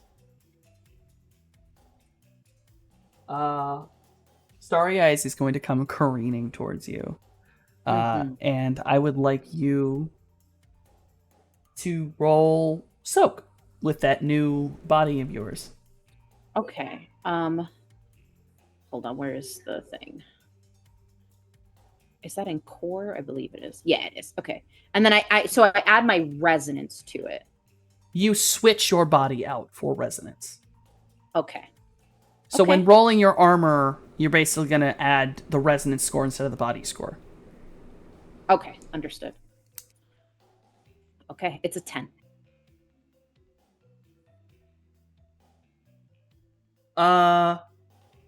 As she attempts to jump on you, about to treat you like a fucking secretary bird. I mean, how do you you described to me how you deflect her? I think that it is this okay, so her body is very much Jormungandr inspired here, World Ender vibes.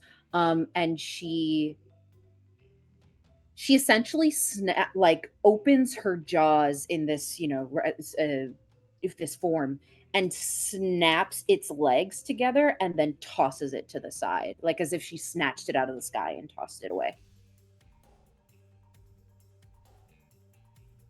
Damn. Yeah, and she has to kind of take flight and reorient herself. You do hear the rage in that yell. There is that little bit of persons mixed in with the screeching. Mhm. All right. I think she smiles and says, like I said, your mother would be ashamed of you. The anger is rising.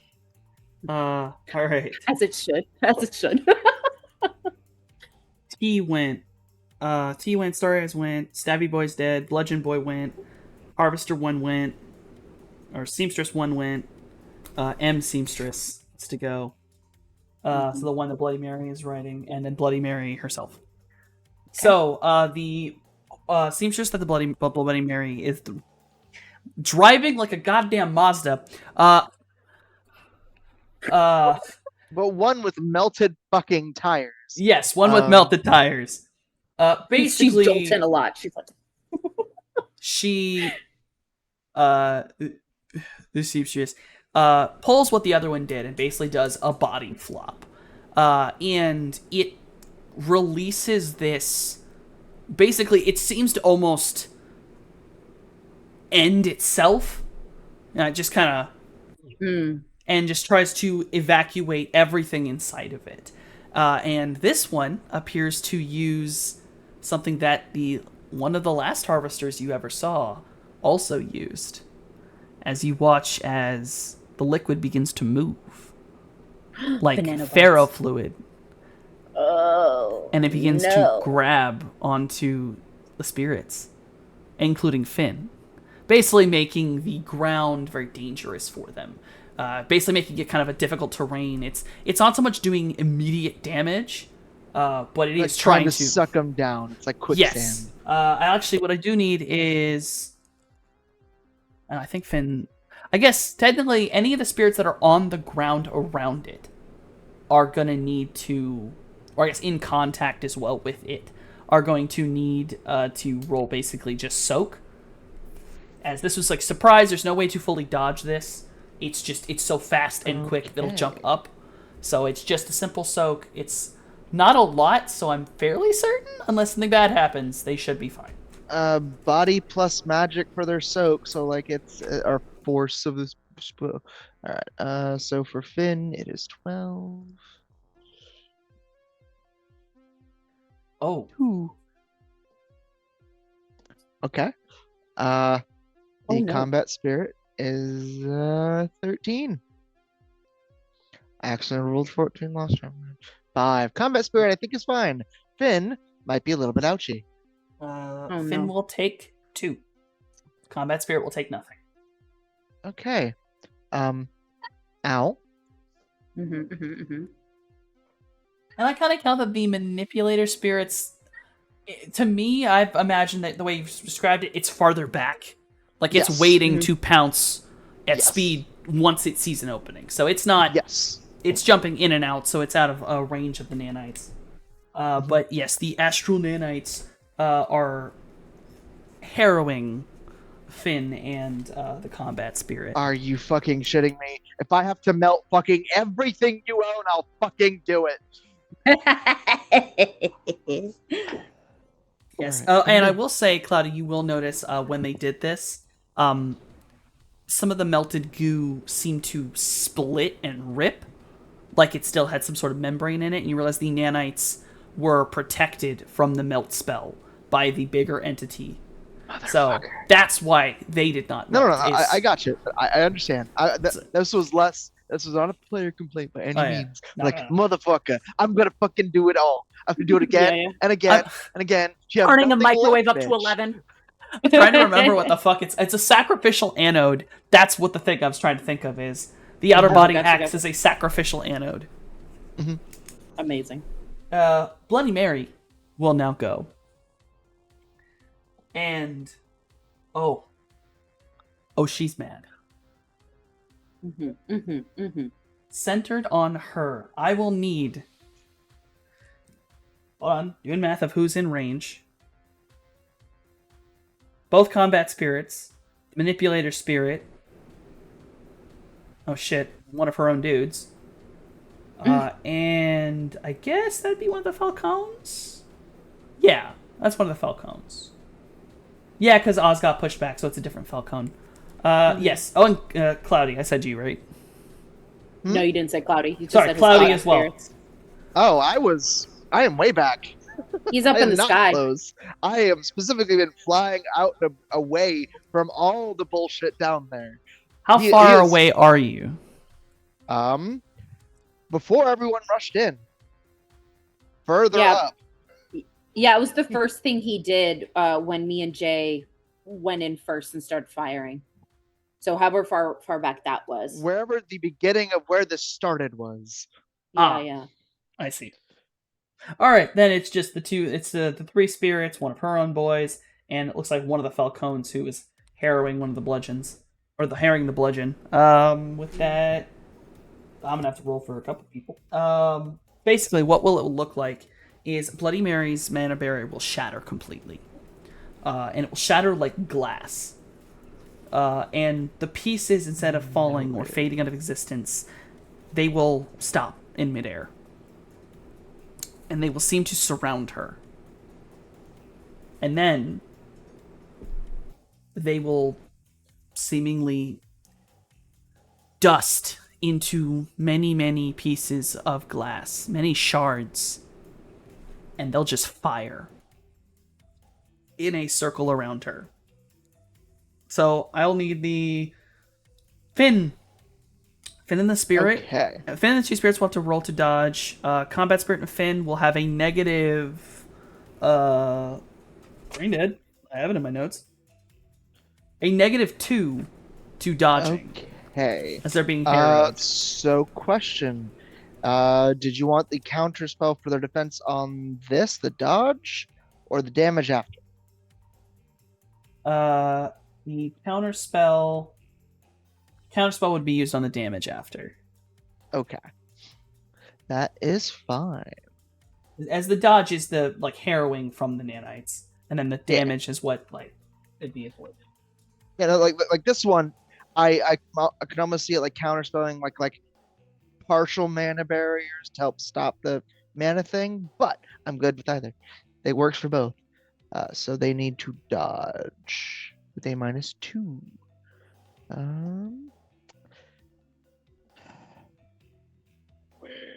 I just had their sheets open. I need to just have these up at all times. Come here, you. Action. So with the -2, theirs becomes 13. Yes. 4 for the combat spirits.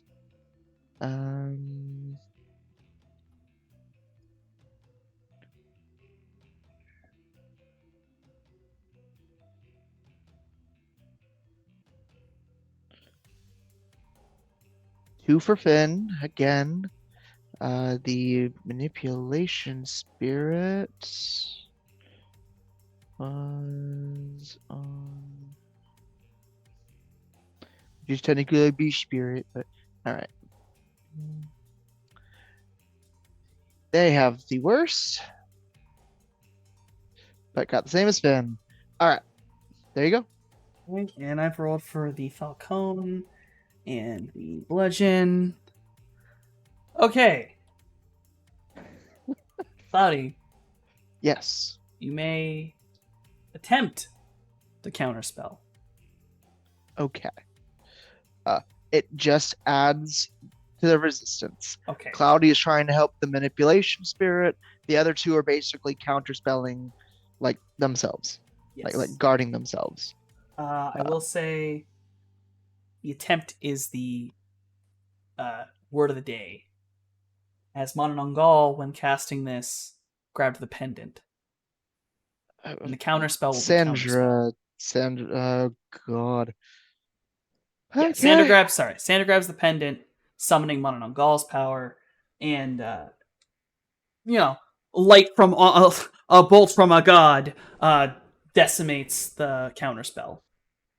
And seemingly, you watch as it hits, creates this area, and then pushes, making the glass shards move faster. Oh no, I understand. Like the counterspell is just to weaken it as much as they can to hold on. Oh, of course. So what am I rolling? Soak of some sort? Yes, you'd basically be rolling like Okay. that defense soak Okay. without their counterspell involved. Oh, so the counterspell dice doesn't do shit. Yes, it's been overpowered by the Mononongal's ability. Wait. How the okay. All right. Then no added dice in any way, shape, or form. All right.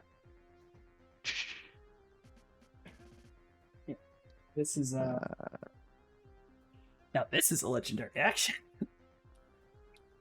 Fucking apparently, combat spirit is a 2. Finn We'll get 2s all over the place. is 7. Okay, Finn. It said, "Fuck you, I'm staying." Okay. And the beast spirit. Finn being Actually- like, born from a god. What are you doing here? Ironically enough, the combat spirit dodged the best, but took the hits the least. Whatever. Legend. All right. So as this spell goes off, I will put That was the manipulator spirit that did the 2, right? 2 to dodge, 6 to 6. withstand. 6 The withstand. combat spirit was 4 to dodge, but 2 to 2 withstand. to hit for soak. All right. Combat spirit will take, counting my brain work, 5. Ow. Yes, combat spirit will take 5. Yeah, Finn won't take anything, and the next guy will take 1. So the manipulator spirit takes 1. The bludgeon gets absolutely brutalized by this spell. You watch it rip through the side of this creature, and it reveals all of the mechanical inner workings, the metal wires that are connecting it to its spine. The Falcone guy was holding a sword, and he gets almost cut in half as he hits the ground. He is not dead, and very quickly another one of his Falcon buddies is coming up to him, and you see that his hand is like he's about to lay on hands his bro. But yes, this has caused an intense amount of damage all around her. But she does remain standing on top of the seamstress, and she does not have a mana barrier anymore. She definitely thought that was going to do a lot more damage than it did. I.e. the DM did. Alright. That's everyone. Yes. I can count. I can't. So we will flip back around to all the players' turns. Okay. Mojave, we're just gonna say, Scuttle. yeah. You will scuttle. You have reached the pillar, Yay! and the pillar distance is much shorter than the distance you've been running along the side. I will let you, even on this turn, start the process. Please. Please, so- trees, please, trees, please, trees. Yes, you will start this process. Process of the bomb. So it is laying it down, and what are basically going to happen is every turn, Midori is going to roll his own. You are going to roll. You are going to roll your magic rating, and I'm going to add dice to a grander pool. Midori will be rolling basically a resonance rating. And I'm going to be adding dice. And when it reaches a number, the bomb is set. Okay. So if you roll good, you're good. So, do I get to do that now, or is that for next turn? You may roll it right now. Oh, and also, this is a very specifically for the bomb itself. You may turn on your edge multiplier. Okay. There is no limit to the amount of successes you can get, and the dice will explode.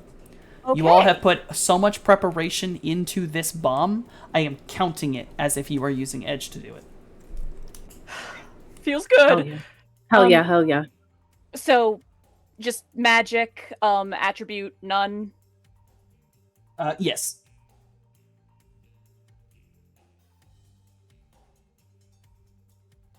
God damn. Hell yeah. Frantically arranging these pieces, getting the spiritual elements on the line. I have been doing the impossible since before I knew it was impossible. Here and now. If anybody was prepared to do this, it's me. Let's see what we get. All right. Vegas is my city, and we are not losing it. Not like this. Yes. All right. That has begun. Next, Jason. You have one of the seamstresses appears to have completely disabled herself. So maybe it's alive or dead. It's hard to tell. It's spat its nanites So it's not moving, but there's this gooey nanite stuff all over where the spirits are and where, Bloody Mary is. The bludgeon next to it, which is one of the big centipedes with the thudding, it actually attacked you first. It's fairly damaged, and clearly like the whole side of it's been ripped open.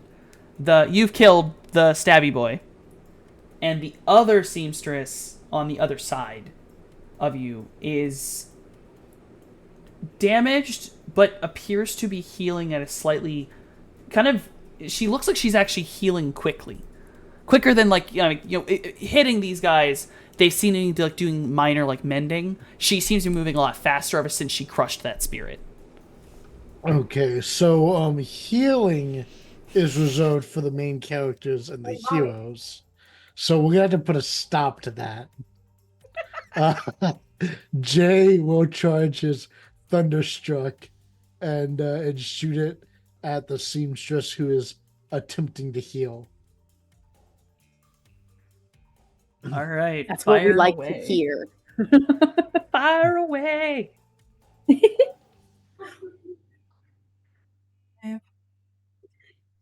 Okay. All that.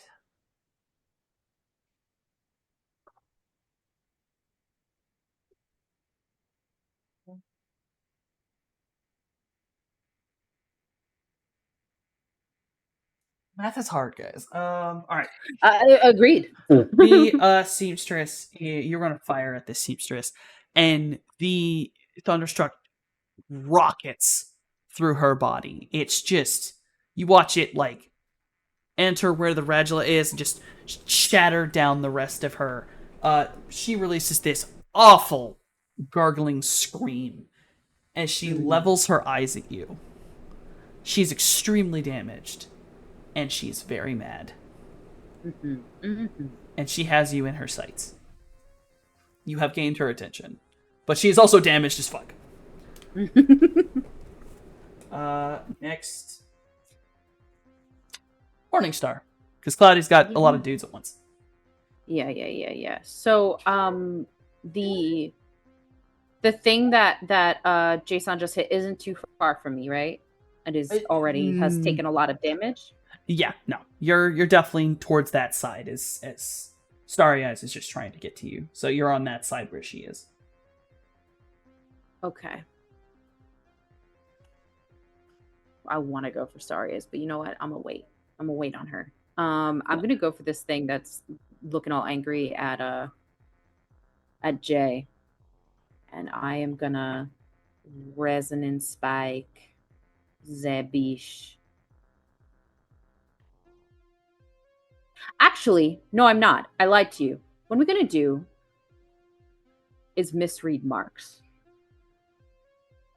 because misread marks manipulates how Icy perceives the Matrix and who exactly is friend or foe. Temporarily tricks a target into thinking your marks are its intended targets. Because you told me that it will not heal from damage it takes of itself. Is that correct? Yes. All right, so I'm doing misread marks.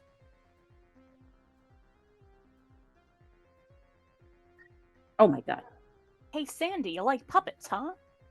Oof. That's Ouch. four fade. Ouch. Okay, so here's the thing. Yeah, if I take 4 fade, my whole stun tracker is filled up, but I have this like handy dandy healing potion that my bestie Mojave gave me. That doesn't heal fade. Doesn't heal fade. Fade? No. Well, it's bad, folks. Cool. Yeah. Okay. Damage taken. You will. My tracker is full. When you take, if I'm not wrong, I'll be called on this if I'm wrong. When your stun tracker fills, you will be knocked unconscious. Okay. You guys so see... this will go off first, but yeah, you guys see the indecision on her face for a moment, where she wants to go for Starry Eyes, but her friends are more important, and so she turns her attention to the thing trying to attack Jay. She hits it with the misread marks, and you see that the the icon, the sort of personified version of herself, fades away as she goes unconscious. So, Morningstar is down on the ground, not bleeding out, perfectly stable, but completely conked out. Actually, I want to know, did that fill your stun tracker, like, actually just fill it, or did it go over? It just filled it. It didn't go over. Just filled it. Okay, that's important to note because if it goes over, it automatically goes to physical. Yeah, no, just filled it. So with that, you in, out. The misread marks goes off very well.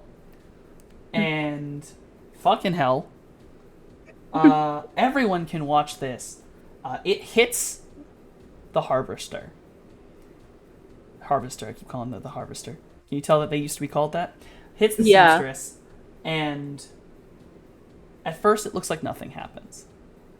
And then a jerk, a twitch, agony. And you watch as coming through various orifices, various pores, that gray, gritty material that is the nanites begins to attack the seamstress violently and completely started to damage her from the inside.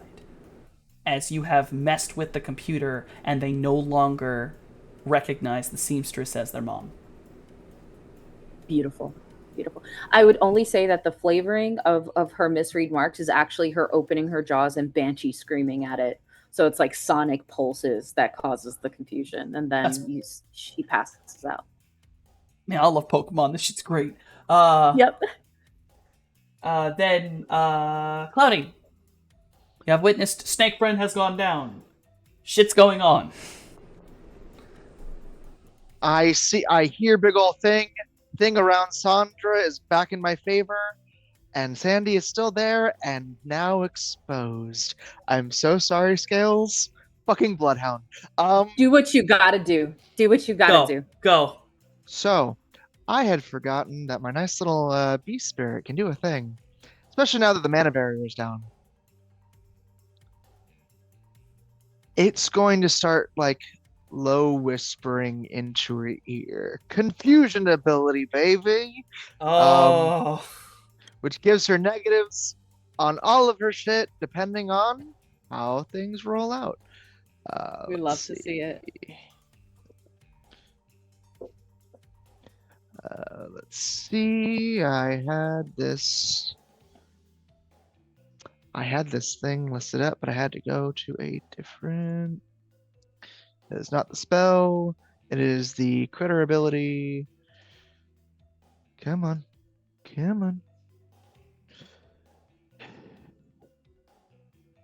As it turns out, being a mage has a lot of tabs. All right, so I make a magic plus willpower versus her willpower and logic. So I'm rolling 12 dice. A net hits. She takes that minus negatives to literally everything she does as long as the spirit is still there. All right. I'm expecting she's going to have a crap ton. And against a 3. Oh well, it was the spirit.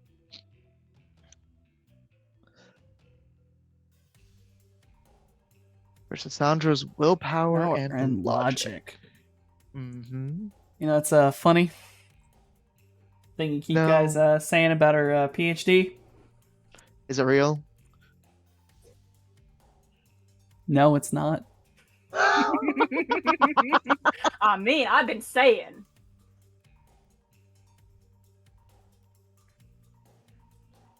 One, 2, 3. She gets 3. Damn. Then she basically just shakes it off. The other two swoop in to try and draw some blood. Let's see. Finn will go numb.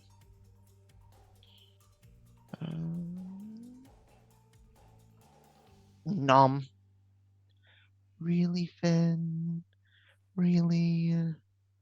The baby boy. Little babby. All right. Little Babby tries his And best. combat spirit does 5. There we go. All So- right, all right.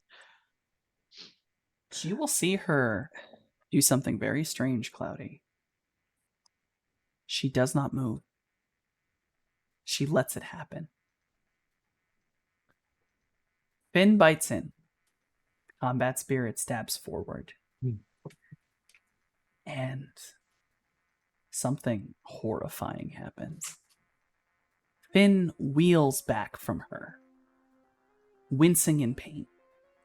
Finn will take 2 physical. Combat spirit stabs forward, and it's a little easier to see on them. As this liquid, presumably which should be Sandra's blood, it moves wrong. It moves. And it wraps around and touches the combat spirit. The combat spirit will take 2. And as both of them wheel away, you watch as the blood does not leave with them. It leaves no residue. It remains and then slicks back like oil in water into Sandra's body. And she just starts to laugh. I know I've been saying from the very beginning that blood belongs inside the body, but not like that.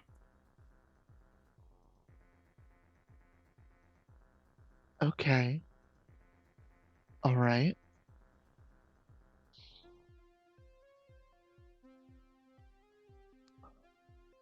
You know, there have been plenty of things I was thinking about, but you know what? No. Potentially having to try and like mess with her brain to throw away that little pendant. No. Fuck that bitch. She wants to do this weird little blood hoopla, then she's going to fry, and we can let that all of this whatever she has left evaporate in the goddamn air. And I'm lightning bolting her ass. And we shall see how this How strong do goes. you want to make this? I'm tempted to say Force 8. I saw That the might look be in a your bad eye. plan. It's up to you.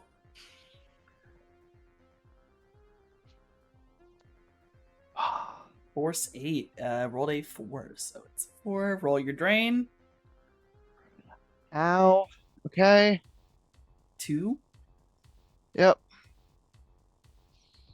So, lightning bolt goes off, and lightning bolt is the hits one target thing, right?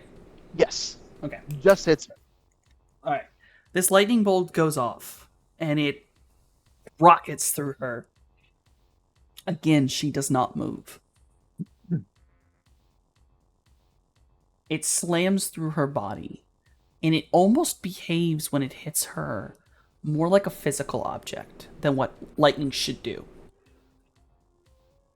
Like, lightning bolt can tear, it can hurt, but generally it, hits a body and then electrifies said body as it becomes conductive, things like that.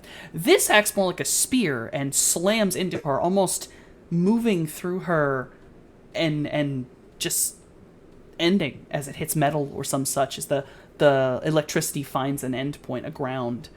And you watch as the blood does the same thing. Some of it seems to fizzle, but it still draws back to her body.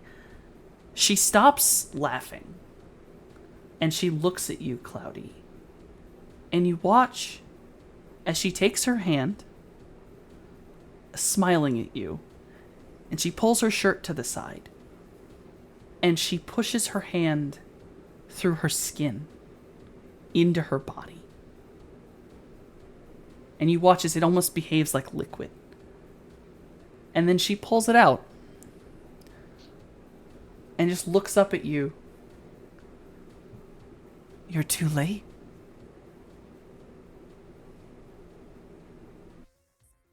What do you mean too late? What? You can't kill a god.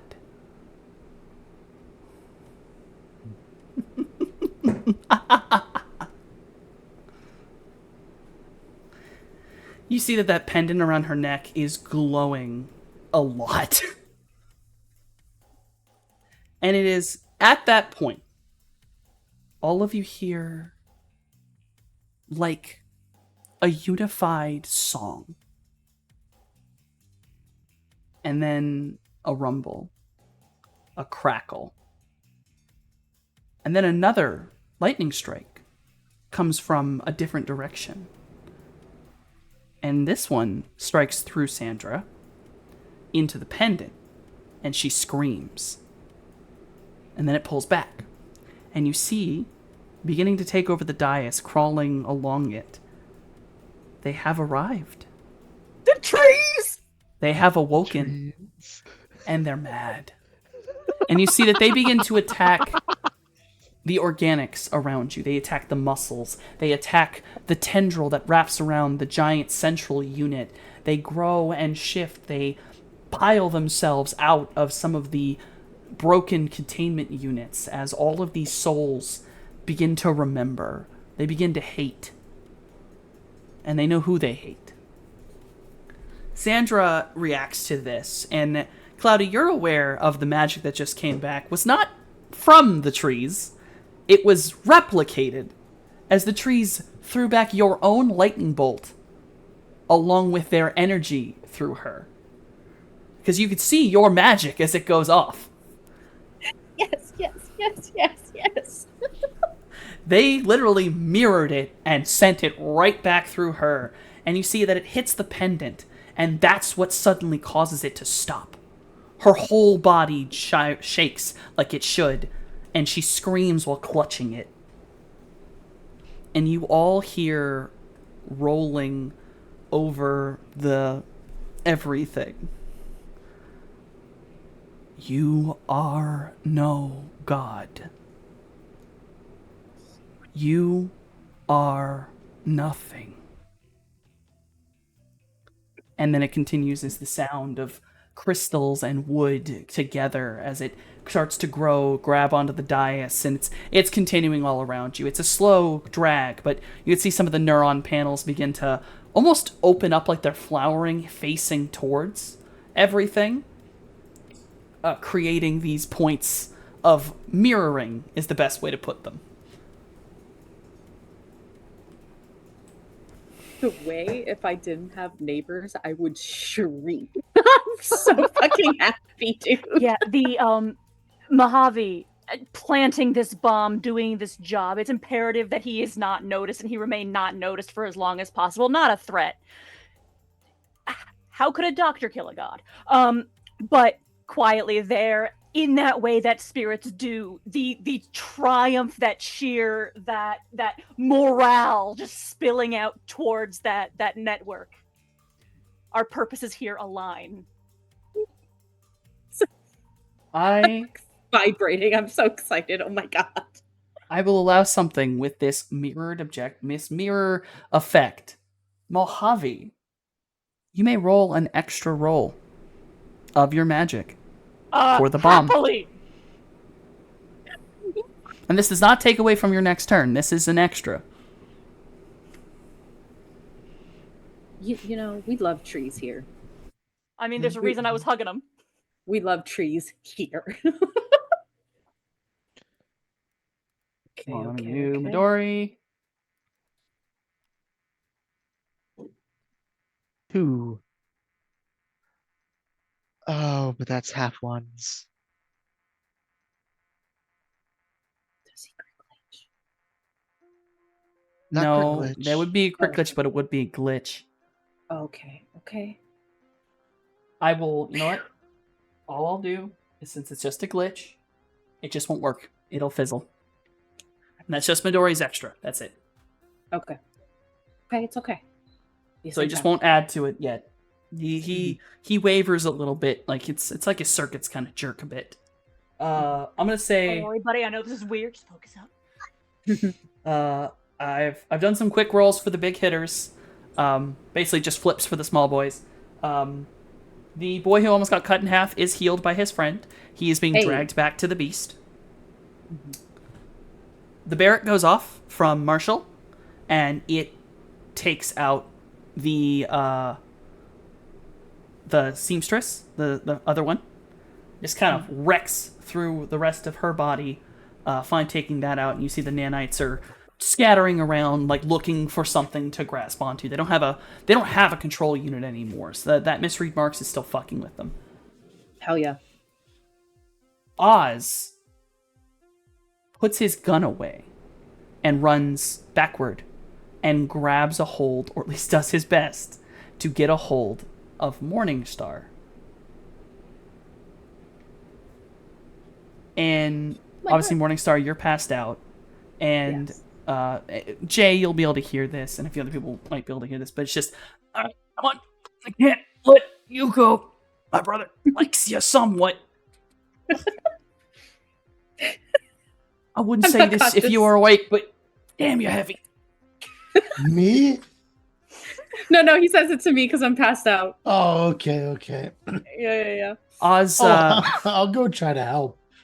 I mean, as you're walking forward, you see Oz, like, seemingly re-up something in his body, kind of shift his adept powers to make his strength a little bit higher, and he kind of pulls Scales up, kind of arms over his shoulders over, and, like, you show up, and he's like, hey, big guy, I want to grab the tail. Yeah, Mecha Troll's gonna help. Okay. Yep. Lifts me up like I'm made of feathers. Yeah, let's just let's get Snake back to hard. Oh, your snake friend's heavy. To be fair, I am a 7-foot long snake. Like, it's all right. Yeah, 7 foot's your tail alone. So. Oh right, I'm fucking large. 12 feet of solid muscle. Hey, you're a long snake. Yeah, I'm a long girl. You know.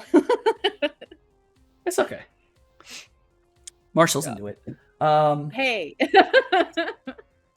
Basically, so Oz will send his turn, and we're just gonna count that Jason, you're kind of helping, getting Scales back towards the Amphibious, out of the line of fire, which will incur some interesting wrath. Oh boy. Oh god. Seamstress gone. Bludgeon. Fuck. The boys miss the bludgeon. And then. Ooh, yeah. And then we shift right to everybody else. Both the seamstresses are basically down. The nanites are wibbling around, but they're kind of confused. Stabby Boy's not down. Bludgeon is still alive. Bloody Mary's still alive. T's still alive. And Starry Eyes is still alive. So we will. Fuck, hold on. In the order, I think it's T. T will finally escape the cloud. Oh, Lord. And he is holding in one hand a desiccated spirit's corpse. And in the other, he is holding the bloodied and torn, still skin on it, jaw of one of the falcons.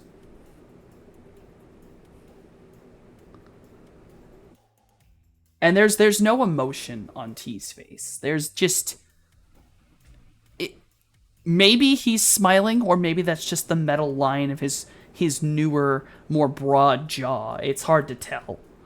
But those red eyes are staring out at everything.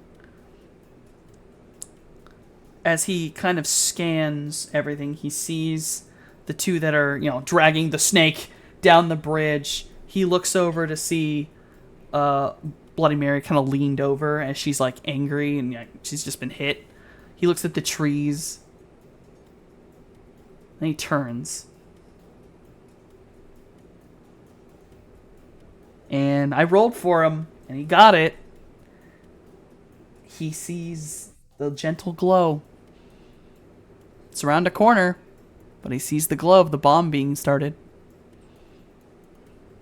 Well, if anyone would know, when a companion goes down, the doctor appears. If he didn't appear, he's got to be up to something. Yep. And he will start running. Oh, I hate it. And he is ungodly fast.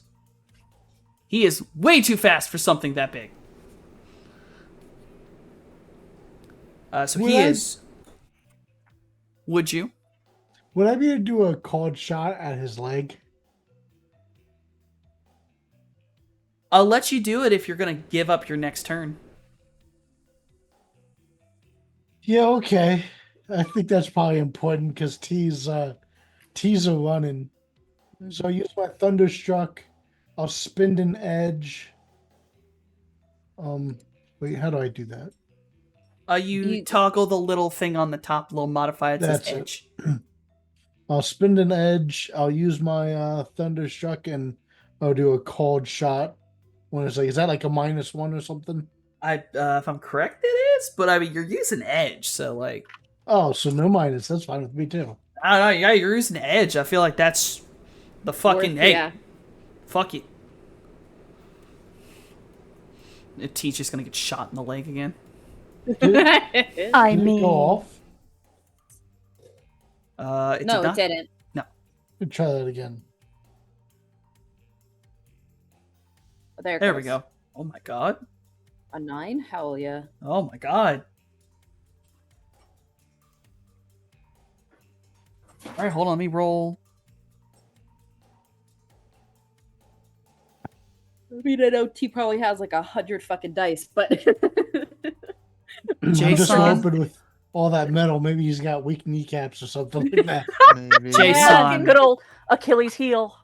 I want Weak you to know yanks. something. You are the Yeah. luckiest motherfucker on the planet. Did you roll an By 8? 1. You got him by 1. Nice. Which I won't reveal. The reason I didn't type it is I don't want to reveal how many dice the T has. But you're not wrong. He has an ungodly amount thanks to all of that metal. By 1, Jay. And I got that armor piercing Thunderstruck to the knee. Yes. It does a uncomfortably less damage than it probably should have. It does strike him, and it stops him. And he looks at you. And Yo, T. he does smile at you. oh, I hate it. And he seemingly makes a decision. He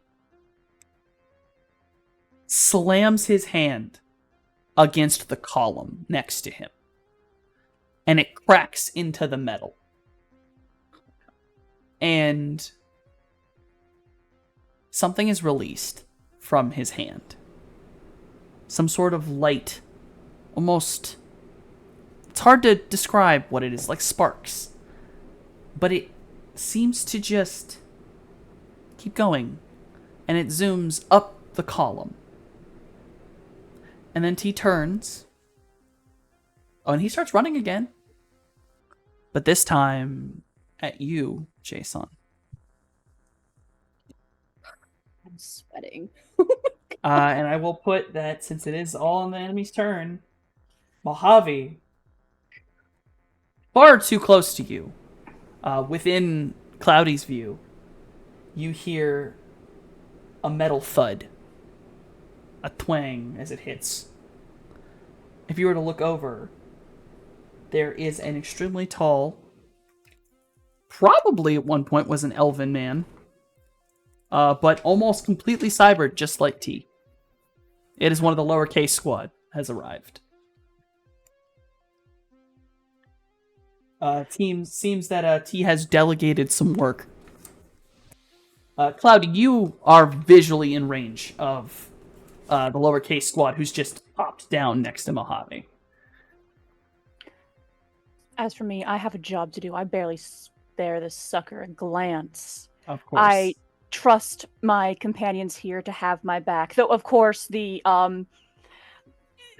just still, please trees, please trees, please trees. That just energy, that desperation that we need to do this job. We're all in this together. Please help me, protect me as I do what needs doing and put this city back to rights. But Mojave's focus, his focus is on getting this bomb prepped.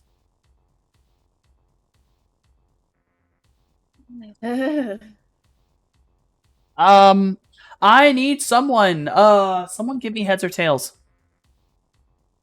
Heads. Hopefully, we keep ours. Fucking drop the coin. Hold on.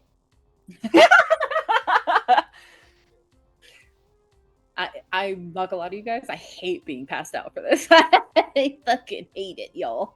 All right, I want everyone's buying Jay a fucking drink. He got it. Oh! So basically, what that was for is that Bloody Mary has been hurt, and I have it in my notes that if she is actually damaged properly, which again, trees, good on you guys. If she's properly damaged, she has to make a decision whether her fear kicks in or not, and it did. Bloody Mary raises her hand up, and you watch as the nanites respond to her. And they come skittering at full force in her direction. The ones below her seem to swirl like ants. And all at once, they run over towards the lowercase squad. And they seem to soak into his body. And he's course corrected. She hops off of the seamstress. And she runs towards Mojave. While the lowercase squad basically makes a wall in between her and Cloudy. She is running. As in attempting to leave. She seemingly is just running towards Mojave. So maybe she is trying to also geek the mage, but it's hard to tell. She might just be hiding. Her motivations are unsure. It's just that she has switched tactics and is now leaving trails of bullshit in her way. Right. As one does. As one does. Yeah. And she will waste her turn. The lowercase is not seemingly dead, but he's not responding normally. You can see that his body is slightly... He, like, jerky movements for a moment, and then it's almost like it settles into normal patterned behavior. Mm-hmm. He just waits until she's next to him, and then he'll continue sort of just defending her, getting in between where he's trying to block your view, Cloudy. All right. Frantic bomb prep. And that will leave Starry Eyes. This beach. This beach. Mm-hmm. I'll decide what she actually's gonna do. She's gonna run for Oscar. He's carrying you, so she's gonna run for him. Mm-hmm. So she swoops down, tries to derez him. Oscar is not going to attempt to dodge, and is instead going to fire at her, willingly taking the damage, but trying to do damage back. Oh shit. Yeah, it's my brother. Oh. So that's me. That's me versus me. All right. I'm surprised you didn't say catch and just throw the 14-foot snake at her. All right, so as Starry Eyes is descending towards Oscar, he catches sight of her, and you, Jason, you watch as he pushes all of his, like, adept style magic into basically one arm, and he moves very quickly, gets that arm underneath Scales' torso to kind of pull her up more like her torso side on a fireman's carry, and he raises with his left hand the bone collector. And he raises it at her, and all at once, he seemingly fires a mana bolt alongside the bullet. Oh. And he puts all of it into this. The bullet goes off, and it slams, and it hits... In this case, it'll hit. So, it hits Starry Eyes. She will manage to grab onto Oscar and send him he actually does get creamed down, which he tries to pull Scales, and Scales, you're unconscious, but you're gonna land onto him, so he's gonna stop you from hitting the metal. Which he kind of gets the wind knocked out of him a little bit twice. He Poor hits guy. the ground. He's been scratched into by the resonant spike that Starry Eyes let out. But Starry Eyes gets shot in the fucking head. And it irradiates down her the mana bolt fucks with the goddamn thing. You can see that, all of you can see that there's parts of the persona that starts to glitch out and get kind of messed up by the mana and the physical damage. Clearly, it's gotten through something. Oz may have taken a fucking hit, but damn, he gave one back. Fuck yeah. That's my brother. Starry Eyes is going to have to careen over, but she will have to land onto like the other side of the bridge. And Claudia, you could see that when she lands, she kind of like almost falls for a minute as she's kind of collecting herself. She was not expecting to take a hit like that. She lets out another scream. She's pissed. Mm-hmm. Which will leave everyone. Oh, well, the bludgeon's got to go, but can't really move a lot. He's kind of got his legs a little bit ganked by that explosion, so he's going to slowly slug his way over towards the edge, trying to reach into range of Cloudy. He's gonna try to slug his way over to the edge and then like go, but he's like maybe makes it to the edge with the top of his body, maybe. Ew, he's just slugging along. Gross. Ew. Nasty. And that will lead us back to players. Mojave with edge. Roll it. Roll your magic.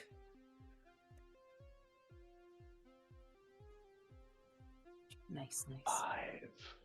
Let's see if Midori can do it. Come on, little buddy. Focus up. Come on, little guy. You can do it. Don't pay attention to Eek. them. Cannot do it. No hits. No hits. Can I do something with my edge to just get another, like... How much edge? How much actual edge do you have? enough to do things with? Oh wait, what the fuck am I saying? Midori's a character. He has edge. Hold on. I'll use Midori's edge to re-roll that. Hey, Okay. nice.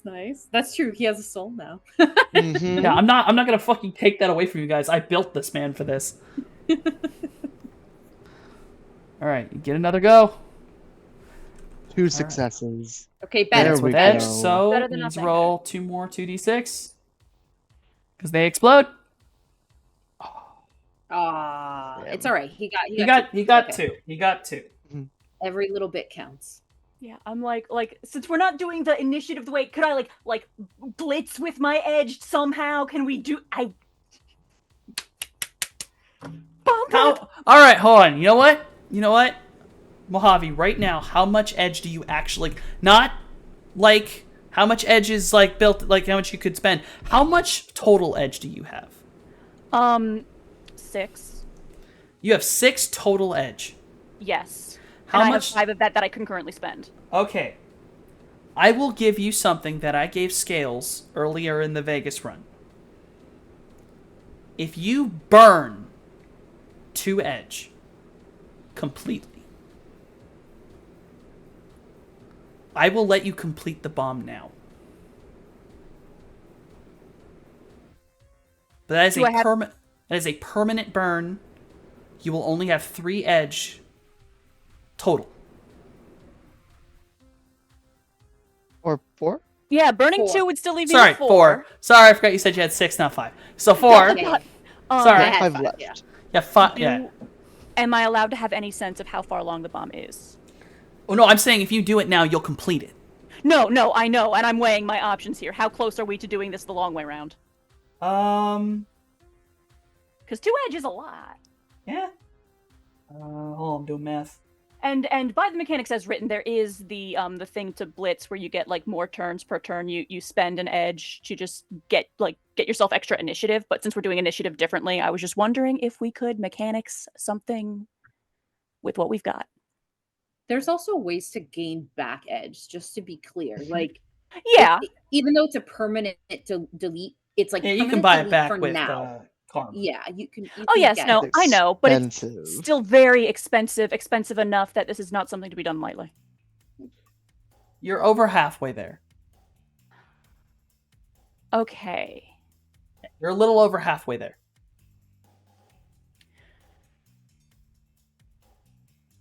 I think for now I'm down to risk pushing it because edge is expensive and it's yeah, that's 55 karma worth of Yeah. edge right there. yeah, that's like real expensive. And we're not entirely desperate yet. Right. Then those rolls, the other 3 players. Jason, Okay. you gave up your turn because they let you fire at T. So you're just holding an unconscious body. Morningstar's unconscious. Cloudy. Means it's to me. And your spirits are still alive. Yes.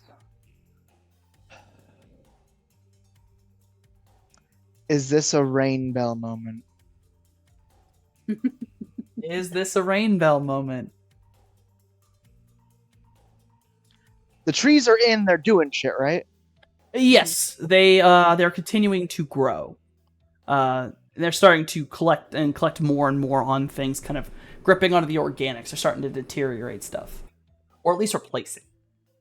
Okay. But they're still like towards the entrance and far away from actually like fucking up Mananangal right now. Actually, they're wrapping around and showing up around the central pillar and the wall edges. Oh. Yeah, they're coming out of places the containment units, and they're Okay. crawling up the basically side of this dais. And I have to ask, do the Falcons in their truck or even with our medkit have anybody with the skills to just, hey, Scales, we can't magic your fade away, but normal medical attention can help? Yes, they do, but they have to get her to the beast. Yeah. That's what they're attempting to do now. Yeah, no, Yes. just Get making me there. sure that that's on the table. We have the Falcons, we have the trees. Mhm. Yes. It's dire, but it's not burn 55 karma worth of my edge dire. Yeah. Yet. So Yeah. Oscar just like did some serious damage to Starry Eyes, and she's kind of like on the side, trying to get herself together. T is heading towards J, and then there is one of the lowercase squad that is in between you, Sandra, who is headed in the direction of Mojave. And there's a little slug hanging off the edge trying to wiggle at you. Yeah, kind of like Okay. weakly wiggle. I am going to try and like fly obliquely, trying to get like a picture, not just of Sandy, not just of this silly bitch, but her nice little pendant. And then I'll go tell all 3 of my summons, like a little telepathic bond. That big red amulet, smash it to fucking pieces. Yes, Get her. If I can get a peek at it, mana bolts.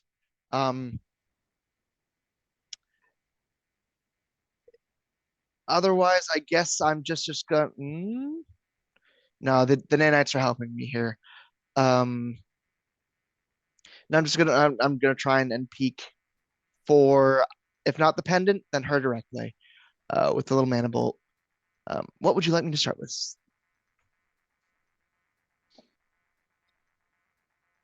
I guess spirits would have. Spirits are definitely in view of the amulet. Okay. It's smaller target, so it's probably harder for you to see it. Mm-hmm. Would you like me to roll a perception / a sensing? Yes. You know what? Yes. Well, you know, Which one would you- roll a sense. A sense. No, I lied because Perception. it's her aura is overwhelming. It's perception. Okay. I suddenly remembered, like, wait, specifically her aura is uniform. 3. It's a really small dot, and she's moving. And it's glowing bright ass red. But if she's in the way and it's I gotcha, understood. Then I might just get her back.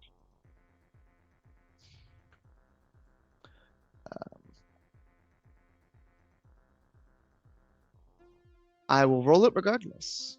Yeah, I mean, there's always a shot that you'll go through her chest and into the amulet.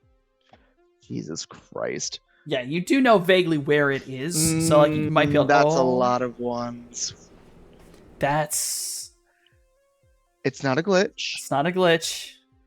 Woo! but that's painful. That is That's- a painful number of ones. All right. Ow. Yeah.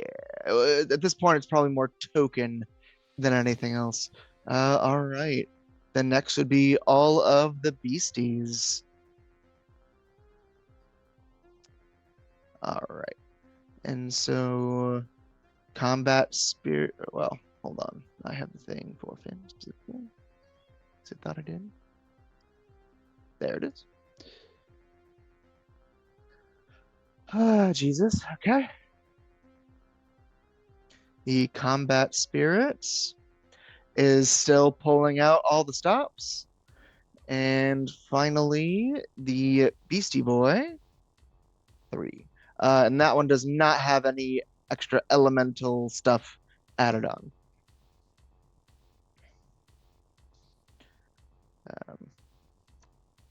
So, Finn is halted by the lowercase.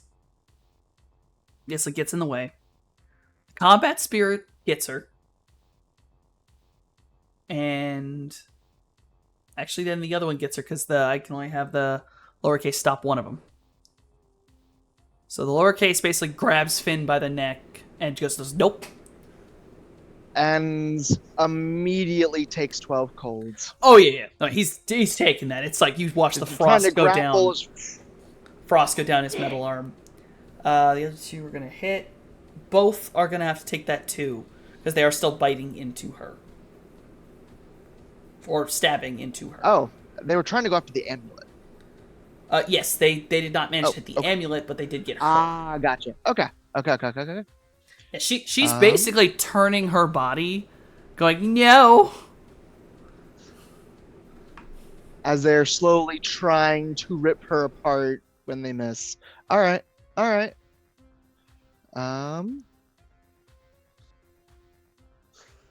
That combat spirit is looking rough. All right. And Finn doesn't have to take it because he got stopped. All right. Then I'm floating away from the slug. It's like, Continuing away. up towards the metal pillar. Am I just seeing the way Doctor Strange floats, like, away? That's kind of like it's cloak of levitation spell. That's almost exactly how it goes. That's fair. But yeah, no, that's Cloudy's and his fucking army's turn. Alright, then a lot of the Falcons have gone either, I guess actually, on. Yeah, Slug's dead. One of the Falcon spirits just comes right around and she just rips the Slug's throat open. And it falls limp and then just goes and falls off the edge of the dais. Spirit looks very proud of itself. Two of the Falcons take aim and are going to try to shoot the lowercase squad and Bloody Mary. They will actually hit the lowercase squad, but they miss her. Okay, motherfucker, what? I gave you good skills. What the fuck? Right, they do get him. He takes a bullet. It's a metal. It does some damage, but it ricochets a lot. And then, oh no. One of the Falcons that's more of a melee build is going to run up behind T. And is going to try to stab him. And he is Why? using a magic weapon. And Listen, we did warn them. We gave them a about tea. dossier. So yeah, no, my so, man's hey. my man's thinks this is a good idea. He's gonna bring his spirit with him as well. He is gonna try to stab into, basically bounces off T. The spirit's gonna try to come forward, and T's not dodging. The spirit though is basically attack, and T is going to eradicate this spirit. Oof. He's going to grab its throat and crunch, and just a burst of light and a husk. And he doesn't even look. He just continues his walk. His aggressive walk towards Jay and Oz. He's definitely like eyeing you, Jay, like he's staring at you, like you are his goal. Which, on that note, Oz gets up on his turn, by the way. He just spends his turn getting up, and you're going to help him. You're going to get a little farther down the way, a little away from T, but you are walking very slowly. But on that note, it is T's turn. He's going to completely ignore the dude behind him and just keep going forward. And he is going to get uncomfortably close. By the end of his turn, he's about 5 meters away, and he's going to pull out the room sweeper. Jay, I need to make you to make me a decision. Okay. Do you want to dodge, or do you want to try to turn and fire back at him with the Thunderstruck at close range? You'll take all the hit. You'll just take soak. You won't be able to dodge it. But you'll also do damage back to him. This is an option. This has always been an option. Could I fire another weapon potentially at the ground while I dive? Are you going to try to fire a grenade launcher? Yeah, a flash grenade at my feet. I Because, I mean, he's looking at me, right? Yes. I will allow you to look away and fire it, but I don't know why you'd need to dive to fire it, unless you just want to dive on the ground. You will drop Scales' tail. Well, my hope is if I drop a flash grenade, it'll blind him and make it easier to dodge. But I guess I probably can't do both. Can't do both. It's either you dodge, and then if he hits, you take the soak, or you try to attack back, whether that be with the flashbang to try to stun him for a long while, or with the actual attack weapon. Either one is an Yeah, option. I'll try to dodge because I don't have a lot of health right now. All right.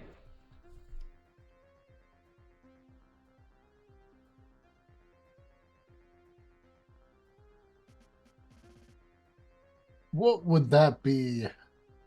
Oh, that's reaction intuition. Okay, yeah, I guess I can use my character for that, not my speed rating.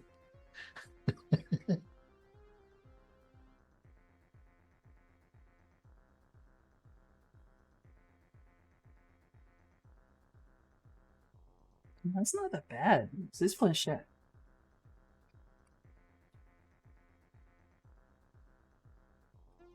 It's flashette, so Jay, you're going to get hit a little bit, but someone is going to get hit a lot more. Ooh. Because this is a room sweeper. It's a shotgun, Oh. and you dodged out of the way, and you're Yeah. a really big target. So, sadly, there are one person who is not about to let go of an injured individual, and so their dodging is deeply wounded, and another who just can't dodge because they're unconscious. My bad. It's fine. It is what it is. You know what I'm saying? I should have did the flash. You're good. You're good. It's okay. You're all right. Don't worry. This is his weakest attack. Jesus. That is not and has never been comforting. You know this, Softy. Not once. Not once. Who Not said I ever. was trying? Who said I Like, was trying to be comforting? that's just so rude. You know what I mean? All right, Jason. You are going to take. You have a decent amount of armor, actually. What's your armor rating? 18. Shit. All right. Oz is gonna roll it. You're gonna roll it. I'm gonna roll it 4 scales. Actually, no, scales you can just roll it. It's just your soak, so that's just your body's response. Roll your soak roll for me, Jay. These My are soak? flesh. Yeah, these are flechettes. They don't have a lot of armor penetration. Oh, I think I did something wrong because I don't think I added my body to that. Yeah, because it's just the 12. So I'm just gonna roll. Yeah, and this will be back to your normal body as your form Yeah, dissipated. these are Yeah. D6s, right? Yeah, you can do just was it 4 more d6s? Yeah. Or 3. It's not much, but Jesus Christ. yeah. I'm doing math trying to not kill my party. Hey, if it happens, it happens. Oh, I thought this would be different. Okay. All right. So okay, hold on. The armor stops. You thought using T would be different. No, hold on. The armor still functions here. It basically adds it because it doesn't have armor penetration, meaning I gotta take some stuff off. Okay. I mean, it's gotta go through. It can't go over the. It's not over the armor. If it's not over the armor, it's stun damage. Fuck. Hey, it's okay, Softy. You do what you gotta. You know, it's all right. Okay. All right. Jay, take Yeah. 3 stun. Morningstar, take 4 physical because your stun tracker's full. Mm-hmm. And then Oz is gonna take.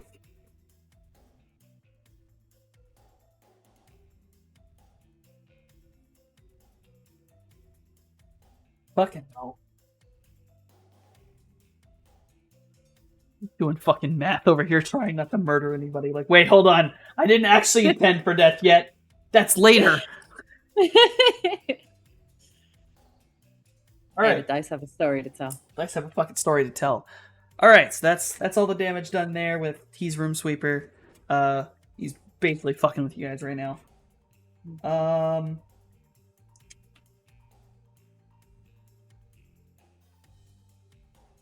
Starry Ice is gonna go back for another round. Mm-hmm. This time she's gonna aim for Jay. That's cool. Jay, fuck her up. Yes. Fuck this silly ass bird up, please. My turn? Well, she's about to attack you. She's attacking you. Oh. Yeah. Yeah, so you're being attacked by a flying bird at your face. Okay. So you may make same decision. You can either try to not, or from where you are, kind of dived out of the way. You can try to Wait, fire can't- up at her. Can't he do his little countermeasures against this one though? He can. She has a nervous system. She's a technomancer. Oh wait, is she using an electronic attack on me? I can use my ECM. She's using D-Res, yes. yes. Yeah. Finally. I've been I'm waiting. passed out. I can't do forever dick to use about it. Okay. Can't Hell. see it, can't be worried about it, motherfucker. I am gonna in my little control unit. I'm gonna push the big red button. Like, And- big red button! And I Guess guess there'll what? probably be a big electrical hum coming out of the troll unit. and it will generate a strength 6 ECM field, which will generate a lot of noise. Within 5 meters, it's 6 noise. Between 6 and 10 meters, 5 noise. 10 and 15, 4 noise. 16 to 23 noise. Mhm. 20 to 25, 2 noise. And 25 to 31 noise. Okay. What does this Okay. do? I have a very important question. How the fuck does this much fucking noise apply in the fucking triple hoopla motherfucker shit? Yeah. Also, what does this actually do to her? Because she's gonna hit the noise, so it's right? yes, it's noise, Mhm. and in the triple space, so noise basically just makes it very difficult for certain things to go off because they cannot hit their target. Literally, you cannot target because there's just too much going on in front of you. It's not exactly a Okay. jammer as much as it's. I mean, it is a jammer, It's a but smoke it's bomb, but Matrix. yes. Yeah, but for technomancers. for okay. technomancers, or hell, even deckers actually. Deckers still have to deal with noise too. Mhm. So basically, as this thing goes off, oh lordy, it's the triple planes. This is the only fucking time, Jay, this is ever gonna do this. So it's gonna be a surprise.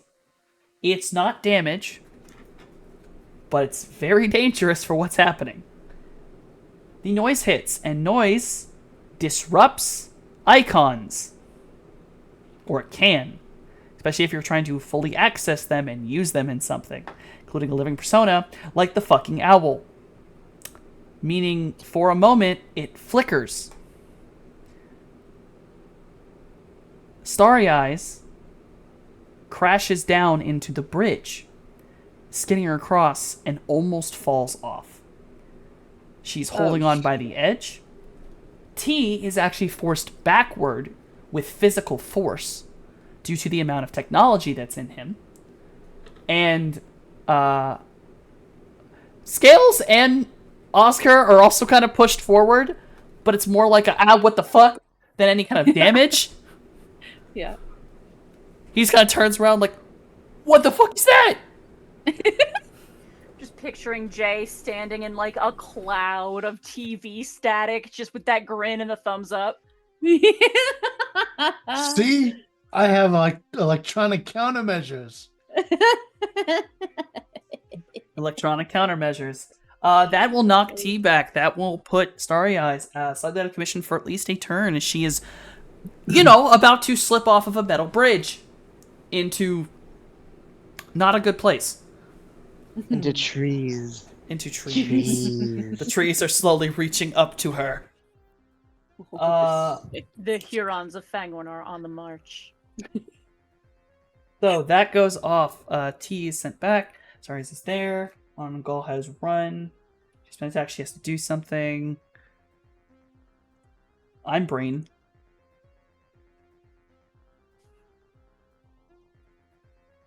Yeah. Cloudy. Yes. While you're levitating, I don't know if this adds to your dodge or not, but you are being fired upon by the lowercase squad member. The fly does not. That big combat spell, the one with the force dodge, that one does. That one does. So yes. Let's see. Reaction. Plus dodge, plus the thing. Where is... Oh, it's gymnastics. Okay.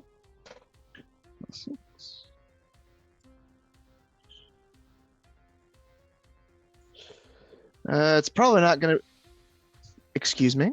Oh. Okay. 7 on 12 dice. I am... What's it probably not going to do? What's probably Never not gonna mind. do I'm good. something. Never mind. I mean- Never mind. I am detecting the barrel swivel in my direction. I'm kind of like, okay, but we'll see how well they actually roll. Amazing. The heavy gun just a 50 cal bullet whizzes past your head, completely missing you. Cloud is just like, who's a god? True. Who's the god? True. The god, the realm of gods is not yours alone, bitch. I brought a fucking army. Anywho, Yep. Manangal will perform her thing. Basically, what she is doing is she reaches up and grips onto sort of like so from the bottom half Manangal body, and it's kind of like this weird tubey boy that stretches up and wraps around. She's grabbing onto a part of the red mass, and she's grabbing onto the amulet, and she appears as she slides her hand into it. She grabs something, and the whole room starts shaking. And these red, muscular-like tendrils come slipping out of the wall, and they're going for you, Cloudy. oh god. But I will say that half of them are stopped on emergence because they emerge right into one of the trees. Hey! And the tree just absorbs it. Yes. Okay. Okay. They are getting angrier. As one does when someone like Miss Silly Sandy over here does think she's done. So, how many dodges am I rolling? Just one? Or two? Yes. Two. One. Okay. Okay. Not so good on that second one. Damn it. Smack. Mac. Ouch. All right. The first one hits you for doing math. Ooh. Oh. 2 physical and 2 stun. No soak. No. Well, oh yeah, soak for the physical. The stun goes through no matter what. Okay. Sorry about that. Oh sheesh. All right. Let's see. It's going to You- cover you in the toxin. Why doesn't this thing? All right. I'm supposed to roll 15 dice, not the 12 here. So I'll just do this. 4. I'm assuming that didn't hit me in the head. No. Um, All right, so you just take the 2 stun from this weird, almost acidic ichor that kind of touches part of your skin. It's just it's like you get that noxious fumes to your brain. It feels like you sniffed glue. And then Ew. the other one is going to hit you, and that is going to be 2 stun automatically, and then roll soak to avoid 4 Oh, God. physical.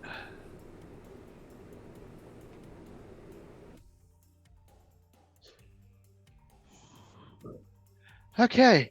I have 3 blocks left on my stun tracker, y'all. Oh god.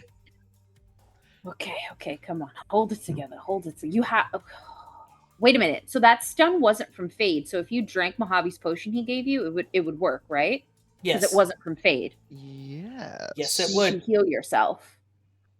Because you still got to kill this bitch. You know what I'm saying? You know what? You are Like, correct. You I'm are knocked correct. out, but you, you. I still gotta kill this bitch.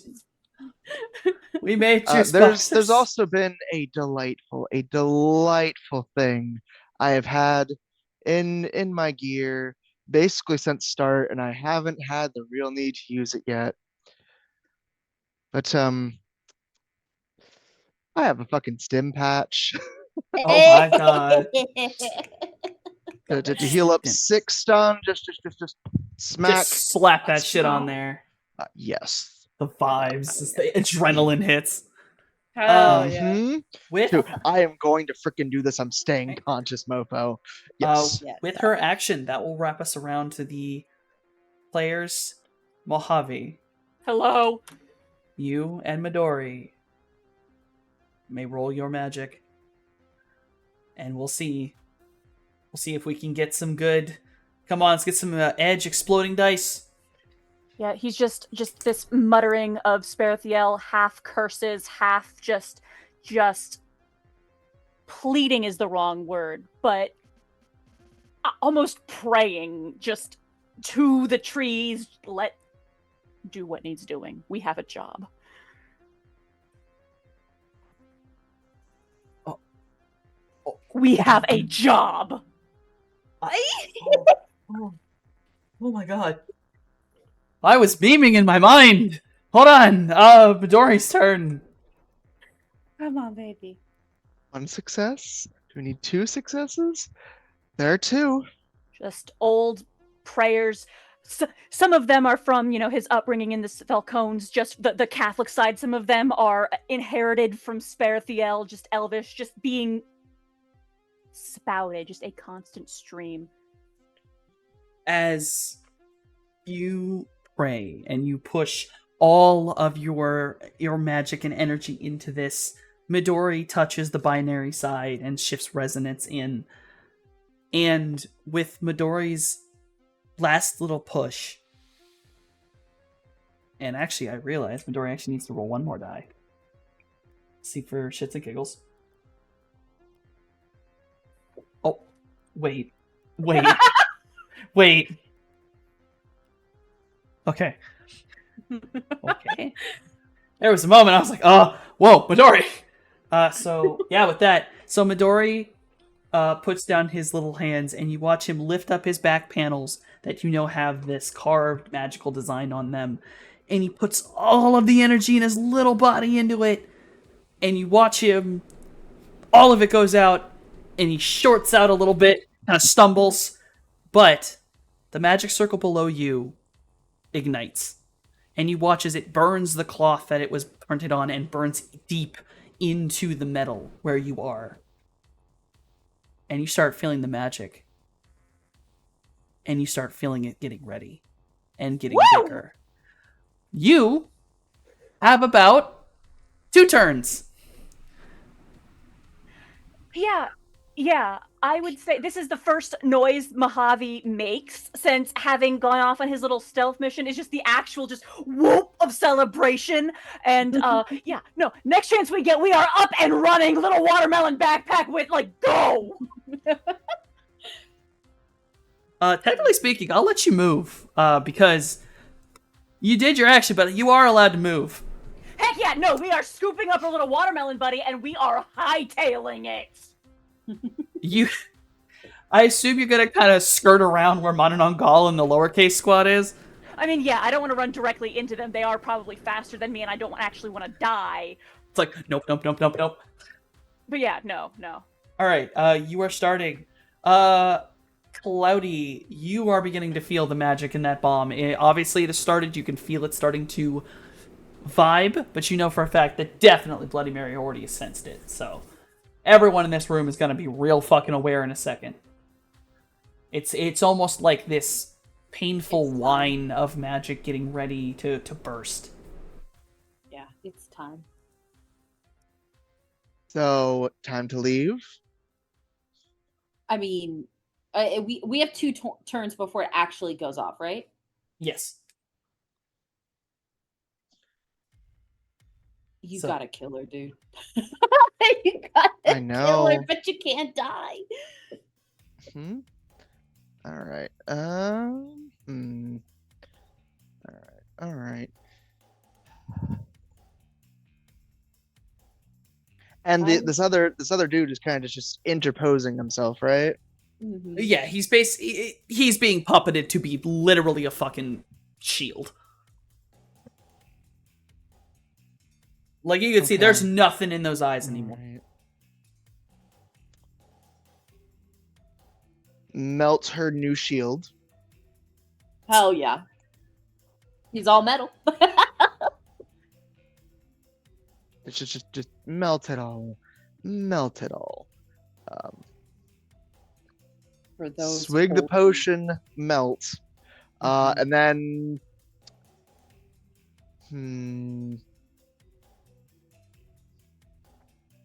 yeah, okay. So combat spirit also has a different thing.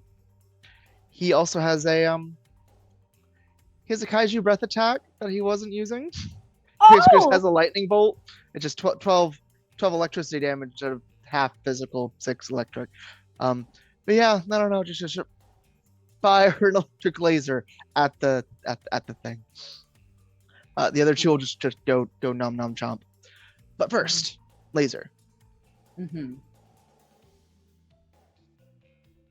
Melt the thing. Do that and this and.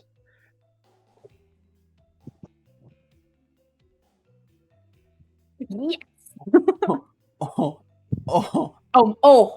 Well, Good thing take you that. drank the potion. Good thing you drank the Oh potion. yeah.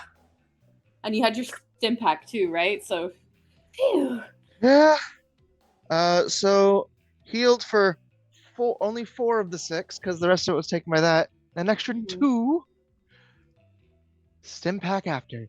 Stim pack would have to be on a Doctor's different on his round. way. Okay. Oh my god. All right. That's. But You want to just while I'm doing the math over here, roll the electric laser. The If I- electric breath weapon. The sun is a deadly laser. this man's is just fucking Godzilla, and he is going raw.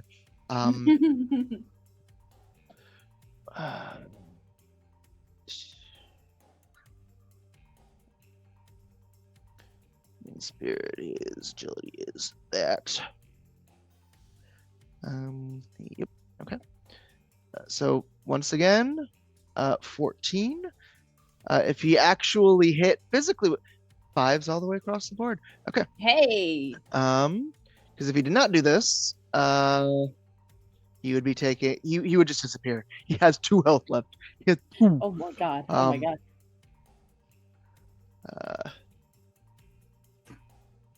God damn, Finn.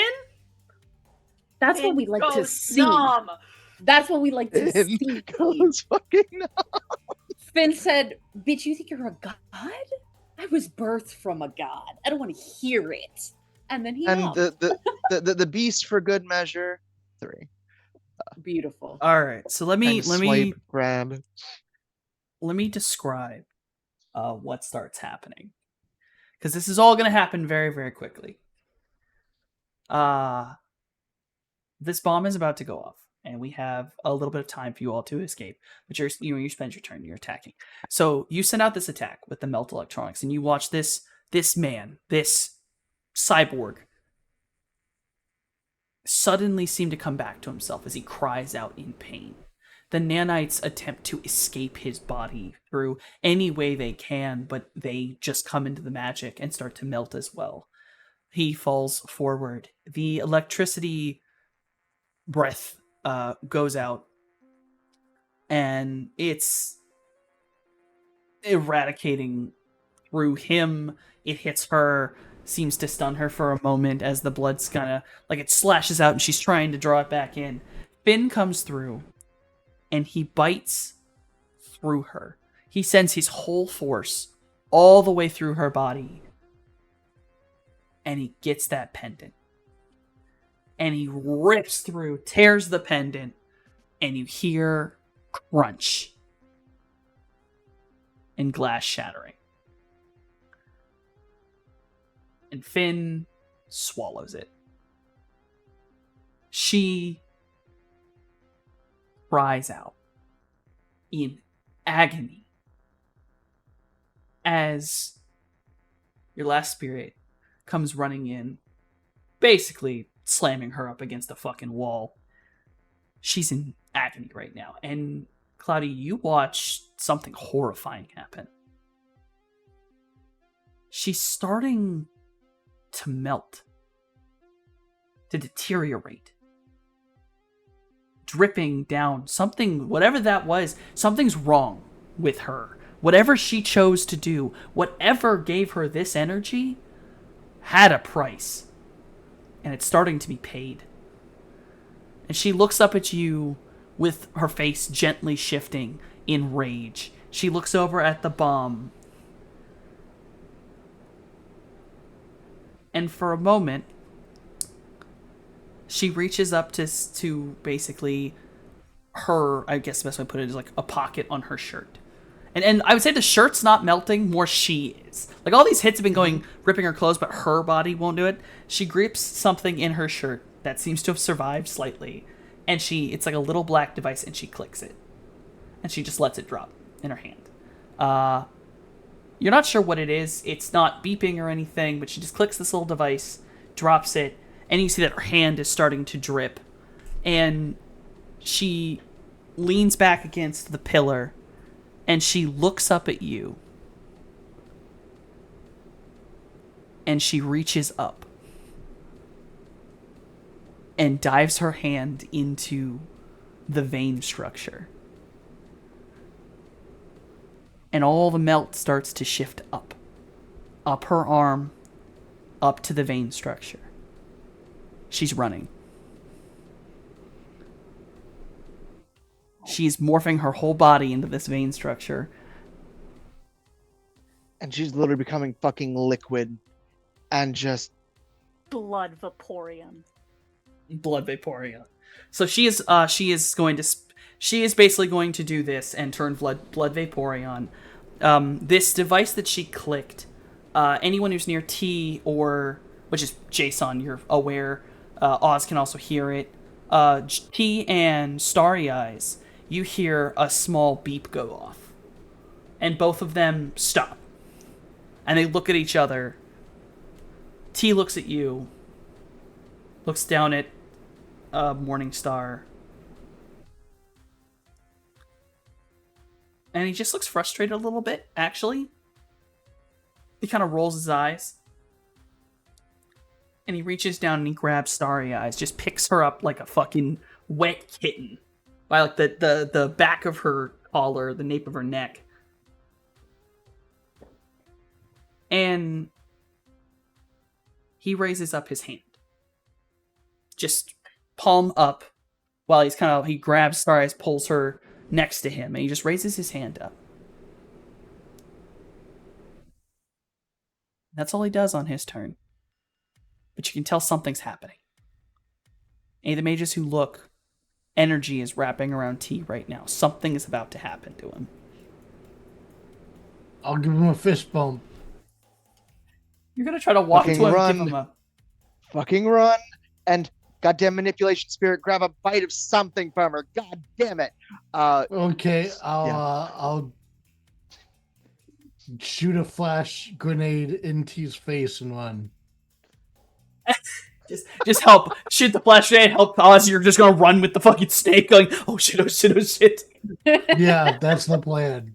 Hell yeah, you fire that flash grenade for me, big man. I love the idea, just big ass troll, and he's like, oh shit, oh shit.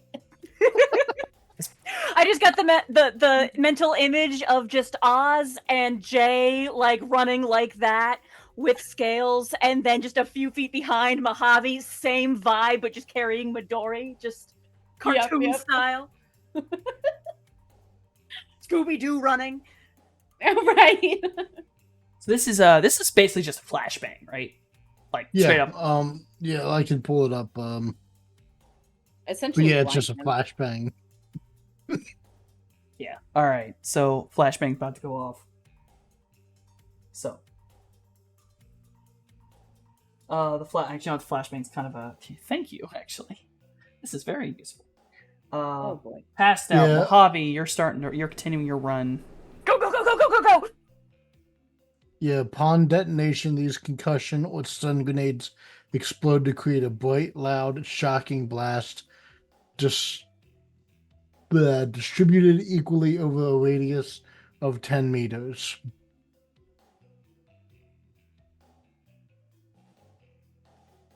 All right. Flashbang goes off. You turn, get scales. You're starting to run. Mojave, you're running.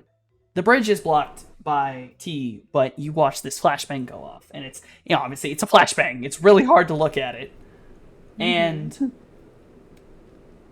we're gonna do this kind of quickly, as this is about as fast as it goes. Cloudy, I've done some math on my own. I rolled something. The manipulation spirit didn't get it, but Finn did. Right. Finn has not just the amulet still in him, but he has managed to rip off part of her shirt that's soaked with blood. All of the spirits in you are able to start running from the bomb because it is a bomb. She will slip away into the things. It's very fast, and it's trying to stop that. It's like trying to, grab water. Yeah. Though it does seem like more like grabbing actual water as residues left. Pieces are going off. So she is very weak in whatever's going on. She does not have her full control. Fuck you, I'm not taking damage shit no more. Alas that I'm over here and not there with a jar. I know, right? Can't scoop up some stuff. The flashbang goes off. Everyone's running. About the time that Mojave and Midori and Cloudy, you're getting there. I have to ask. You said T's like low-key like in my way? Yes, you haven't gotten to him yet, though. Okay. Just asking. Oh, God, I swear to God. if you dance shark some bullshit, I don't know. What? I'm not there yet. You aren't there yet. But you technically will arrive at the exact moment something occurs, so you can respond to it. Oh boy. A large torrent of blood comes just barreling down onto this area. Like it smashes over the bridge, it slashes up, and it just covers T and Starry Eyes. Mojave, you are technically right there. You can do something as this hits T. Just in passing, as I'm running by, I was thinking, what's something I could try and grab for use later? And I don't know what dangly bits T's got on him, except those jaws he's got hanging from his belt. Yeah. No. I'm taking one of his trophies if I can. Do you have what the fuck's the sleight of hand one? No. Palming. No. Oh, not Paul. But I'm not exactly being stealthy. He's literally been flash banged, and I'm just kind of grabbing him as I run. This is not a pickpocketing. This is a perch snatching. All right. Yeah, palming. One. One. All right, Mojave, you're going to take some damage, but I'll let you get at one. Because you're running underneath that torrent of blood, and it is basically boiling. Mm-hmm. So you'll take a little bit of a burn, a little bit of a physical damage. Actually, Midori's going to take a little bit too, because he's on your back. But you will be able to get a hold of a jawbone. Yeah, I'm stealing one of his trophies. You will be able to steal one of T's trophies. After all, tit for tat, he stole a Falcone jaw. That is true. As this blood flow basically torrents down, Mojave, you're caught by just the back of it. It hurts like a bitch when it hits.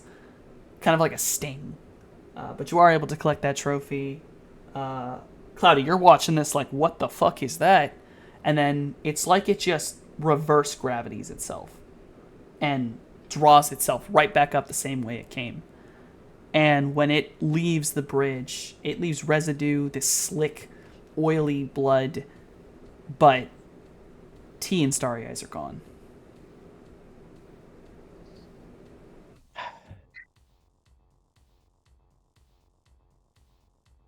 And about the time everyone gets back to the cars, the bomb goes off. And as the bomb goes off, that is where we're going to end for today. That will be the end of part 1 of the finale. All right. Thank you everyone for holding out. This was a slightly long one, but hey, it's the finale episode. So, Oh, real quick, before we forget, what damage do I take? 2. Did I not say that? It was 2. No, you just said take damage. You did not tell me how much.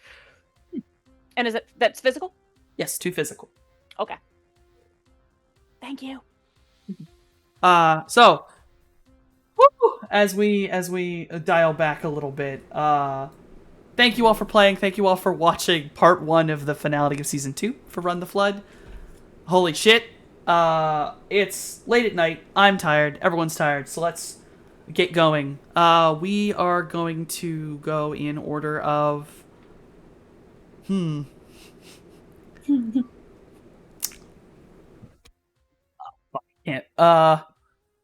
random. Jason. Who are you and when do you exist? You're muted. I'm Noskivian. I play tabletop RPGs. I have friends who write books, and they're falling everywhere. Hold on. Retired man. I've kept him up too long. They really did fall everywhere. Oh no. Okay. I have friends who write books. Check them out. There's Bloodlust, Obelisk and the Long Dream, Windswept, and Woodbreaker. Daybreak writes Windswept and Woodbreaker. Buy the books, read them. Yes.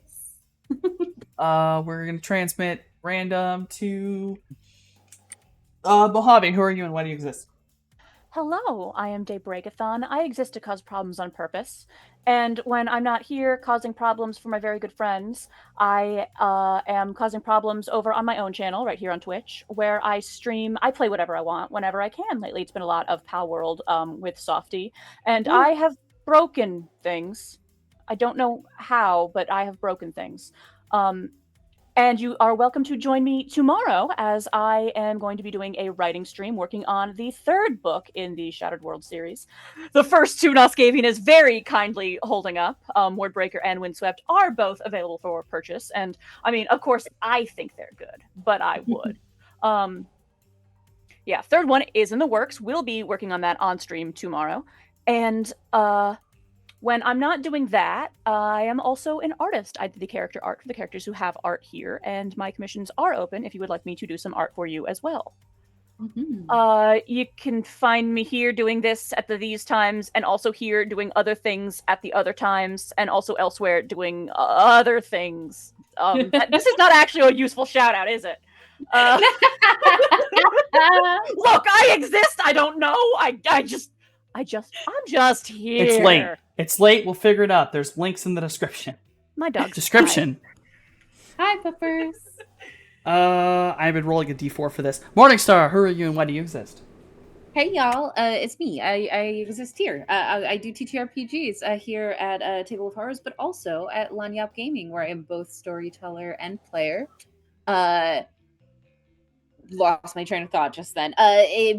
You'll see the thing when it comes out, but if you want to see me as a player over on Lanyap, go over to our YouTube channel. You can see all the VODs and stuff we have there of past things. I also have a YouTube channel to which I do ASMR style readings. Currently, I'm doing a Vampire the Masquerade series situation. I have an excerpt from the Revelations of the Dark Mother and an excerpt from the Book of Nod. If you are interested, more to come. Probably going to be clans and sect things happening over there as well. I also do spicy content if you're into that sort of thing. So, hey, check out the links. Check it out. I hope you guys enjoyed our finale so far. It's my brain slowly works. Last but not least, Cloudburst, who are you and why do you exist? Hello, everyone. My name is Lord Verdon, and I play Cloudburst here on Mondays. And currently, I exist for fucking revenge that is taken from me due to wily bullshit. But there are more arcs to the show, so it can't be that fucking easy. I will occasionally guest star on other people's streams. May or may not be a couple here sometime later when they may or may not get off hiatus. It's tough to say. As well as several other fuzzy friends throughout the interwebs that are absolutely wonderful goobers, just like everybody watching right now. That's it. Oh, my beautiful players, my wonderful friends. I have been your Cosmic GM, Sophonomicon, and I have a list, so I'll be able to do this very quickly.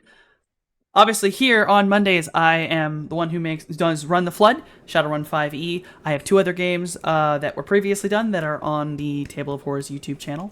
I'm going to put the TOH links while I'm thinking about it. They were Blood Price, which was Vampire the Masquerade Sabbat, and Return to Silence, which was Monster Hearts 2e. I also may be found over on our beautiful sister channel, Lanyap Gaming. Love them dearly, and they're wonderful people, and you should go watch them too. My brain, no work good. I have a list. I'm staring at it. I have my own Twitch channel where I do video games and artwork. In fact, tomorrow I am finally getting back into the swing of things, doing art. Yep. Working on my coloring book, The Periodic Table of Monsters, for which I have a Patreon. See, I'm doing this in different order this time, so I'll remember. $3 a month, and you can get all the pages of it, and new pages every month. Or a couple months. It's on one person. But hey, there's a bunch of pages ready for you anyway. I have commissions open. The little dude you see talking now, or the overlay. You want little dudes who talk to you. You want overlays, you want badges. I can do that for you. Give money, I give things. That's all I got. I put TOH's links, and we're gonna go raiding on my favorite bros, the lollygaggers. But we can't go until I feel like I stole your stuff, so I gotta give it to you. Even though I think you had it last time, but I feel like you deserve it again this time. I'll give it to Rodon. What makes a god?